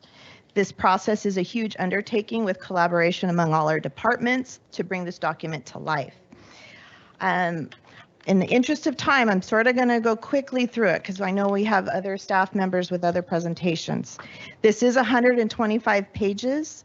So I do welcome any board members that if you have questions after tonight, before I come back on the 20th, please reach out to me. So I have listed here the LCAP contents. The main pieces are the budget overview, the plan summary, the engagement with our educational partners, the MEET, which is the goals and actions, and then the sections about how we increase or improve services for our foster youth, English learners, and low-income students, and then expenditure tables at the end. In addition, we've added the LCAP federal addendum, which recently we had a review with our federal program monitoring through CDE, and they have asked that we always bring the federal addendum along with the LCAP, so it comes as one package. So in the first section is the budget overview for parents, and this will definitely be covered by Mr. Rivera and Mrs. Balsara, so I will not go into it, but it is there for you to see. The LCAP plan summary basically goes over the information of our district. We reflect on our successes and identified needs. I want to highlight some of the successes that we have that from our LCAP survey. The transparency that they shared was that 85% of our parents say that they are informed of ways to be involved. 84% say they are encouraged to take part in trainings. And we've implemented ELOP, expanded learning, dual immersion, international baccalaureate at the elementary level, and the expansion of our TK sites. Definite needs are that we were differentiated assistance categorized for our special needs students and homeless students that need to show more improvement in academics and chronic absenteeism. We need to focus on our English learners, improve facilities, and continued focus on campus cleanliness, and that came out of surveys. Ms. Rodriguez, can I just ask you a quick question because it relates to pretty much everything? What was the breakdown, and maybe it was in the material and I missed it, what was the breakdown between like secondary parents versus elementary school parents? Coming up on the next. Okay, thank you. Oh, I don't have the parents separated for you. I just have parents all together. So overall, parents, we almost doubled from last year of parents being involved, with about almost 70% of them being parents of students of free and reduced lunch students. This year, we separated the elementary and the secondary students, and you can see that last year we had 4,000 total students, and this year we have elementary with over 4,000 and secondary over 4,000. So we increased the parent voice, the student voice, and also staff voice, with a total of over 16,000 responses on our surveys. I added in that we do have focus groups held at all our sites, and that was another 958 that participated for over 17,000 who gave voice to what we compiled in our LCAP. So from the LCAP survey, we often have an open-ended comment section. So we took the top 5 based on the different groups, and I color-coded them to sort of see where trends were. And improving facilities came with the parents and the students of middle and high school and staff. Parents and students in elementary very happy with school. Increased safety protocols were with parents and staff. Maintenance of schools and restrooms came from our parents and students in middle and high school. And then teacher-student ratios too high came from staff and parents. And then always improving quality of food shows up with our students, and there it was. So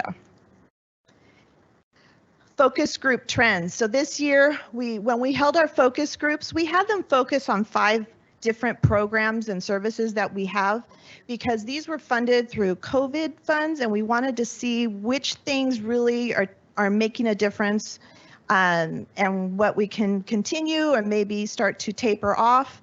ELOP, that was not a COVID funded, that was a new program, and that was actually the highest positivity rate was with ELOP. And then Elevo, which is a sports PE kind of program that we have, and one-to-one technology were the next ones with the higher positivity rate. The next part is our goals and actions. This is the meat of the plan. We have 4 goals that match the EDGE. So the excellence in academics and leadership, dedicated engaged communication, genuine wellness and safety, and efficient utilization of fiscal capital. So in our academics, these are pretty similar to last year, but we have added some pieces, and I'll go over the highlights at the end here. Dedicated and engaged communication is supporting our parents and outreach for parents and with our schools. Genuine wellness and safety, again, it's looking at the multi-tiered system of supports that we offer for all of our students, but focusing on our foster youth, our English learners, and our low income. And then our goal 4 is really looking at our basic services that we provide and our state and federal program supports. This is the next section that is new to us this year, comprehensive support and improvement. We have one school that was identified for this. This is out of the federal accountability of schools. And in comparison, there are 18 schools in Orange County. One is one of our schools, and one is one of our charter schools that is housed at one of our sites. And with this, they have to develop a special improvement plan, and they also get additional funds to work on this improvement plan. So this is the actual page that I'd like to really focus on, which is the enhancements for year 3.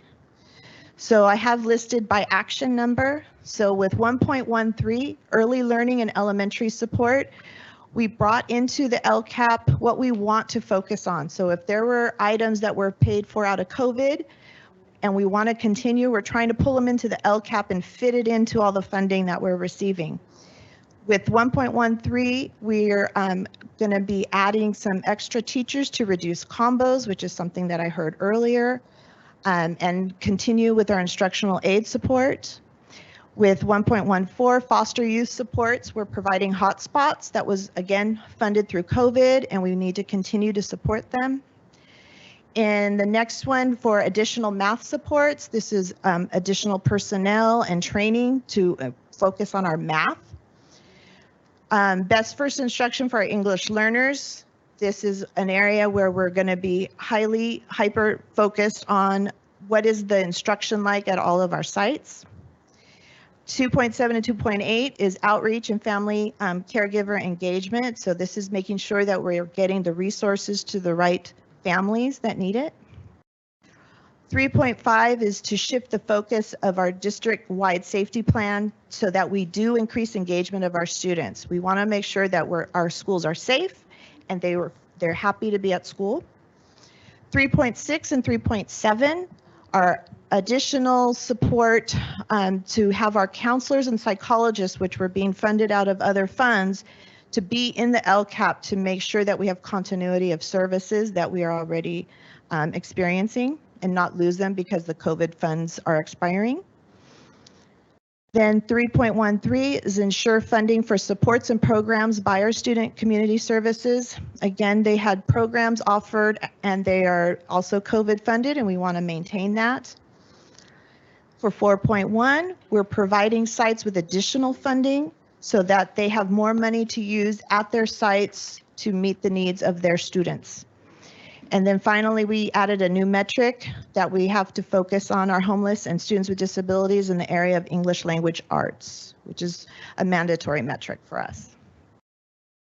The federal addendum is a separate document that you won't find actually in the LCAP, but it'll be adjacent to. And it covers Title I, which is for improving basic programs. Title II, supporting effective instruction. Title III is for our English learners, and Title IV is student support and academic enrichment. These each are all supplemental. Title I is actually, some of it goes directly to the schools that are Title I, meaning they have a large population of free and reduced students. Title II, III, and IV are all centralized funds, and Title II is more for professional development purposes. Title III pays for our instructional specialists to work with the schools, and Title IV is for activities related to safe and healthy schools, effective use of technology, and well-rounded education. So right now, we are coming to the end of our LCAP process. It starts in August, goes all the way through June, so it's year-long. We have communication is key. So you can see that we've been meeting with our educational partners at the district level. The site leaders work with their community. They hold focus groups. They share the highlights. We bring the LCAP essentials to our district advisory committee, our district English learner advisory committee. We consult with our bargaining units as well as our SELPA. So right now we have submitted our LCAP for review through the county. We are tonight here at our public hearing, and then I'll be back on June 20th for the approval along with our budgets. And for our community, where to find the actual draft, we have it posted. It's been posted, and it's middle of the main page. You'll find LCAP LCFF, and you can click there. You'll see the current LCAP and then the draft. And that's it. I whizzed through that. So any questions?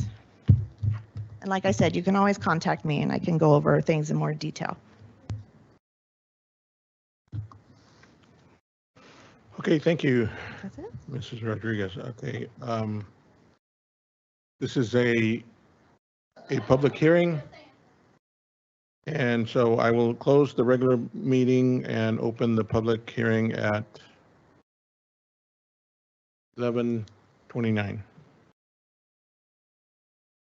Are there any speakers regarding the proposal 2021-2024 year 3 local control and accountability plan?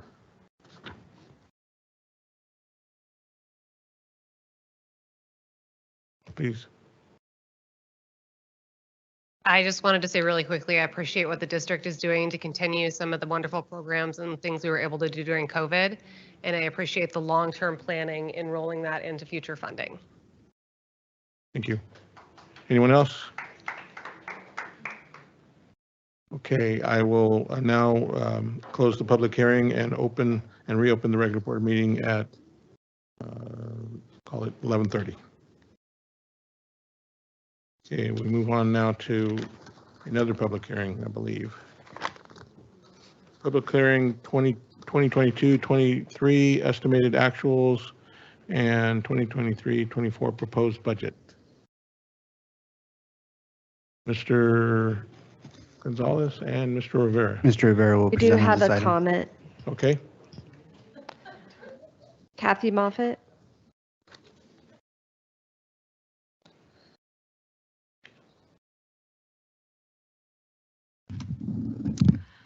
Good evening, Board. I'm here to talk about process having to do with our finances.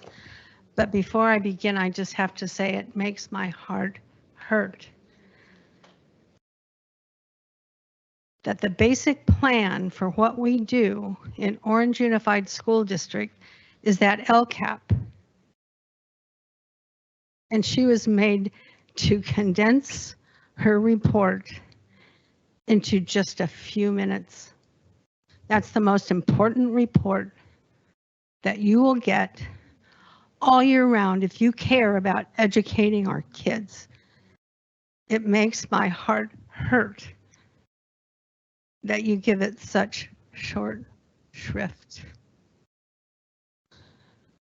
I'm here to talk to you because I'm concerned about the board majority's interest and expressed support for a new, very large pool at Villa Park High School. As others have said before me, who wouldn't want that? Who wouldn't want that if it were a part of a well thought out, well vetted, and unanimously adopted facilities improvement plan that took into account, all the many needs of our district. But that isn't what we see going on here. Ironically, that is the type of scenario that is exactly what OUSD did a few years ago under the leadership of Dr. Hansen. We had a comprehensive facilities master plan vetted by scores of community members, maybe hundreds of community members of our parents and community from all parts of OUSD. Why are we not using that plan? If we are facing the need to amend that plan, why do we not carefully do that just as we carefully made the master plan in the first place? I agree with trustees Yamasaki and Page who suggest that a plan to refurbish Canyon, Villa Park, and Orange High School pools is the best way to go. Buy some time, put the pools into service, and then put one large pool and competition venue at Peralta. And how do we finance that? Well, we finance that with a sports facilities bond, just as we have heard in your hearings on this board, is the most common method used by most school districts in response to similar needs. Just like we couldn't afford the improvements to our buildings without a bond, we can't afford these pools without a bond. So please start being responsible. Start going back to what you know is responsible and prudent fiscal planning.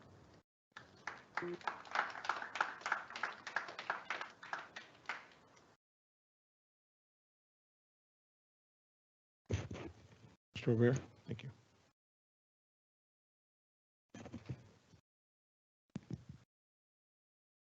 President Ledesma, our acting Superintendent Gonzalez, distinguished board members, our cabinet members, and the rest of the community that's here tonight. We're here to talk about our proposed budget, which is our starting point, our instrument for which we're going to be planning and using effective July 1. Ms. Balsara is here to assist me with this presentation. She's going to be covering the nuts and bolts of the presentation, and I'll be sharing with you the May revise and then the next steps. So last week, we attended a workshop on the governor's budget May revise. And I took some slides, which you're going to be seeing in this presentation. And the key points, the thing I want to bring out about this slide is that the state for a number of years has been losing population. The gray line is the population of the lower income. People leaving the state to go get work somewhere else. And then you have the blue line, which is the middle income. That has been declining, and more so in recent time. The tax structure of the state is that the higher income earners are taxed at a higher amount, and proportionally more taxes are paid by the higher income earners than the lower income earners. So you can see there actually was growth in our enrollment, in our state population for a number of years, but that has been on a steady decline. So the people that have higher wealth are leaving the state almost in the same numbers as the other two groupings. And that's going to cause a tax problem for the state, an income problem for the state. The other thing that we are seeing is that the governor postponed the filing of tax returns from April to October. So here's a chart showing you what percentage of the receipts for personal income tax for the last several years, which has been around 17 to 21% of the state revenue, is in the filing of the tax returns in April. The last time that it was postponed was in 2020. This year, the tax returns for that month made up only 6% of the state revenues. So right now, we don't know what our state revenues are because the tax returns have been postponed and most people have not filed them and will not file them until October. So we will not know until November. So I'm referring to that as the November revise. The reason it's called May revise is because the governor would revise the revenue projections based off the previous month's revenues.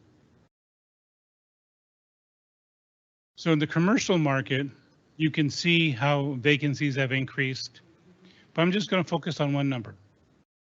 There's $2.9 trillion worth of mortgages in the commercial markets, office buildings, that is coming due in the next 2 years. And the vacancy factor is at an all-time high. So that's problematic because there's property taxes, there's employment. You know, the commercial market feeds our economy. But if people are not, if the commercial market is in defunct and we have trillions of dollars possibly that are going to be defaulting, that's going to be impacting the state revenues. I know this is a busy slide, but I just want to point a couple things in the red boxes.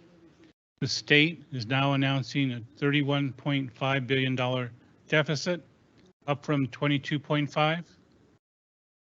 There's a reduction of the personal income tax, probably because people haven't filed their tax returns. The assumptions in this budget are deemed as the riskiest budget over a decade since we've had the LCAP report. That's concerning. Our education budget has been reduced by $2 billion. And we have cost of living adjustments, and I'll address to you how those cost of living adjustments are going to be impacting districts in a short while. Here is another slide showing the level of cuts that have been incurred, the funding that we're getting per student up here. So now to talk about the nuts and bolts is Mrs. Balsara.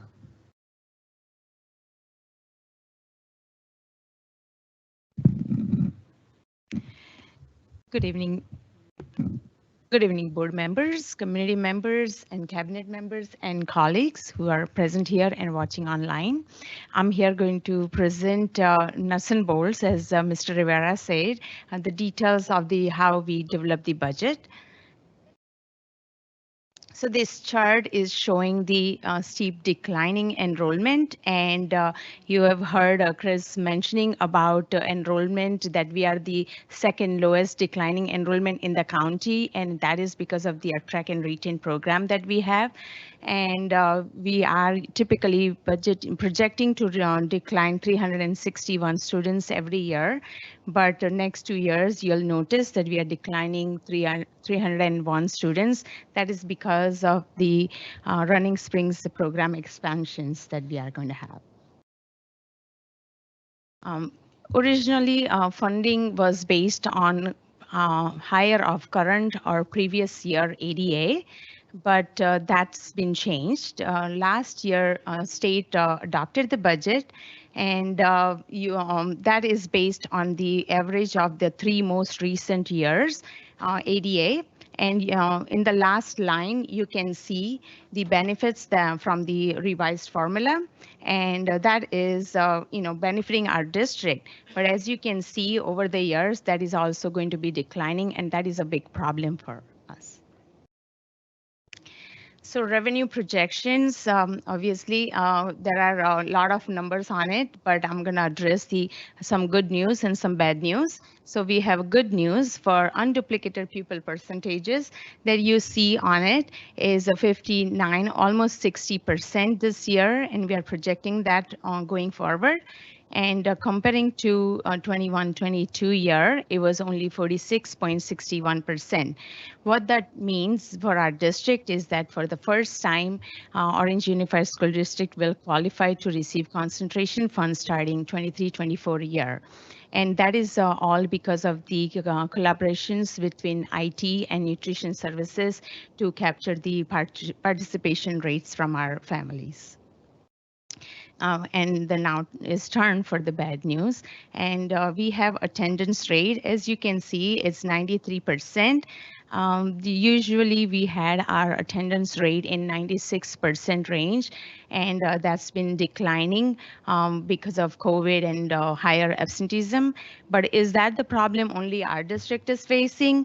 And that is not true, because it's county-wide and also statewide issue. And higher absenteeism enrollment is declining is a county-wide issue and a statewide issue. And the other bad news that we have one-time block grant fundings, about 40 million. And as you heard that on the May revise, we are going to be reducing those block grants going forward. But we have received some of the cash for those block grants. So hopefully we don't have to return, and there will be some adjustments to that. So there are a bunch of numbers for assumptions for expenditure projections, and we have documentations. And if you are interested in knowing how these are applied to our budget numbers, I can go over that in detail with you.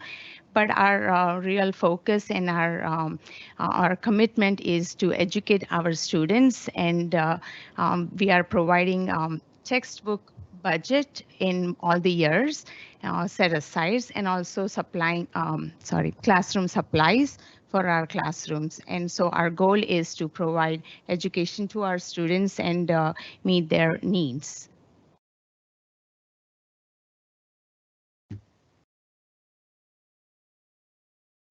So this is my favorite slide of the presentation, so that's why I'm taking over right now.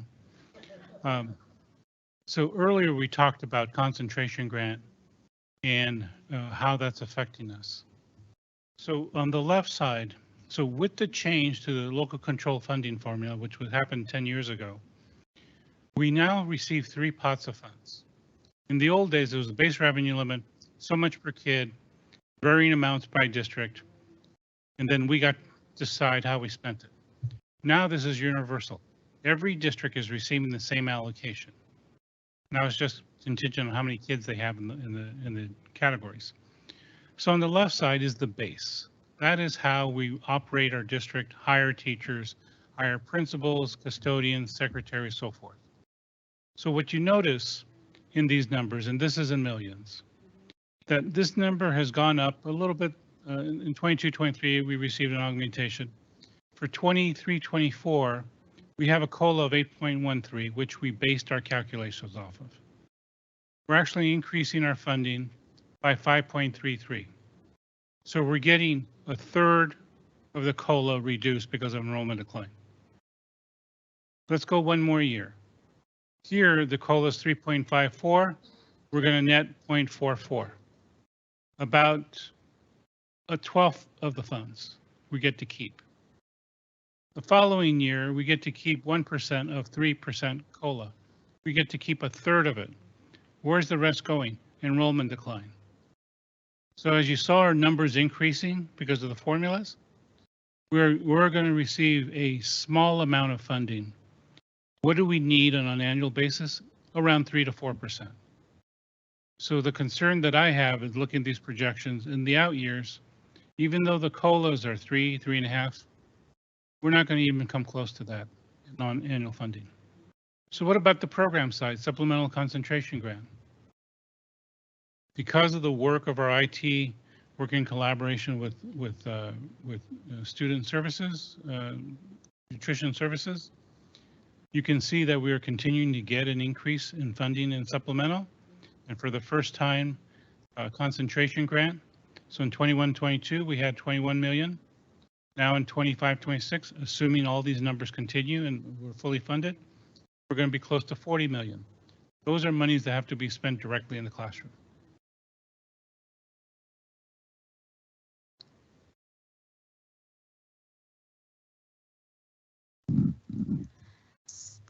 So all these factors combined together, these are the budget projection numbers. And so I want to bring your attention to change in fund balance. And that change in fund balance is basically difference between revenues and expenditures. So if you see that number positive, that means we are increasing our reserves. And if you see that negative, that means we are decreasing our reserves. So you can see that numbers are positive in all the years. And the projections are for current year and next budget year and the 2 out years. And you can see that the first year, 22-23 year, there is a 39.3 million in change in fund balance, but most of them, about 28.5 million is for restricted programs, such as educator effectiveness and one-time block grant funding. And that's why you are seeing in the out years, the negative amount because we are utilizing those funds in those years. And the ending reserve balance, we are increasing significantly from one year to another until 25-26 years. That means that we have a really healthy reserves. So if you love numbers, this site is for you. So there are the reserves, we have to keep some of the mandated reserves and some local reserves. So we have local reserves for inventories and revolving cash. There are some donation carryover, the vacancies. So we set aside money for those. but I would like to bring your attention to the commitments, and that is a new requirement starting last year. And I will go over the next agenda item in detail for that, but I want to talk about it briefly, that this is what we are doing in our business services, fiscal services. We are not only planning the budget or developing the budget, but we are planning for the future. We want to be fiscally responsible, and so we are setting aside money, as we heard that there is a deficit spending in the state budget, and so we want to reserve those funds for our students and the education. So we are setting aside money each year for those. And there is a mandatory reserve, like 3%, and that 3% is equivalent about 2 weeks of payroll, which is not enough, and that's the requirement. So, and the next steps. So tonight, we're having the hearing for our proposed budget. At the next board meeting, we will have a action item for the board to adopt the LCAP, which just comes first, and then the district budget. We will submit our documents to the county office with all our backup for their authorization. The state has a goal to adopt their state budget by the 30th of June. That's what the law requires. Once they adopt the budget, within 45 days, we're required to give you an update of any material revisions. So far, one revision that we're going to make is our budget's computed at 8.13, and the state adopted in the May revise 8.22. That's a very minor change in our revenue forecast, but nevertheless, that would be a revision that we would bring forth to you. And then in September, we're going to bring to you the unaudited actuals, is what we're projecting now as expenditures through June. We have 3 months to close the books, so we'll be bringing that report to you at September 7th board meeting. Be happy to answer any questions you may have. Any questions? Well, yeah, we probably need to move on to public hearing, and then we'll have questions.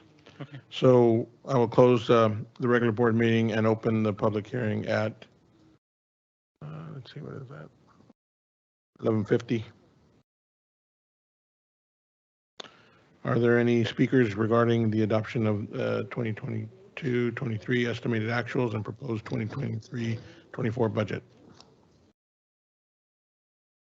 This doesn't require a blue card, by the way, so you can come up.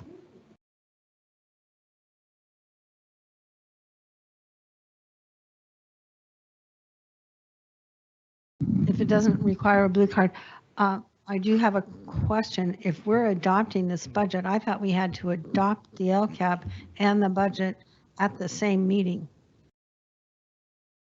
That's next meeting. So let me clarify. Tonight, we have a hearing. Mm-hmm. You received a presentation on the LCAP, Mm-hmm. and you received a presentation on the proposed budget. Mm-hmm. With the implementation of the local control funding formula requires 2 meetings. Our next meeting at June 20th is when the board takes action. So what you have today is a hearing. You're not taking action on it. That would be at the second meeting, the June 20th meeting. Okay. So no other comments. I will now close the public hearing and reopen the regular meeting at 11:52. So we've done our duty here, right? We can move on. Correct. Just real quick, I'll get with you tomorrow on this just to make sure we have the 4% reserve for the deferred maintenance. Got it. I have, Yes. can we ask questions? Oh, yeah. I would like to take a few Hold moments on, of. Mr. Rivera. I'm sorry for interrupting. Sure. We've got some questions from board members. I'm really happy to hear that we are going to be receiving concentration grants. I know that's something that you've worked on, talked to the state about, and I'm pleased to see that the numbers, are going to help us. I wanted to find out, though, to go from 46% to 59% is a big difference. Yes, it is. And I want to know what the IT department and attendance, because we had talked about how to improve that number, like capturing real information, and I know a lot of it was voluntary. What did we do differently this time? So what's our secret sauce? So the IT department, Chris Keeler, started going to other districts to see what they had been capturing, looking at their processes. He identified a method that we could claim students that we were not claiming before. Worked with the county office to make sure that, you know, it was auditable. So last year they identified the increase of going almost 14% higher for our students. So we actually took some advice from our local districts that have been using this method. We applied it for us, and that's the benefit that we see right now. That's a big difference. That is a big difference. It's an $8 million difference. Oh, that was going to be my next question. Okay, anyone else? Okay, let's move on to item, let's see, this is going to be 7C. Commitment categories for more than 10% reserve and adoption of resolution 302223. Before we move on to the next agenda item, I would like to take the opportunity to, let you know that how extensive this budget development is. And in my 17 years of working in school district and preparing budget for school district, this is the most challenging year that I have, faced so far. But despite of all the challenges that we have, various vacancies in leadership in our departments and everything, and staff is learning on the go and everything, but I assure you that the budget has the highest accuracy and is aligned with our LCAP goals that Ms. Rodriguez presented tonight. And I would like to take this opportunity to, I'm really appreciative and very thankful to my staff and my team. And I would like to name their names. And I would like to thank Brenda Saavedra, Andrea Reynolds, Rick Hollas, then Connie Hood, Eddie Barraza, and Veronica Hernandez, and also the entire fiscal services team. I think I would have not been here, or we would have not been successful in completing this without their support and hard work. So I really appreciate that. Thank you. Okay, can I just take one moment here before you get, are you going to be talking to? Yes, I'm going to be talking. Okay, hold on one second. Sure. We're coming up on midnight, so we're going to have to do another vote on extending the meeting. And extending the meeting and give a time period. We have quite a bit still to go, or enough to go. We got 2 information items and consent still, along with what the presentation that we're going to have right now. Are any of these items time sensitive? Yes. I think you're talking about the action items. As far as the information items go, I don't think they are. The action items and the consent items. The consent and action, but not information, right? I think on the information, staff is ready to present, but that's up to the board whether or not they'd like to hear that on the 20th. Yeah. My understanding is that if some of the information items you might be looking for some kind of direction, right, Mr. Gonzalez? For the information items, if there is some direction provided by the board, based on the discussion, that could potentially, move the work of the staff. Right, and we've had some discussions about our June 20th meeting agenda already, and it's looking. The 20th agenda is filling up, yes. I just think, we, as Ms. Moffitt said, our LCAP is the most important thing. Obviously, these are public hearings, so we're not voting on it, but these are really, really heavy duty items. And I just think that, like the proposed 5-year deferred maintenance plan is really important, but it's going to be a long discussion, as will the pool estimate again. And I mean, I think, I don't know what you're going to have on the agenda on the 20th, but this was a lot of substance. And I feel like we're giving things short shrift by hearing them at 2 in the morning. I totally agree, but just let me just let you know that we have a lot going on the 20th, and that's fine. We can, something's got to give is all I'm going to say. When it comes to the 20th, we're going to have to, Well, we're going to have perhaps to we can discuss. schedule another meeting in July. Yeah, another meeting early July or another meeting late June. I mean, somewhere, let's see, we're meeting on the 20th. Can we meet again on the 28th or 29th? I don't even know what day that is. What if we have a study session for the maintenance plan? That might be a good thing to do a study session on, and because it's a pretty, we can get into a really beefy discussion on that maintenance plan if we want to, and it seems like a good one for a study session to me. That's good. I mean, I want to hear suggestions here, please. Mr. Ledesma, how about Yes. if we were to propose the deferred maintenance plan, because it is just a discussion and it's not,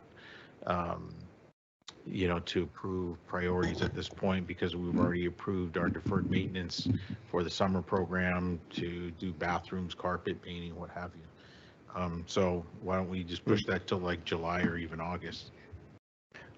Staff did have a quick discussion about what could be pushed, and I think the deferred maintenance plan was the one that they felt, we can that, push that out. that could be pushed out. Okay. Any other suggestions? Well, I would like to also push Villa Park High School pool estimates, because I feel that they kind of go hand in hand so that we know what we're doing. That's a great suggestion. Anyone else? Any other suggestions? I think regardless of what we decide, we move the consent calendar up so that we get that done out of the way. That is a priority that we need to do tonight. Okay, so this is what I'm hearing, and I need some feedback from my colleagues. So we'll hear this item C and the consent, and we'll have D. We have D. It's just a public hearing. D, does that need to be, is that time sensitive? Yes, Public hearing? the summer. Yeah. Okay, so we have C and D, and then the information items we'll have to take on the 20th.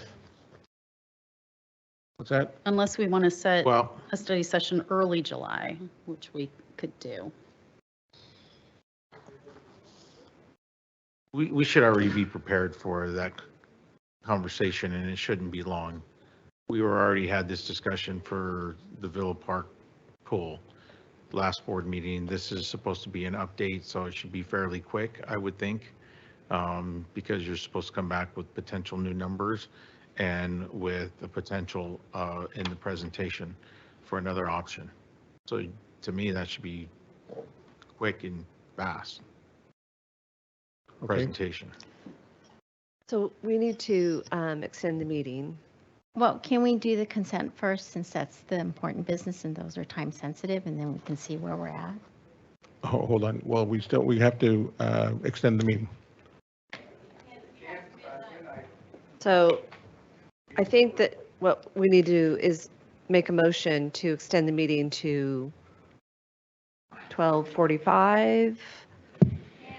Okay. Good. Please propose. Am I doing it correctly? Extend the meeting. Extend the meeting Yes. to 12:45? Sure. Okay. Can I have a motion?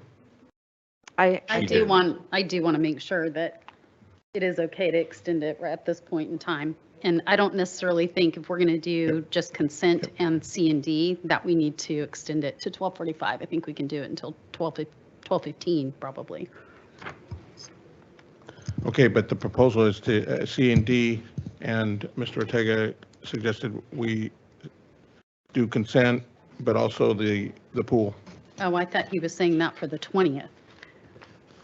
I don't see why those two, I agree with Ms. Yamasaki, those two kind of go together. Where did you want the pool? Raise it up Tonight, to- tonight, these gentlemen are right here. They've been waiting this, what, 4 hours, 5 hours? 5 hours. Oh, yeah. Okay. So, But are we okay to Yeah, you should have extend waited it? till I the guess that's end. the question. I Okay. defer to just legal wanna make sure counsel, we're and on Mr. legal Colbert ground. said yes. My suggestion is extend till 1 o'clock. Can I, is there a motion I'll make a motion. to extend the meeting until, 1 o'clock. okay, there's a motion. Is there a second? second. Okay. And to, okay, hold on. The motion would be to extend the meeting. And then what do you want to include in the discussion? Would it be C, D, pool and consent? So we Yes, we and still move need to do the- 7. Let's do CD, consent, and then we could see the time. Okay, well, it's Miss- C, D. my- Yeah, so I'll make a motion to hear C and D, hear consent, and then we can vote again on looking at item A and B. 8. No, I just- 8A and B, sorry. No. Not, Or just 8A, the pool. 8A, the pool. 8B. correct. 8A, the pool. B, Well, we staff switched is numbers, but yeah. pushing it back. Sorry, yes, the pool would be 8B, but we switched it, I thought so. Yes. Yeah. Okay. All right. So that's the motion. Is there a second? I think Mr. Ortega I did. seconded. Yes, what's that? I did. Okay, second. Any discussion? Let me just recap in discussion. It's C, D, consent, and then 8A. Okay? Okay. So it's just, again, I'm looking at these gentlemen who presented last time and presenting a little fairness to them. Okay. All right, so we have, the motion is going to be to extend the meeting from, until 1 o'clock, and we will discuss items 7C, D, and then consent, and then the new item 8A, which is the Villa Park pool. Okay, let's move forward.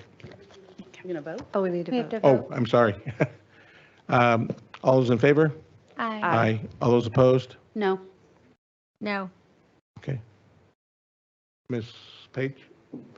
Trustee Page? That was a yes, okay. So it's 5-2 is the vote. There are comments for consent, but I believe we will take those comments before we vote on consent. Right, And we're not on consent yet. right. Um, We already took the 8, we had, remember we did that earlier because we had the high school kids here.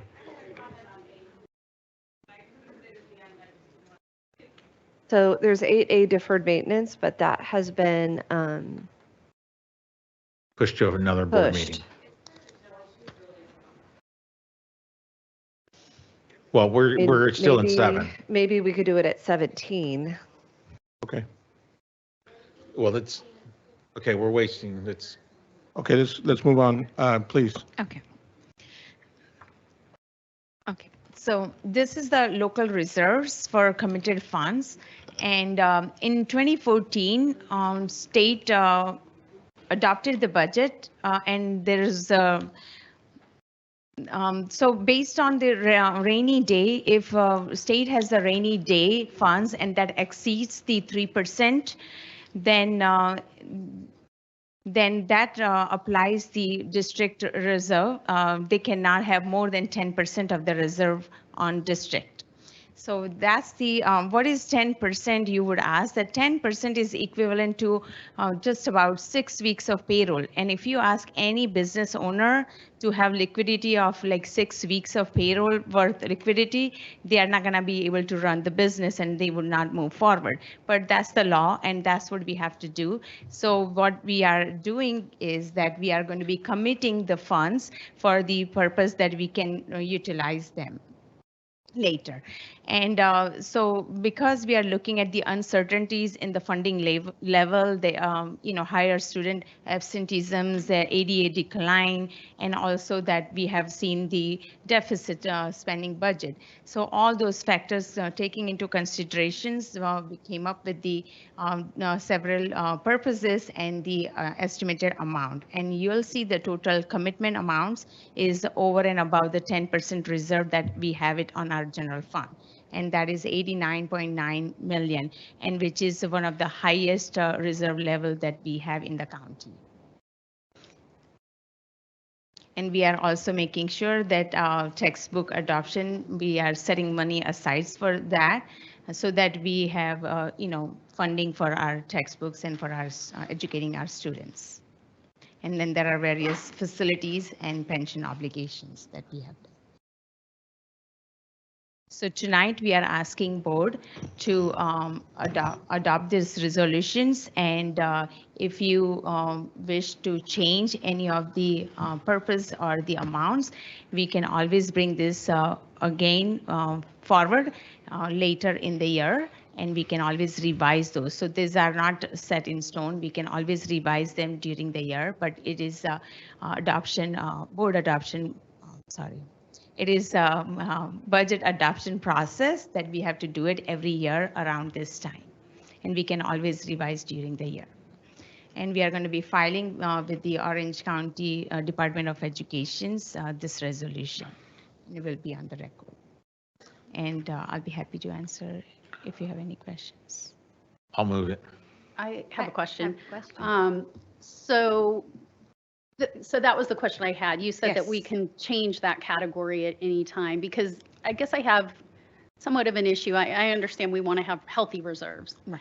But if we have excessive reserves and maybe we have other things we need to do, like, I don't know, add positions, or add training, or do something, lower class sizes, for instance, or get rid of combo classes. Those are things that we can use that money for should we decide to change course on that, right?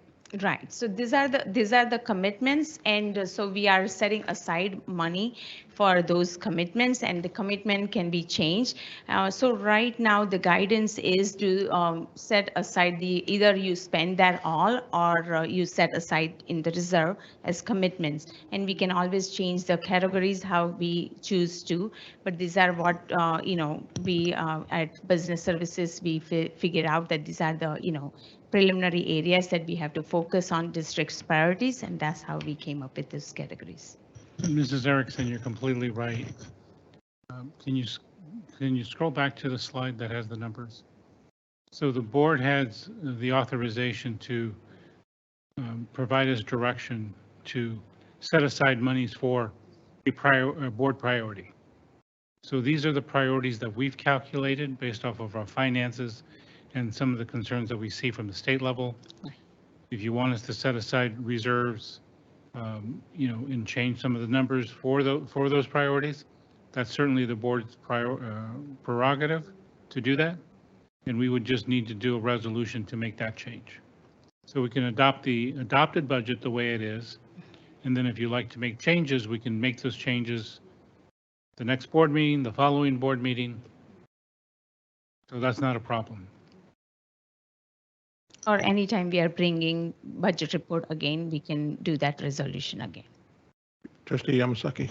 I just have a question regarding some of the categories. One of them is fiscal emergencies. What constitute a fiscal emergency? Or what is that? Because that's a huge amount, and I want to make sure I understand. Yeah. Sure. So right now, we've identified the impact of not receiving any COLA funding.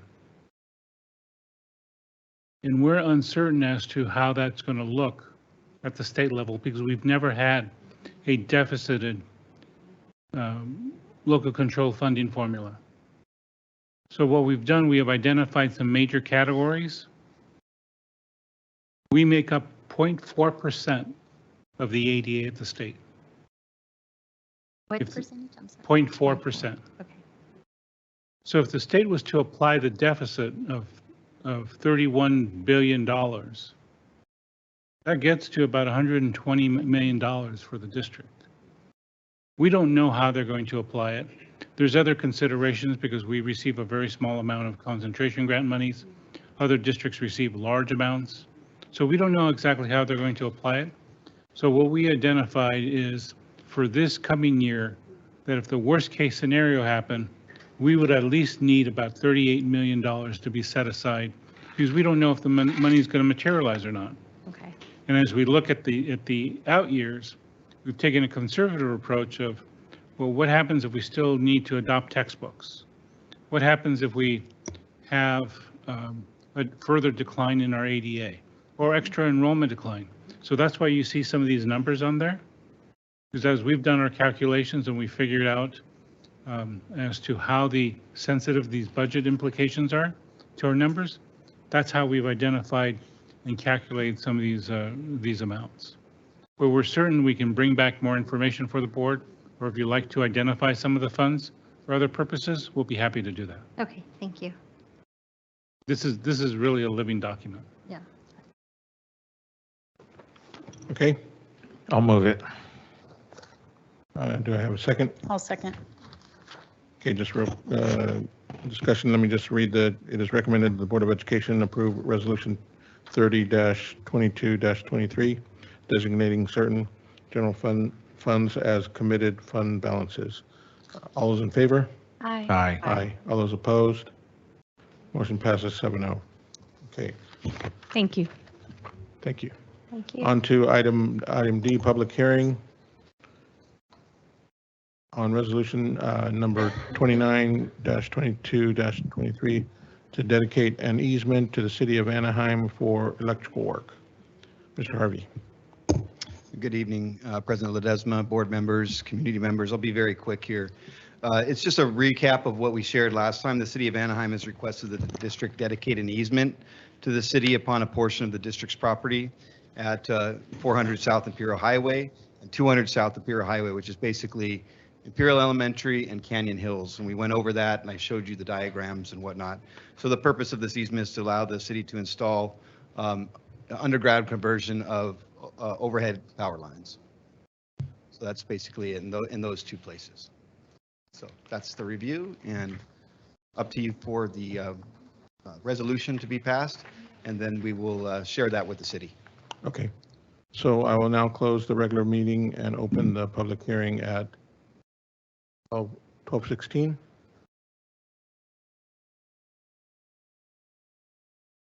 Are there any speakers wishing to address the board regarding the intent to grant an easement to the city of Anaheim on a portion of the district's property located at 400 South Imperial Highway and 200 South Imperial Highway in the city of Anaheim? May I? Yes. I just want to ask a clarifying question. Is that the property that we talked about a few months ago, where that would require us to like bulldoze some of the new stuff that we just did at Canyon High School? No, this easement has to do with utilities. It has nothing to do with the proposed easement that goes in front of Canyon. Oh. That's a different item. It's not the bike trail. It's a wildlife mitigation. Okay.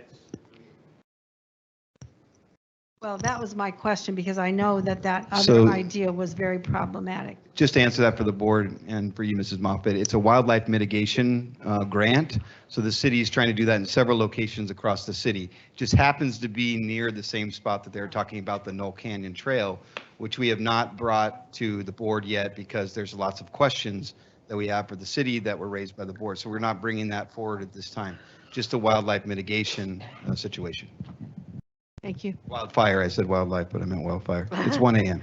I was like, oh. Hey, We're taking care of it. no other speakers? Squirrels. So I will now close the public hearing and reopen the regular meeting at 12:18. I'll move it. I'll Okay, second that. Okay, moved by Trustee Erickson, second by Trustee Minor. Any discussion? All those in favor? Aye. All those opposed? Motion passes 7-0. Okay, we will now jump to consent items. 9. We have some comment cards. Okay. Britt. John Sinks. Oh, I'm sorry, Britt is here. After Britt will be John Sinks.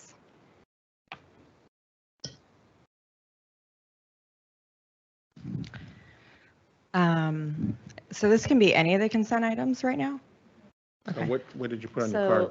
Hold on, I just wanted to clarify. 3C and 13W. Mm-hmm. So the sped stuff pretty much is what I was going to talk about. Real quick before I start, for those of you who are complaining about the packed agenda, I don't disagree. It's insane how much was put on this agenda tonight, but quit blaming the board. If you see their names on any of these items, that's fine, but I don't see their names on any of them. They're all district official items. So if you have a bone to pick, let your concerns be known to the district officials, not the board. Back to the agenda item. $14 million, actually $14,064,000. Did everyone catch that? $14 million is what's being spent in this meeting tonight for special ed services for the district. These are services the district cannot provide over the course of the next 2023-24 school year. I realize the district cannot provide all services needed to fulfill the duties of an ever-growing and very nuanced aspect of the district responsibilities regarding special ed students. But 14 million is insane when some of these services listed in items 13C through 13RR should be able to be provided by our special ed staff. Is Sue Singh not appropriately staffing our district? Is she funneling money to friends of hers in the special ed industry? These items are nuts, potentially filled with redundancies. Yes, I realize there are labor shortages and that's the cop-out everyone's using, but we're 3 years post-COVID, so how are these third-party contractors able to hire people to staff these jobs, but OUSD cannot?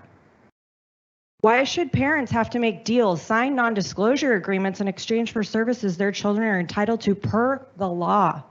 Why should they have to come and plead with the school board in order for the district to properly accommodate their child's needs? $14 million, and we can't accommodate the needs of students in the district, which are federally obligated to provide? These parents won't come speak. I'm not a special ed parent, but I've heard from a lot of them, and they will not come talk because they are terrified. Add to that, the district's paying out each meeting thousands of dollars in attorney's fees to settle potential litigation from parents for children's services that are not being provided. Where's the money going? I'd love to know the legal tab that the district has racked up just in settling with those sped parents during Hanson's term, because it's clear she allowed this department to operate in the reckless way that it has. I have an idea. Why not create a small army of incredible speech, OT, and PT professionals? Has the district considered compensating prospective candidates properly? I say this because if you go out and look at OUSD's listings on EdJoin, it's embarrassing. But you can't attract quality candidates at those rates. But here's another wild idea. Maybe the Orange Teachers Union should be fighting for this. The streamlining of special ed, and then we'd be able to attract and retain specialists instead of outsourcing to people who have zero loyalty or to our district or to our students. Hey, OUAA, maybe quit pushing the bogus recall, and while you're at it, get your heads in the game, fix OUSD's SPED department, rather than playing games and wasting time, energy, and money on this recall, and let's work together to fix OUSD for what's important, the kids. Okay, Carrie Lindell.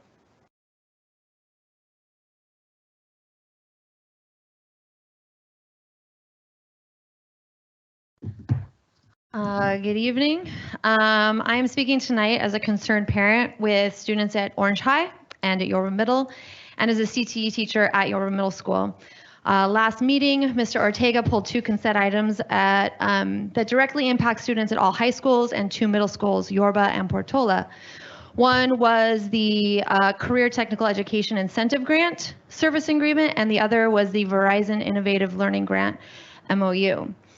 Information about the Verizon Innovative Learning Grant has been presented to the board multiple times, and you've been invited to attend the newly built Innovation Lab on Yorba campus. This program is so important to the students and teachers at Yorba on so many levels. They provide computers to all of our students that have built-in wireless that can also be used at hotspots at their homes, which is a problem for a large percentage of our kids of not having access to internet. And so this helps bridge the technological gap for our students and our families. The new Innovation Lab will be an amazing tool to help our students engage in hands-on learning while also preparing them for 21st century careers. The CTE grant funds are vital to the success of the district CTE programs. And of course, you know, I have a personal investment in that. The funds keep technology and equipment up to date, so our pathway completing students are ready for continued success in their chosen industry. And in so many schools, these CTE classes are the reason that the kids come to school. I'm happy to see both consent items back on the agenda tonight. They're XX and YY under 13. I sincerely hope Mr. Ortega has done his due diligence since the last meeting, so these two items will pass without further delay. And I would hope for in the future that Mr. Ortega and other board members express concerns or ask for additional information about consent items prior to board meetings. I know the district staff and Yorba staff in this case are ready to answer questions and concerns, so important programs are not delayed because of the lack of attention of certain board members. In the last 5 years that I've been attending and or watching board meetings from my home, I have witnessed Mr. Ledesma and Mr. Ortega consistently being unprepared for meetings. As a parent and now as an OUSD teacher, it is incredibly frustrating and a very ineffective habit. Please do better. And in my remaining time, I just want to give a shout out to the Yorba Wellness Center. It's an amazing, amazing place for our students. It's a pipeline to their incredible help for their mental health and not a nefarious pipeline to anything. And it was done right after Nicole Jones from the Villa Park City Council, who also spoke earlier today, helped finish Sarah Villa's Wellness Center, which also I know is providing great services for those medical school students. Thank you.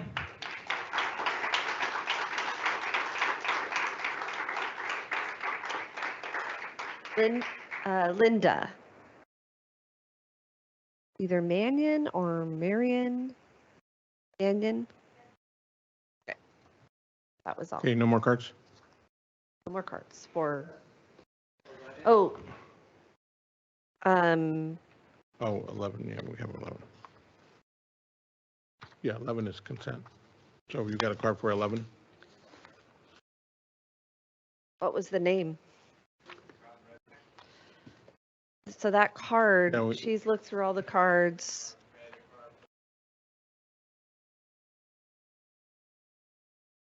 We don't, I've looked through everything. we had two board members look through these cards. I mean, I guess, yeah. Yeah. Can we do that? All right.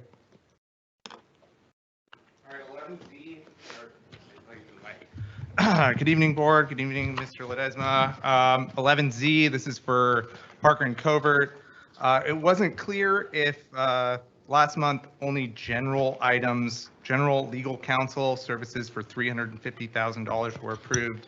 And then tonight, an additional $100,000 for general facilities counsel and an additional $300,000 for property related matters. So in the last two meetings, we're approving, or you're approving $750,000 to outside legal counsel. I think this is a testament to your leadership, if it is truly $750,000, that you didn't have the foresight when you were sworn in there to maybe at some point direct the superintendent to, we know where that went, to maybe hire or look into hiring general counsel. The district. We're a huge district. This is a huge budget. $750,000 for legal counsel is a lot of money. Speaking of a lot of money, on that note, in terms of possible litigation, John, earlier you mentioned that everything regarding the cost of terminating Gunn-Marie Hansen was wrong. Everything was overblown. I'm going to give you a number. This came out of a Public Records Act request that was approved by your legal counsel, hence the tie to the subject matter. $387,000 or $3,857.60. $27,750. $27,750. and 40.08 days of paid leave. The total right there is $505,000. That's $500,000 that it costs to terminate Gunmarie Hansen. So don't tell us that we don't know what we're talking about when a legal document from your legal counsel shows this amount. I want to talk about some other legalities. Are we still Is this on the? Yeah, this is. Are we Yeah, still this on is- Z? Yeah, we're on Z. Well, if you had. I don't hear anything anymore about Parker Yeah, Covert. Parker and Covert. Yeah, ask Mr. You're paying $750,000. Get some education on voter initiatives. California was built, the entire Western United States was built on voter initiatives, such as recalls. So when you say that a recall is anti-democratic, that's antithetical to the Constitution of the state of California. And then when you go and say things like teachers and parents the teachers are enemies of the parents. Is this still Parker Covert? Yes, this is. How is this Parker Covert? The only, please add time to my clock. No. Yes, you're going to need legal counsel based on what you said, and I'm trying to justify the $750,000 that you're going to be billing taxpayers essentially. The only enemy here is you and the Constitution, you and the Bill of Rights. Don't lecture us from the dais. Please give me a few more seconds because Mr. Ortega tried to cut me off. Again, Mr. Covert, please give him a lecture on the First Amendment at some point. I'm tired of hearing the teachers are enemies.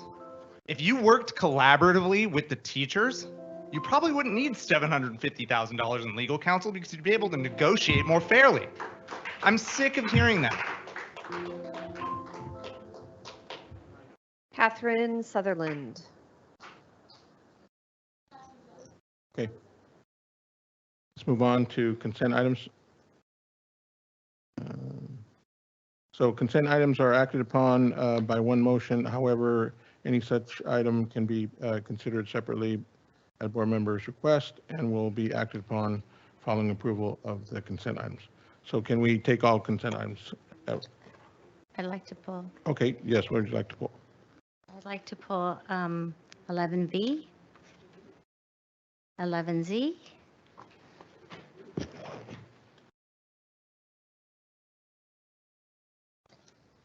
B, 11B, and, V as in Valentine. oh, B, I'm sorry. And Z as in zebra. And Z. All right.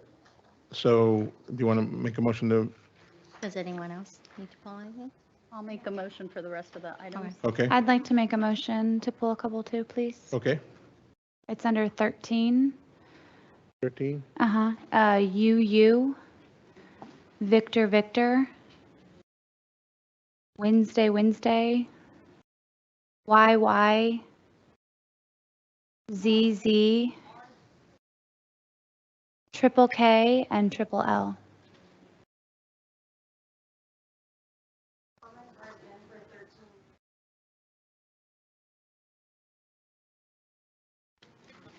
we're kind of well into this already. Why are we doing this? Okay.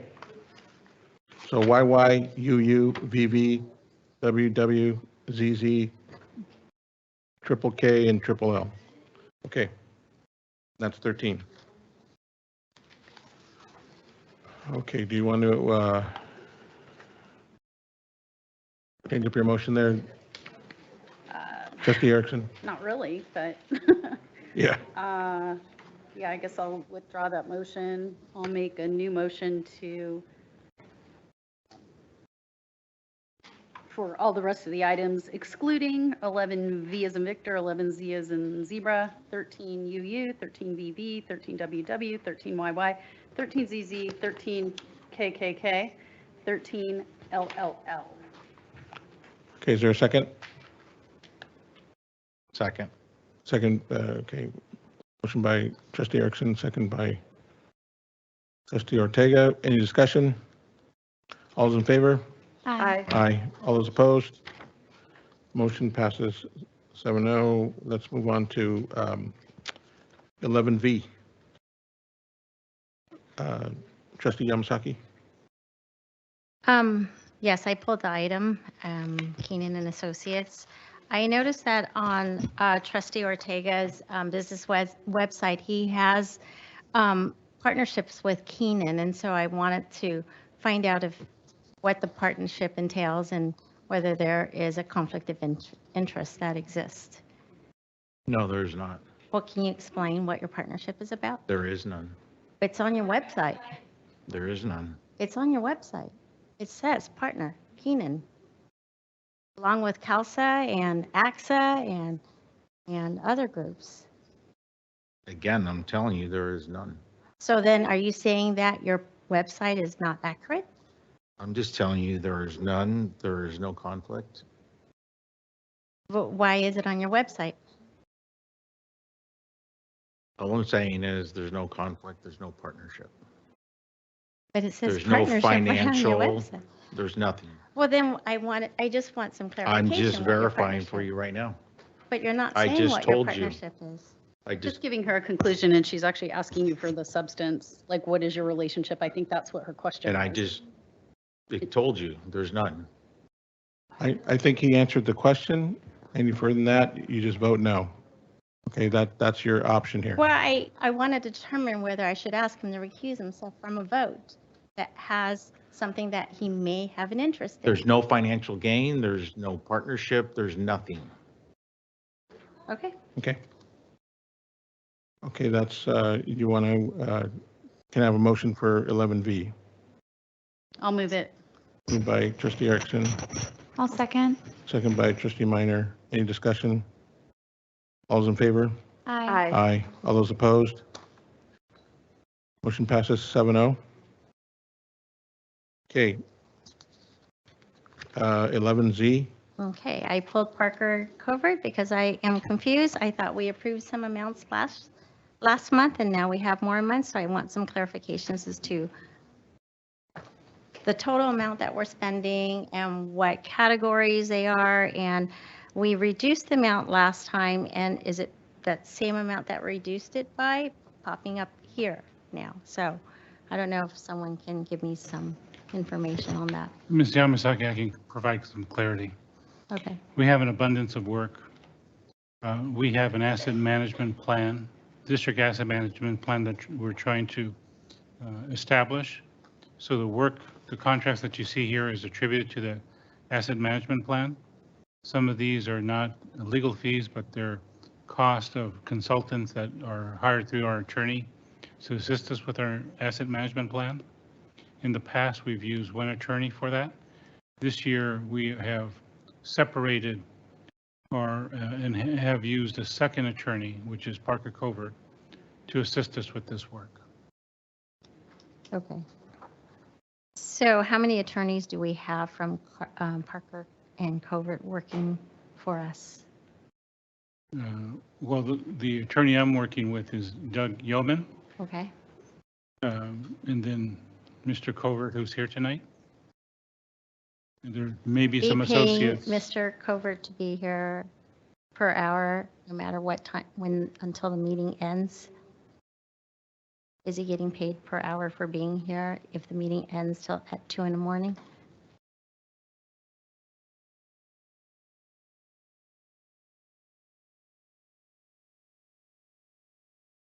And actually, I just want to clarify, my understanding of this was we approved the 350 and now it's being bumped up to 400. I didn't see that as 400 more. Is that correct? Correct. That's on, Okay. it's on facilities work on this one. So it's an extra 50,000. No. No. It's an extra 400,000? It's an extra The way it reads, 400,000. it says we approved 350. Then they'll also, staff recommends an allocation of 100,000 for general facilities and 300 for a total of 423.24. Yeah, so 100 for general facilities and 300 for property-related matters. Right. And So that's in addition to the 350? That's different than the general counsel that was brought last month. And then the question was asked whether or not Mr. Covert is paid for the time that he's here with us to provide counsel, and the answer is yes. He does stop billing, I think, at 11:30. Is that right? that he has been not billing past 11. Well, okay, but this is unclear because the way that I read it, and I guess I didn't think that I misread it, but the way that it reads, it says on May 4th, we approved $350 for general legal counsel. Then staff for 23-24, staff recommends allocation of $100 for general facilities counsel and $300 for property related matters for a total of $400 for 23-24. So we approved $350 and $400. 300 for the general counsel, and the 400 is being proposed for facilities and property related matters, which would only be a cost to the district if the board decides to take action on some of the property related or facilities things that we would then engage with the work. Otherwise, it wouldn't be materialized in terms of charges to the budget. What is the percentage that, or what's the amount that went to Parker Covert for handling the January 5th, what happened on January 5th and determinations and like? Can that be sent to you in a Friday packet? Because I think that Are you asking for me to answer that now or to get the information for you? Well, do you have it? I don't know it off the top of my head. I know. I think we need to have that sent to us. I think Mr. Covert wanted to make it known that he was not the attorney that counseled on that matter. That you just I think asked we need about. a little bit more information on this then too, because I will admit that I misunderstood it. So that's my fault. Is this time sensitive? It doesn't sound like it's because we're basically just setting it aside in case we need it, right? It would depend on the decisions the board made regarding the asset management plan. So Well, these are since we're moving that, Yeah, can we're we moving that just, to the 20th. So yeah, can we just get some information on our Friday packet before we approve it? So just to clarify, this is for 23-24. Correct. So it's not going to start until July. So if you'd like to move it until the June 20th, Yeah. we can provide you further information. Okay, So that it would could be be great. agendized then. Yeah, I just want some clarification on it. That'd be great. Thank you. Well, we need consensus from the board on that, right? No, to move it to. Yeah, the 20th. I'm thinking that somebody could make a motion to move that to the 20th and we can, or. Yeah, well, let's make a motion. Or if you don't vote on it, I don't know, like you usually ask if somebody wants to move it. So if. Well, yeah, we should make So a, if somebody needs staff- to make a motion to move this item Z, 11Z to the 20th. Or we're make happy as staff to make the recommendation that we move it to the 20th. We can do that as Okay. staff. All right. Okay, we'll go with that then. Thank you. Right. I just needed more clarification. Sure. I can just want to provide make that sure to you. I understand. Okay. Now we move on to why, which order you want to take those in? Trustee I can talk about them all together if that's okay. Okay. They're just, Okay. it's the same idea and I'm not necessarily against them. I just wanted to ask some questions Okay. to make sure that the students' privacy is safe. So just looking through, specifically looking at the difference between HIPAA and FERPA, the Family Education Rights and Privacy Act, looking at these contracts, I felt like I just wanted to ask, I don't know which staff I can look through. So it looks like Dr. Lynn, Dr. Angel, so there's a couple different ones, but something I was curious about is with specifically like with iReady, are we taking that data straight from iReady and then sending it to Aries? Are we taking that information from iReady and sending it to other parties and then it goes to Aries? Because that information is, it's very sensitive. It's, you know, it's kids' private information. And it's a loophole. So something, I've read like 6 articles on this just tonight. And it talks about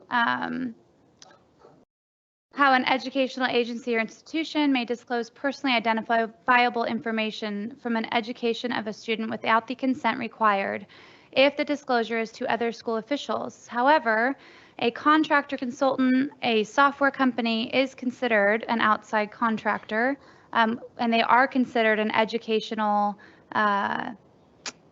entity. And so it gives them the ability to use sensitive information about students. And I don't care which side of this craziness you're on, this is a serious issue. And I feel like you should be concerned about students' safety and their privacy. So you Ms. can, Minor, can you cite your source so that I can look that up later? Yeah. Can I can share that Mr. Gonzalez, can you pose your question to Mr. Gonzalez? So how secure, and I looked through a ton of the contracts, and they're not ones that I've pulled. The ones that I did pull, I still don't see any clarity on the safety of students' information.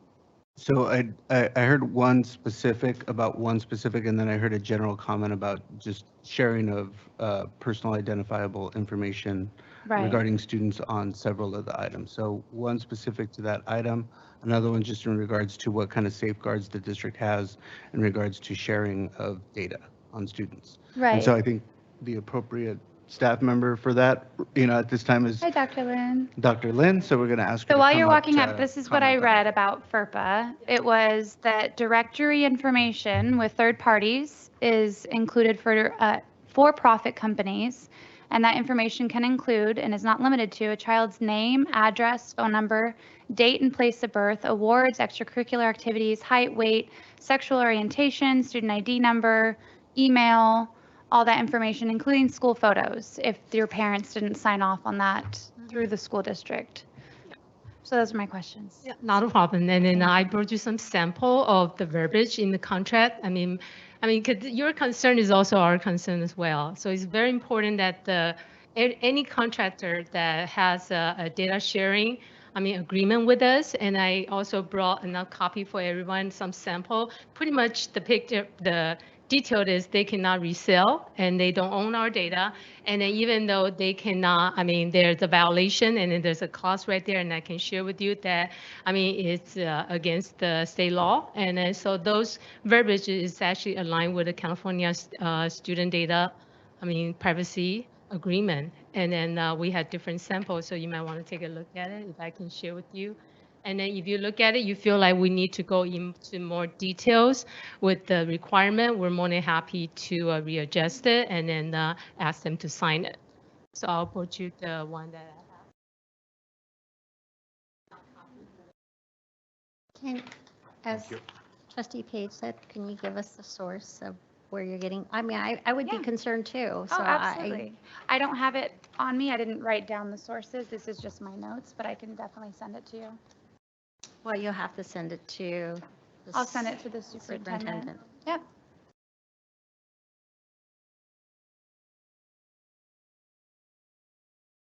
So this is the one with Illuminate. And I also have one for, this one is.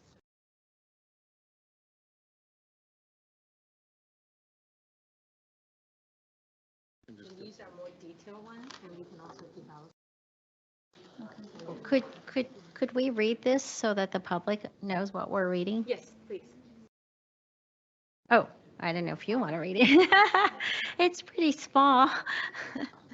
You want me to read the highlighted section or Yes. the whole section? Well, I don't know yet because I'm just getting it now.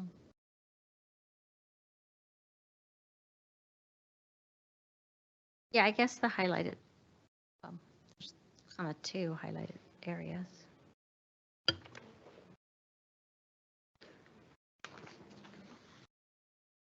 So, okay, so I guess I'll go back to my original question then, because I know we use iReady, and that's a program that you use a lot. That information, when it gets queried, it's queried by you, it's queried by the administrator, the teachers? It's integrated to Aries. Okay. So it goes actually- directly to Aries. Uh-huh. Okay. And then, so it's integrated to Aries. And it's not, we don't send anything to the cloud because that could be hacked and the information could leak.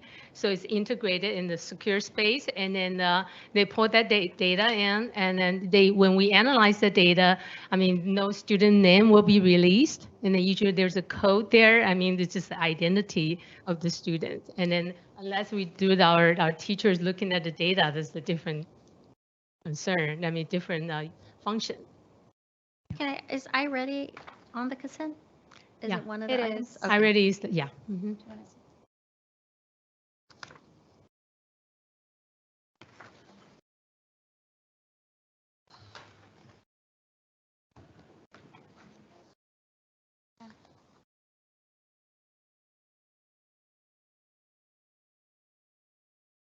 It's a curriculum one. Curriculum Associates, Triple K.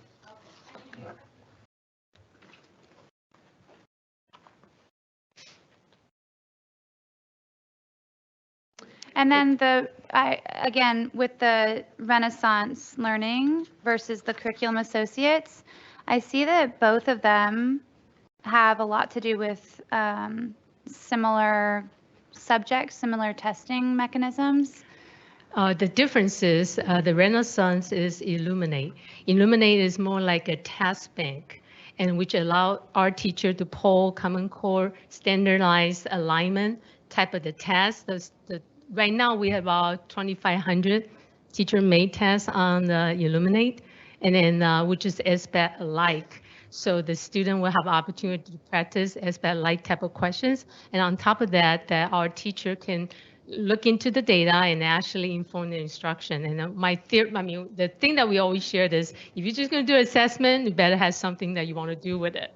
I mean, we don't want to give assessment just for assessment's sake, and that's the purpose of that.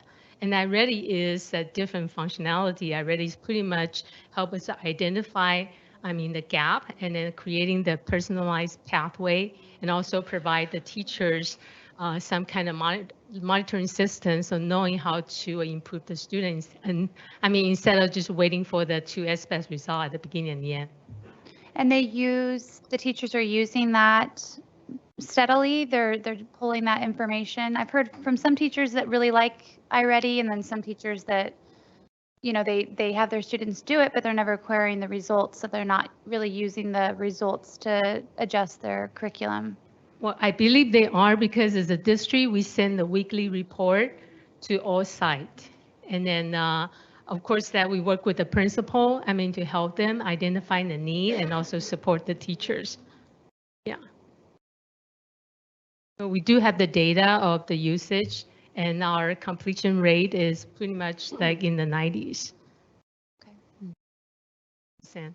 So this document that you just gave us with confidential information, this is embedded to the contract.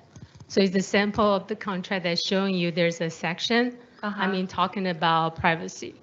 Student data privacy. But this is for just one. Yes, I give you an example for. I believe Dr. Lin intended to be an exemplar of ways in which the district embeds into the contracts and agreements with various vendors, agreements in terms of use of student data and restrictions on personal identifiable information for students. Okay. Do you want to read it for the public? Because I think it's important that if we brought it up, that we share that part so that we're transparent. I need to wear my glasses. Oh, so the highlighted version part, yes, please. where You can, I'll start with covenant. Covenant, yes. Yeah. To the extent permitted by law, recipient hereby agrees that during the term and at all times thereafter it shall not disclose such confidential information of the discloser to any person or entity except to its own personnel having a need to know and who themselves are bound by similar non-disclosure restrictions, and to such other recipients as the discloser may approve in writing, provided that all such recipients shall have first executed a confidentiality agreement in a form acceptable to disclosure. And I will stop there since that's where the highlight stops.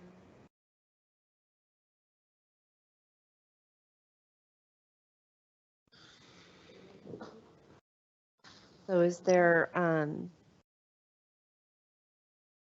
Mr. President, is there more discussion on?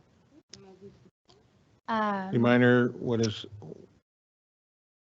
No, that's where my brain's at. So if, it's just one of those things, if we don't know for sure, which this does give me more confidence in it. If we don't know for sure, it's just why risk the safety of students. And we agree. Data. will That's you, something we make sure that we have that cost in all the contract. Right. would you like to move the items?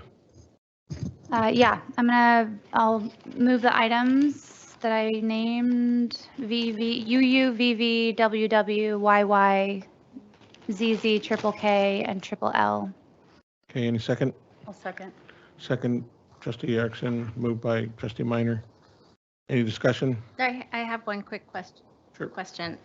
You handed us this, and this is for Zello. Is Zello on? No, but I want to give you another example. We can go more details. Oh, I mean, okay. so some of them are like this and some of them not like just. So Zello was pulled last time, and Correct. why isn't it on this time? We don't need the Zello contract renewed until August, and since there was so many items on it, I tried to move my items that were not absolutely necessary to be done Okay. at this meeting So instead of to the July meeting. 113, it's 114, now it's 113. All staff was encouraged to do that. Okay, I just wanted to have an understanding of why it wasn't placed back on. And we're also going to double check our notes. We thought we had provided something to the board from Tam, also Nguyen, on that privacy matter as well. And so we'll resend that in the Friday letter also, in addition to the examples that were provided tonight. May 4th, it was sent. Thank you, May Ms. 4th. Page. Okay, we have a motion and a second. I'm going to take a vote. All those in favor? Aye. All those opposed? Motion passes 7-0. Okay, next one is Mr. Harvey. Well, we are at almost 1 o'clock. You got 5 minutes, Mr. Harvey. No. Can we need to extend it then. Vote again to extend. Why have votes if we keep doing that then? It's the nature of the beast. Okay, So I make a motion to extend the meeting to 1:20. Second. Discussion. yep, discussion, motion and a second. I think that this Villa Park information is really, goes hand in hand with the other information that we're pushing. So I think we should just wait a couple weeks until we get all the information so we can make a. Well, Because you're already asking for direction. I heard you earlier. for me For personally, me, this was just information item. I didn't No. believe that we were going to be giving direction. well, I didn't think we're going to give the direction either, but I went I'd through. rather just get the I information, went sit through all on this it. information, and then I went through all this information, and then in the weekly packet, there was other options that were shared with us by Mr. Rivera's office, and that's kind of where I landed. So that's why I say some of this other items off the weekly packet, off our Friday packet, is where that's where I would suggest the direction should go, but the only way to do that is if we have this presentation. So we have a motion and a second for 120. Any further discussion? Again, I'm just going to, well, I'll vote no, but I think that with the amount of information that was on this agenda, Yeah, I in don't wanna conjunction with the fact that this was the June meeting where we know that we're doing all of the celebrations of our students and everything, I think it's ridiculous that we're going this late. But that's just my. Well, we. Yeah, and I also just want to add too that this is really a lot of information, and for us to have really good discussion, and I don't think 20 minutes will do it justice at this time of night. I would like to move this forward. I mean, well, let's just vote. We have a motion and a second. So all those in favor? Aye. Aye. All those opposed? No. No. Okay, motion passes 4-3. Mr. Harvey.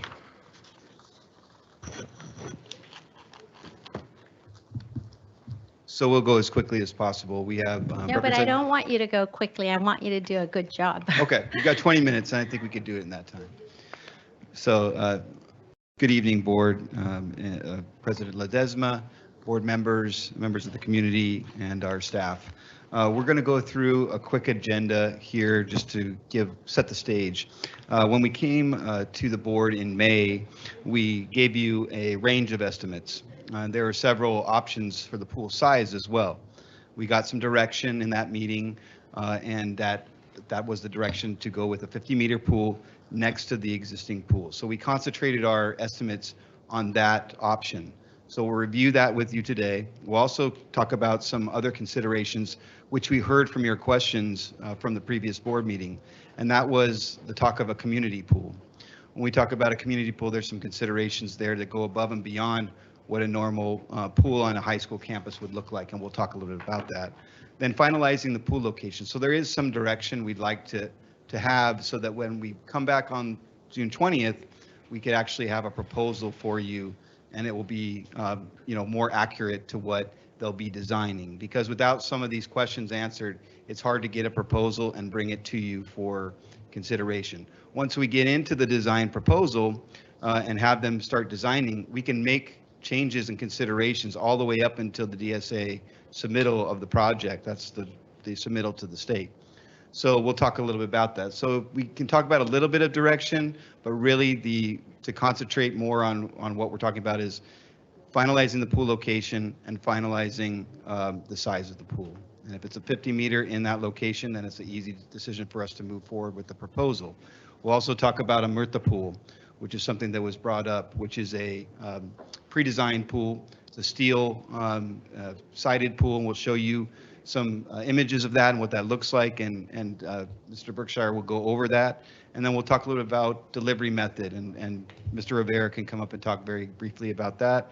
And then we'll go into our timeline.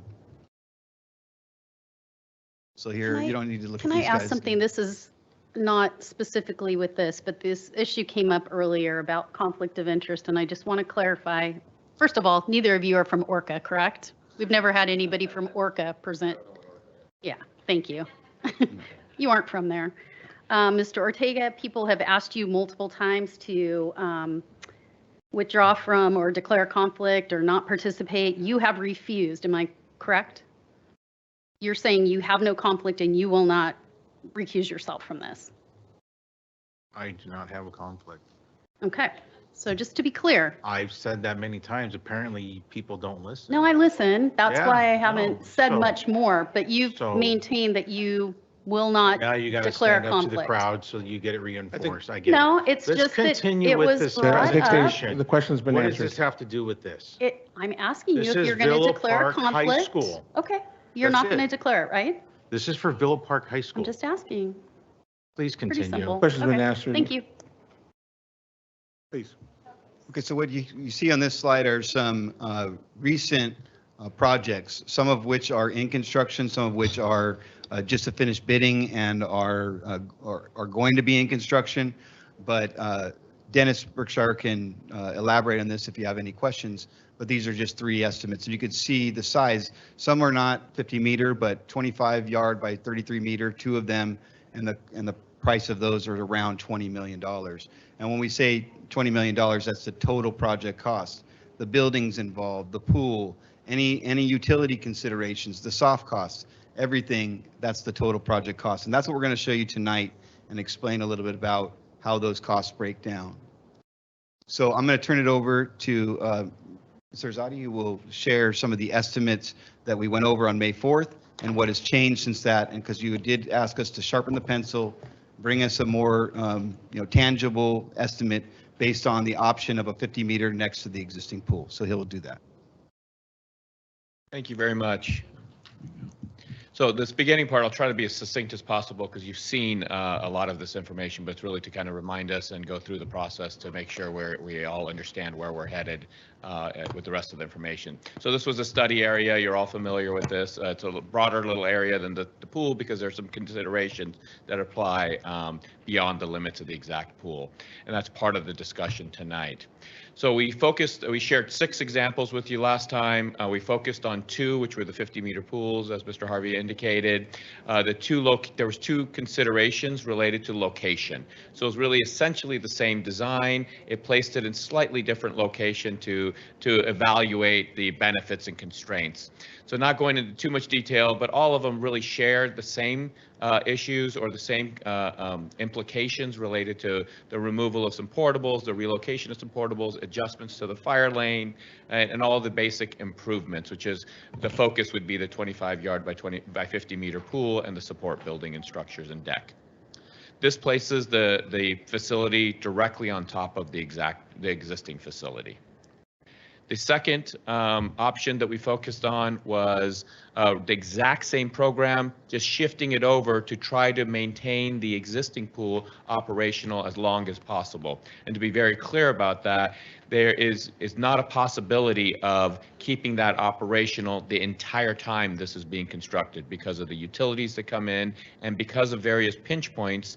The building that supports the existing pool at some point has to come down during the course of that construction. So you'll be able to keep it operational for some of the time, but certainly not for the entire time without doing significant rework. And every other aspect of this is generally the same. So the 6 options that we had shared with you, the costs and the cost ranges are on your screen. The 2 that are highlighted are the 2 examples that I shared with you. So the first example, 26 to 29 million, and the second example, 25 to 28 million. Really, the costs are generally the same.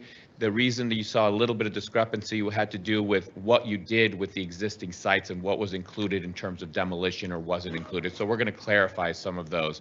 So as Mr. Harvey said, we've gone a little bit further to get more accurate information. We have to do more work and more drawings and things like that. So we focused on the little pieces that were unknown last time, and we're bringing some of those back to you.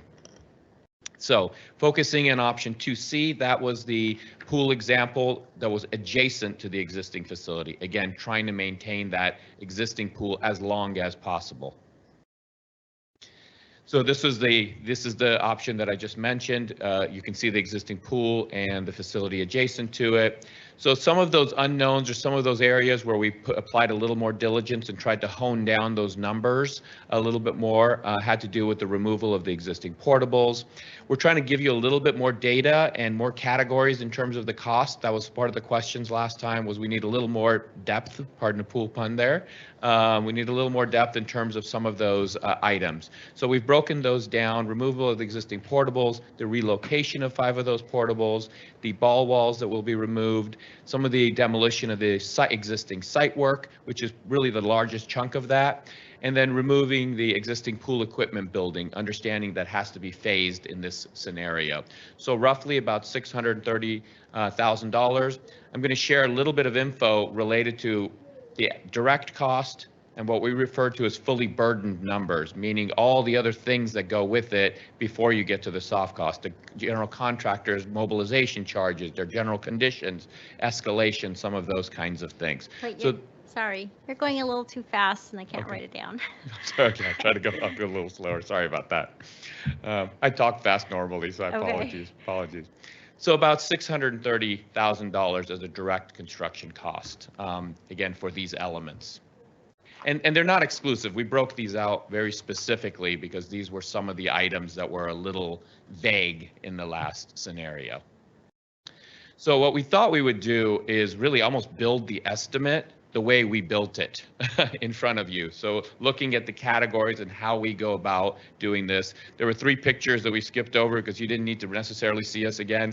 One of the key members that's not here today is with Cummings. Cummings is a third-party cost estimator. His single and only purpose is really developing cost estimates. Unfortunately, he's not here today, so I'm going to do my best to act like him without the Scottish accent.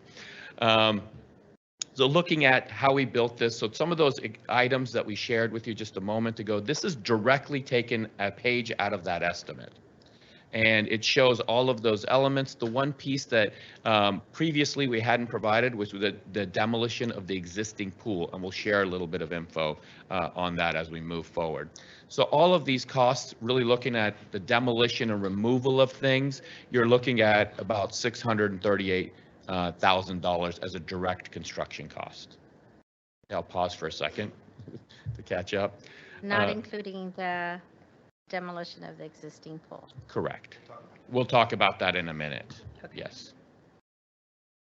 So now let's talk about the improvements, the pieces that we would add to build the program items. So the construction of the new 50-meter pool, the deck that goes around the pool, the building that would support that pool, the general site improvements. What does that mean? Fencing and all of those other things that go around specifically related to the pool itself. The scoreboard, the bleachers and a shade canopy. There's site utilities that have to be reworked and rerouted to get them to the right places, and the connections and all of those things.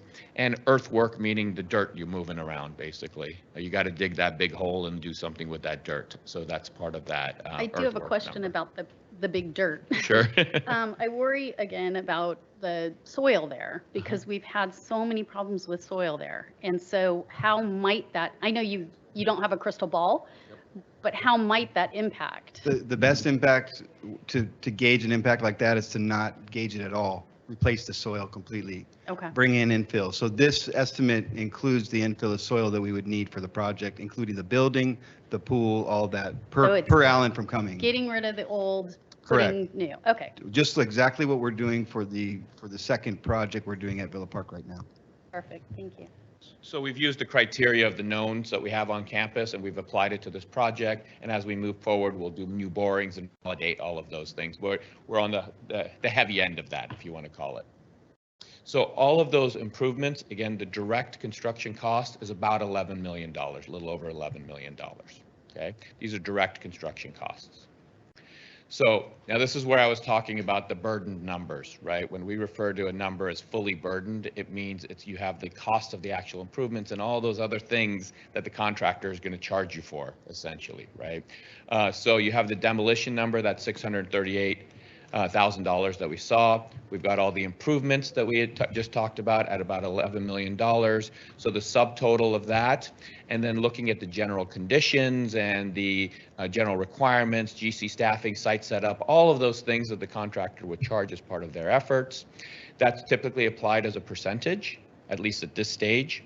The general condition bonds and insurance, the general contractor's bonds and insurance, the contractor's fee, and then we're carrying an escalation number to the midpoint of construction. That is very typical way of forecasting that. So you look at the duration of your documents, the duration of construction, and then you go to that middle point of that construction, because that's essentially the way the contractor would buy out his work, right? So looking at that, applying those, that brings us to a fully burdened number of almost $19 million. That is the direct hard cost of the project.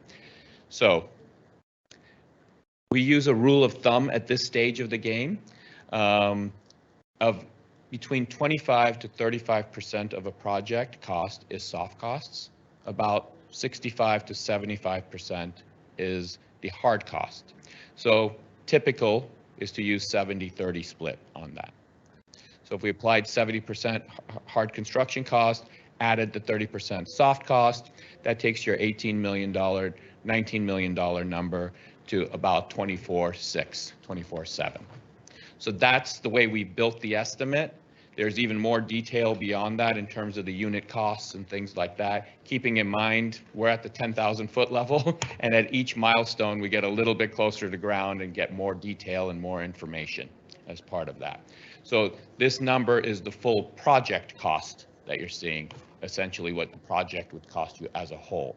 And those soft costs, to clarify, those are the A&E fees, your testing and inspection fees, your construction management fees, DSA fees, all of those things that don't go into bricks and mortars. It's all the other things that are required from a project standpoint. What would be or what size are you using when you're talking about the new bleachers with shade canopies? Because I'm assuming there's different costs, like if they're bigger, they have to go deeper into the ground or whatever. They're generally matching what's out there right now. Okay. I don't know the exact number off the top of my head, but they're generally matching the existing number out there right now. Okay.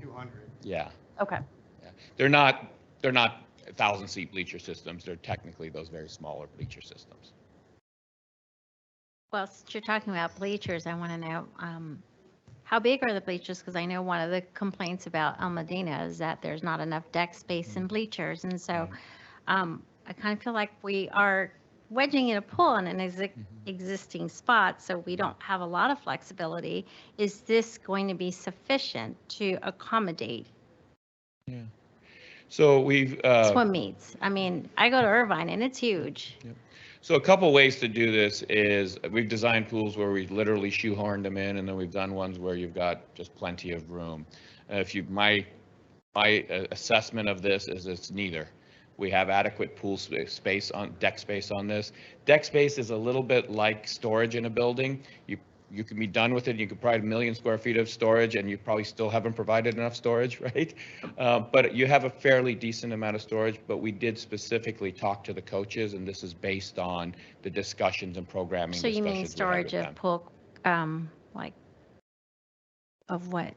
No, I'm saying if you built a building, there's always, storage is one item that everyone always says, I wish I had more storage. It's like closet space in your house. I wish I had more closet space, right? Deck space is kind of like that. The more you give, the better it is, right? I would say you have adequate pool space here, but really the key piece is we worked with your coaches and had a discussion with them and walked the site with them, evaluated the existing double deck space, and that's how this is developed. So there is still time for refinement of that, though. So given this deck space, how many, people can attend an event? Like how much room, the occupancy, or? So some of those details are things we're going to be working out as we develop more documents. Approximately? Approximately, you want to? Well, to me, it's really important.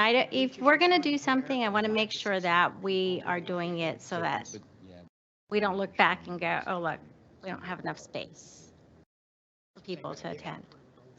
Yeah. So the concept plan, if I want to go back to it, this one, you can see we're showing bleachers on two sides of this. Those means that you could relocate those bleachers depending on if this is a swim meet or water polo season, right? Each one would have a different area that you'd want to have viewing from. So that gives you a glimpse of the amount of deck space that you would have. If you were to add up that could at least be 500 seats. We're not proposing 500 seats of bleachers because you don't necessarily need them on both sides. You would be, depending on your event, one would be empty and one would be full. Swim season, you're going to be seated on the 25-yard dimension, right? So you're going to watch that event. And then when it's water polo, you'll be on the long side. So seasonally, these are smaller portable bleachers that get relocated. But that gives you a sense of the amount of deck space that you have. So you're saying those bleachers, F, yes, can hold 500 people? Roughly. Just on the bleachers? The combination of the two, correct. Or 203-ish. But that will be worked out. Wait, I'm sorry. 200? So not 500, 200 and... So again, what Arash is saying is that we'll work all this out and program it through, so we'll make sure that we have enough bleachers. What we're proposing here in the estimate is far more than what we will probably need, so we can cut that from the bottom. We're thinking 300 people. I don't know if Coach Kool-Aid is still here that can speak to that, but really it's 300 is what I was looking at when we talked about it, but could be up to 500 depending on what you do. And we'll talk a little bit about that when we talk about the community pool and some of the items that may be needed to bring more people in. But let's just look at 300 at this point. But the estimate is about 500 when we're looking at the cost of the bleachers. That's why you're seeing the higher cost. It's just hard for me to fathom when I go to El Medina and I see how much bleacher space they have. It's so not that. Doesn't look like it could barely hold 100. Excuse me? It can't, you said? So are they the same size bleachers, or these are far bigger, I'm assuming? The deck size was limited, and that's what we have to remember is that Yeah. El Medina we had a certain footprint because we Right. weren't going to move the pool. So so my point is I just didn't want to repeat the same thing. Correct. We would not, because we have more deck space, and that's what Arash was talking about, is we have a lot more flexibility here, because if we're taking out facilities like the ball wall and other things, we have a lot more space for the deck. So we have more consideration for bleachers here, and being a 50-meter pool where you could have a CAF finals or a larger competition, you need that. You need those extra bleachers. So this is different than El Medina in that way, is that we were really tied into the space that we had. Can I request a meeting to walk the facility again with, now that we have visual to match what's there? I mean, with Mr. RV before June 20th? Well, you're only going to see the existing swimming pool. You're talking about the existing bleachers? If I go there, I want to be able to say, okay, this is how big it's going to be in the spot, like roughly. Because, it's harder to see on a piece of paper than if you were there. Sure. Okay. Anytime. Okay, we're coming up on 1:20, so. I'll breeze through at this point, and Well, hold on, we probably need to extend the meeting. Is there a motion? I'm thinking at least 1:45. Sooner than that. Well, I don't want to run into, I mean. Okay. It won't, I don't expect it'll go until 1:45, but we didn't expect it was going to go to 1:20. So. I'll make a motion to move it to 1:45. I'll second it. Okay. Any discussion? All's in favor? Aye. Aye. All's opposed? 7-0. 1:45. So here, just a slide to show the breakdown of what we just mentioned, the site-specific costs, the direct costs, the contractor fees and escalation, and the soft costs. So as you can see, the fees and escalation alone at 7.1 million, we were talking about, well, the pool can't be that much. It can't be over, 15 million. It can't be over 10 million, whatever it was that we were discussing on some of the prices that the board had received from other sources. But just that alone, you could see that impact, and that's not something that we can change or cut from the bottom. And the soft cost is the same thing. It's not something that we can change. Those are all things that we need to do with this project. And so those are right there, over $12 million worth of components that are necessary for this project to move forward. So I wanted to talk about some additional considerations. So community pool, when we talk about a community pool, we talk about something that can be accessible potentially during school hours, but not necessarily accessible during that time. But it does need to be separated away from campus. We have a big effort to make Villa Park a single point of entry campus as part of Measure S. As an extension of that, if we wanted to make a community pool with a community entrance, you would need to have that entrance be something away from the main campus. So this is really the main entrance. And if you see the yellow arrow that goes across, the community could enter into the new staff parking lot, go all the way through that fire lane, back into the back of school, into either a parking lot or a drop-off area for that pool. And so on top of that is a larger parking lot that may be needed for a community pool. So you can park people there and have an event down there in that side of campus, because all of the parking otherwise is on the complete other side of campus. So you would need some kind of parking, in the excess of what we have in this plan, 2C, which is about 15 to 20 spaces. You would need a lot more than that to have a community pool access like that to have big events, if that was something that you wanted to consider. Also, we talked about it, a larger deck area, more bleachers, more area for people to set up easy ups. You see that in a lot of these pool meet or these swim meets, where you have these people that need to stage their swimmers and stage their water polo teams. So they need that extended deck space.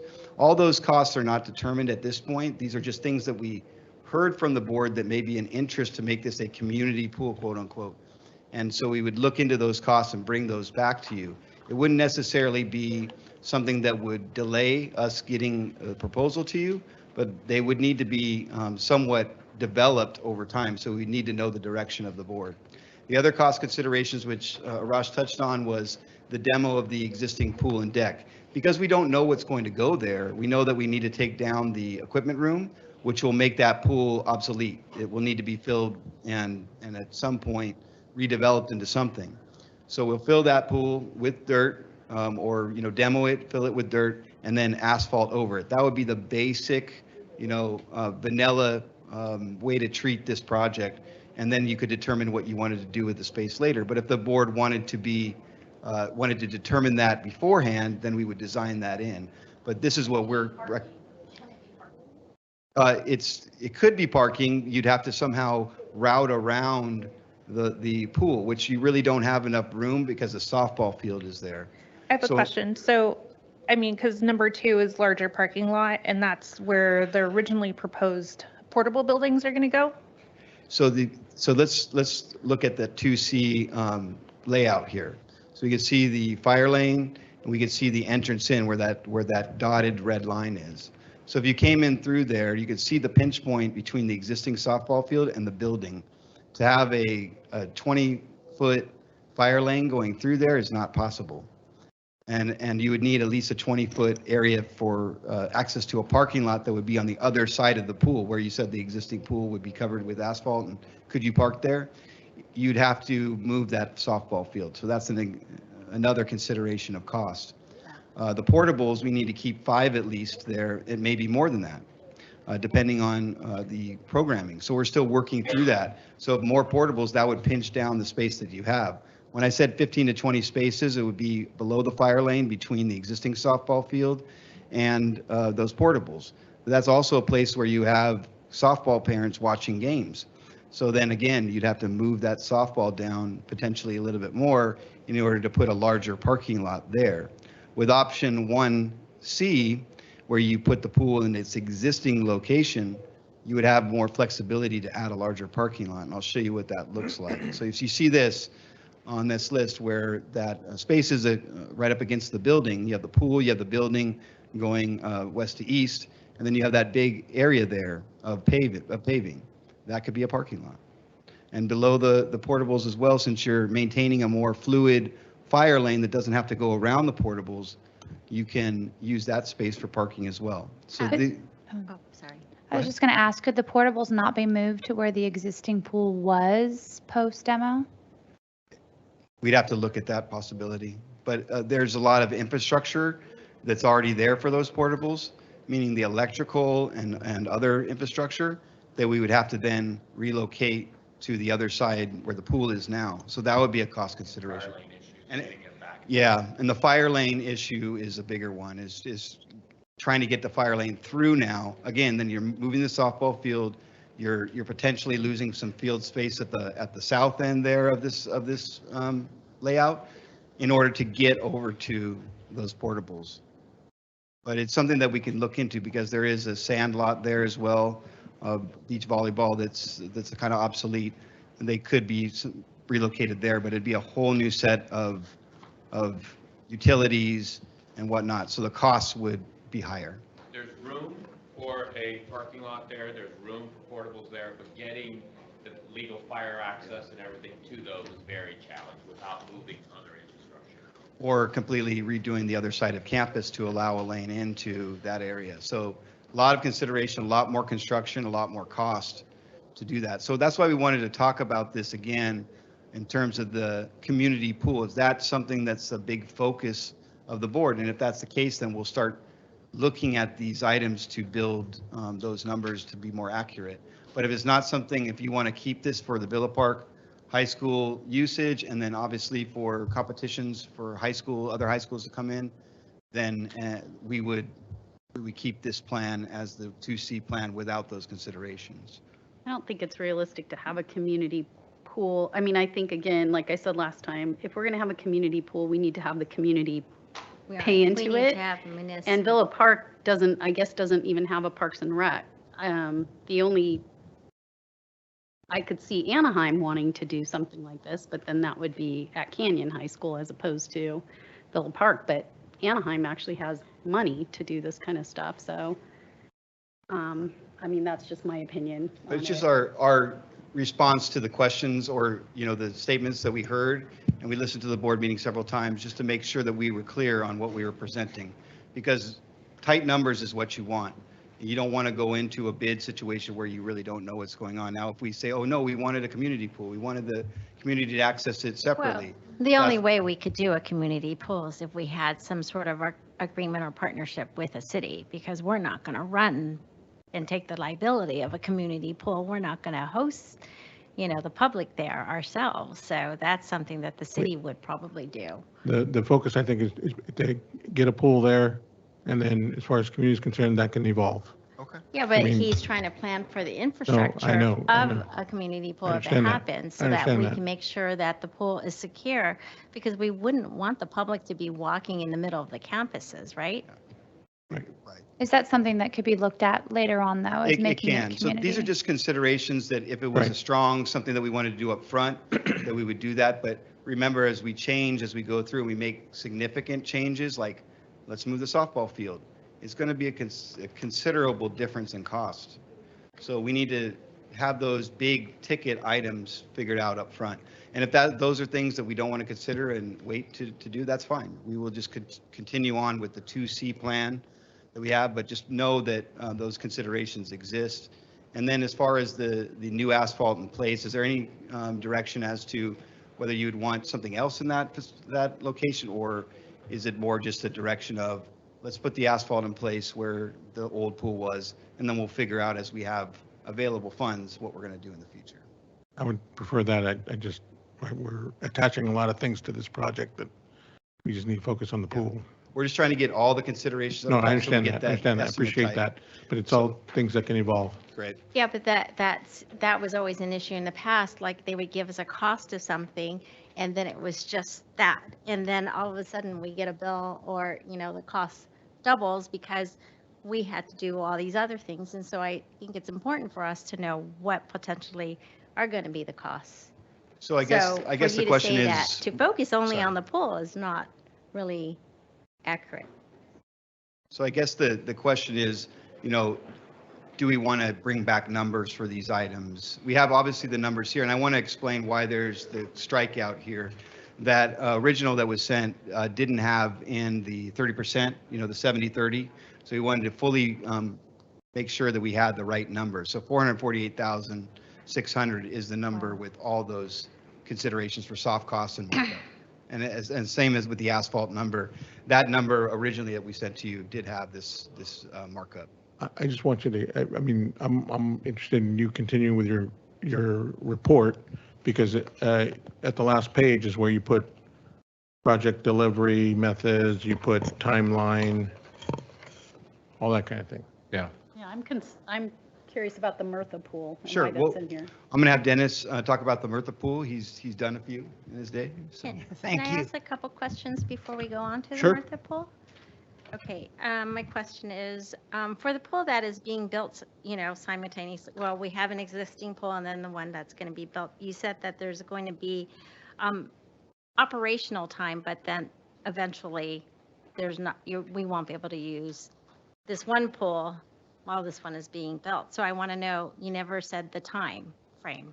Yeah, so in order to get a pool fully certified by not only the health department and DSA, you have to have the full deck, the full fencing, everything in. So there's going to be a period of time, maybe 6 months to a year, where that pool is not available. So for 6 months to a year. So 6 months to a year the that Villa Park- either pool will Right, be, okay. right. So the Villa Park will have to use another pool like El Medina's or another facility in the meantime. There's no possible scenario because of the way that, without completely moving the pool to another location on the campus, that would work out in this footprint. And then, sorry, Mm-hmm.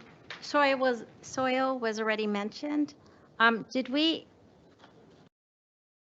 so Villa Park, we've always had some issues with like floodplains. Did we look, is that being taken into account? Did we work with the city to see if it's going to impact that? So with buildings already existing in that location, we're fine. Once you get past a certain point on campus, you cannot build on it. So there's an existing pool building there. There's a DSA approved But with the one modular that if you move it building over? where the pool building is now. Okay, So build on that, that's part of the campus is fine. okay. for a pool building like that. And the pool itself is just obviously a underground surface. So the flood issue wouldn't be prevalent to that. It would only be prevalent to those buildings. But in the case that we're bringing in all new soil as well, that will help the situation. But this particular pool and the building are out of the floodplain. Okay. But we will do a CEQA just to make sure that Well, those that are, does everyone know what a CEQA is? Yeah. California Environmental Quality Act. We would have to do a study and then based on those items, so just at show to what people point that do you do a CEQA? we'll do a CEQA before the project is built. Okay, so my thing too is like, instead of spending all the costs and then discover we do CEQA and then costs could be higher, could we front load some of that so that we don't spend all that money and then all of a sudden it's like, okay, we have all these mitigations and things that we have to contend with, and then all of a sudden, cost escalates. And what I'm trying to say is that we should really get working with our cities and their planning department to see if this is even viable. My other concern is, did we do any notifications to the immediate residents first? Because if we do this plan and down the line, all of a sudden residents are going to be knocking at our door saying, don't do this because you're going to create a lot of traffic. And we know that Villa Park has had issues with traffic in the past. And that is also another one of my concerns. Like, how many cars will this generate? I think those are important things to do now so that we don't spend a lot of money and then to find out, oh, we can't do it. Can I answer a little bit of that? Sure. So the CEQA process takes all that into account. Traffic counts, Right. how it will affect the neighbors. The neighbors get notices, anyone within a certain radius of that facility. So all the neighbors on all sides of Villa Park will get a notice about the CEQA. Yeah. It will go, it goes to the state. They have to show and stamp out that it's viable based on the report. So we have a company come out, and that's part of the 30% soft cost that we talked about, is the CEQA as well. Yeah. Right, it has to go, what Arash is saying is they go in tandem. So as we're designing, as we're developing, CEQA is involved and making sure that, okay, it looks like you're going to affect traffic this way. We can't put roads here or there. It just depends on the project. Because but, I think but you had- CEQA provides, and then if there's a need based on the consultant's investigation, that there needs to be environmental impact report, because most of our projects are what we call negative declaration or exemptions, meaning it's not going to affect the community, it's not going to affect the school because there is either a building there before, it's not increasing parking. Right, it's if you're just, we're just doing taking like, something. like for like. Correct. Or. So the CEQA process is ongoing all the way through design, all the way through to the end of when we have DSA approval, and then we won't build the project, can't build the project until we go through that process, whether it's an environmental impact report or whatever it takes, and that will consider all those things that you just mentioned. My other question about CEQA is that you said that the parking is the same, but I would kind of differ on that. Like, if you host tournaments and competitions, there's going to be more cars coming in and out, because as I understand it, like when you have a tournament, there's cars coming in every other hour based on who's competing. And so to me, that's just not your regular in and out traffic for a school, but that's constant traffic. So again, that would be part of the CEQA process. But you were saying that the environmental impact report is a negative effect, and no, that's not what, that's, I Okay. was saying that we either do a couple of different items for the buildings that we've done for Measure S, for example, they were all exemptions. But sometimes you have a negative declaration with saying, this is going in, it's not going to affect, and we can give you more information on what CEQA actually is, but they do a parking study, they do a traffic study, and during CEQA, if they determine, hey, you need more parking than what's showing in your schematic design, we will have to increase our parking. And those are all factors as we go through. And our goal is through CEQA, through the schematic design, through design development, which leads to like, hey, this is where the utilities are going, this is where the connections are, and then finally to the plans that go to DSA. We're going to give you an updated estimate each step of the way. So if something comes up in CEQA that says, hey, you need more parking, that's not enough. We'll have to come back to the board and tell you, okay, this is what we found out through the CEQA process. We need more parking. So these are all things that we'll develop, but I can't tell you now what won't be in, what will be on the CEQA report. That's why we have the consultants, they're experts. They come in and they determine those items. So that's all part of the pre-planning, the pre-design before we get into actual bidding of the project or even approval from the state. Again, and I'm going to stress it over and over, you know, when we were doing the fields, we were told it was going to cost this amount, and then all of a sudden with ADA and all these other extra costs, it was like triple the amount. And I want to avoid that because I want to make sure that we're transparent, we're getting the most accurate numbers and then potential. So I don't know if this is possible, but I know that you have the cost laid out, but could we get it like the cost here and then line item by line item what potentially could be the cost? Because for me to keep going flipping through pages, I need to see it in one. Well, and that's what we're asking about the community pool and the other considerations. Mm-hmm. We won't know the exact cost until we get in the you know, really tight estimate until we get into design. So we really need to get the contract started, and then each step of the way, Ms. Yamasaki will bring back an estimate to you. But see, my concern is we'll already be down that road and you can't back up.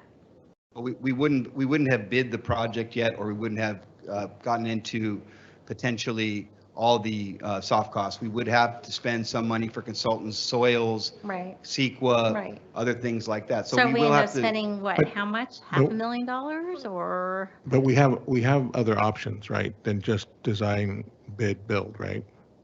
Well, these are all part of, whether it's design, bid, build, or lease back, these are all considerations of what Mrs. Yamasaki is asking for is, I need to know the drop dead price now, but we can't tell you unless we go into design. So we're gonna have to spend whatever proposal they have for the design and come back with, we'll have to spend that money plus the consultants. What we can give you is a proposal for those items, which will get you to the point where you will have a really set cost when it gets into So estimate. how much are we going to be spending up to that point? I can't tell you without the proposals, Mrs. Yamasaki. Well, lease back, we don't pay until. Well, Mr. Rivera can talk about lease back, but I think what we're talking about is how can we drill down the estimate to get it right? And that's what I'm proposing is we need to get the design proposal to go all the way up until the documents can go to DSA and get you the pricing for the consultants. Once we get all that work done, we can bring back a price that is not going to change as much. Okay. But I can't tell you now, we can't go into without the design costs. Well, yeah, I understand you can't give us, you know, the exact numbers, but I just want to make sure we have But along the way, really good estimate. right, along the way, we'll give you those incremental costs for each estimate, all the way up into DSA approval, including, you know, any changes that may happen with our CEQA consultants, anything like that. So we'll keep you up to date. So we have the cost estimate on one slide and then the additional considerations that would add on to the cost. So the two lines that are highlighted are the two considerations of the board, which pretty much max out that fund that we have. So where would we get the additional money if we wanted to consider community pool? I think that's in the next couple pages of their presentation that we haven't heard yet. Let's we're gonna have to extend the meeting, so let's continue here. Need a motion to extend. I don't know. My suggestion is till 3 in the morning, and then we'll see where we go from there. May I make a suggestion? Sure. Is you were going to talk about this, some of these, and this is my own opinion, is just more delayed questions. Is we have events at high schools every day, every weekend, after school. This is nothing new. So, you know, there's plenty of parking. There's 2-3 events per weekend, usually speaking, at a high school. So that's not even an issue to contend with. But if you couple and those so when we talk events- about this MRTA is moving forward is, you know, as Mr. Ledesma stated here at the very end of your presentation, it's saying here, you know, the design bid build with also the lease back, which, you know, is enticing for me because it's basically turnkey to a general understanding is, you know, you put out the bid to you put out the proposal, the RFP, they come back saying this is your price, and that's what it is.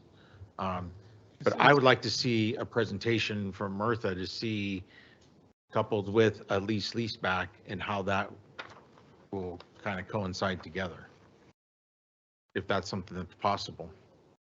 So the estimate would change because we'd be getting numbers for Mirtha Pool because the construction is different. And Mr.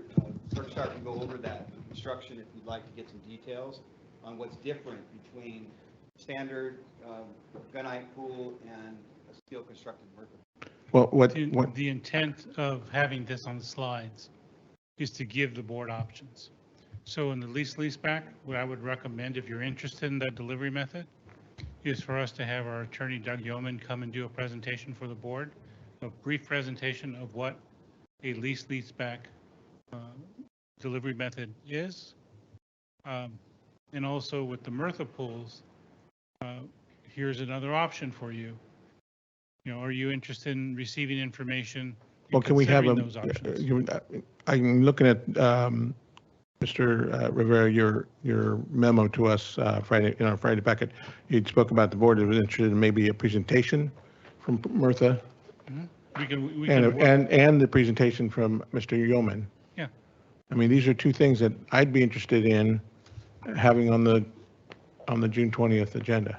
So the intent of communicating to the board is to give you options, make sure, because you don't build pools every year, you know, we build them every 50 years around here, is to make sure that you have the options, you have the information, and then you can make a decision on what you want to do.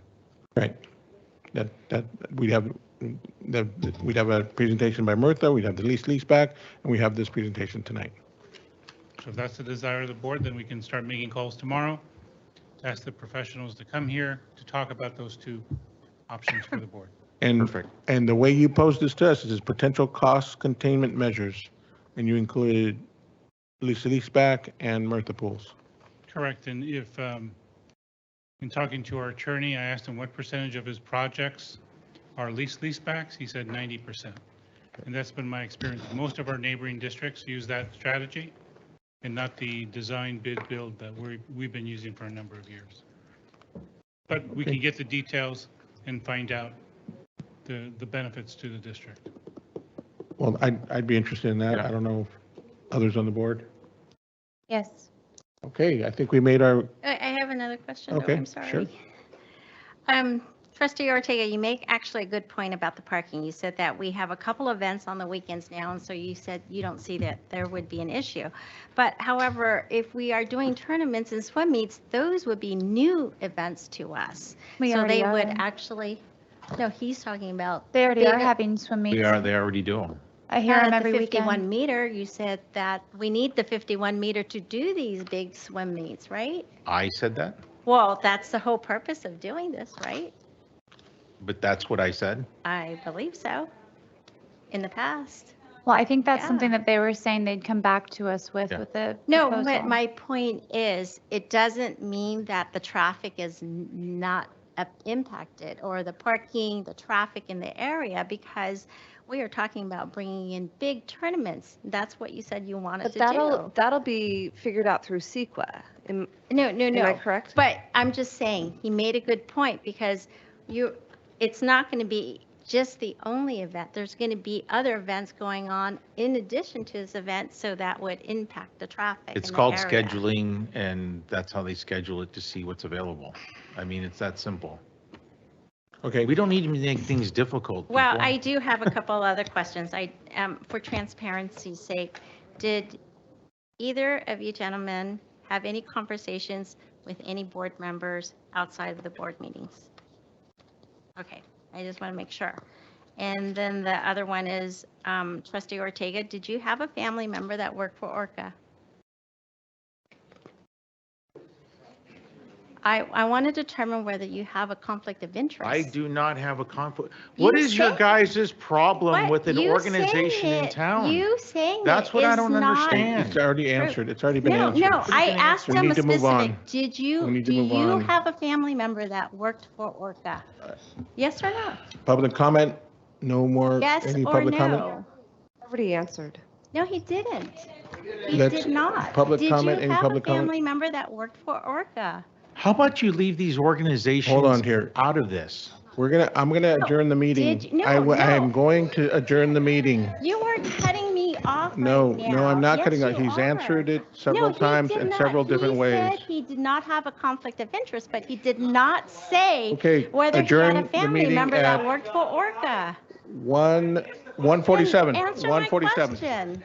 1:47. Do you have a family Meeting member adjourned.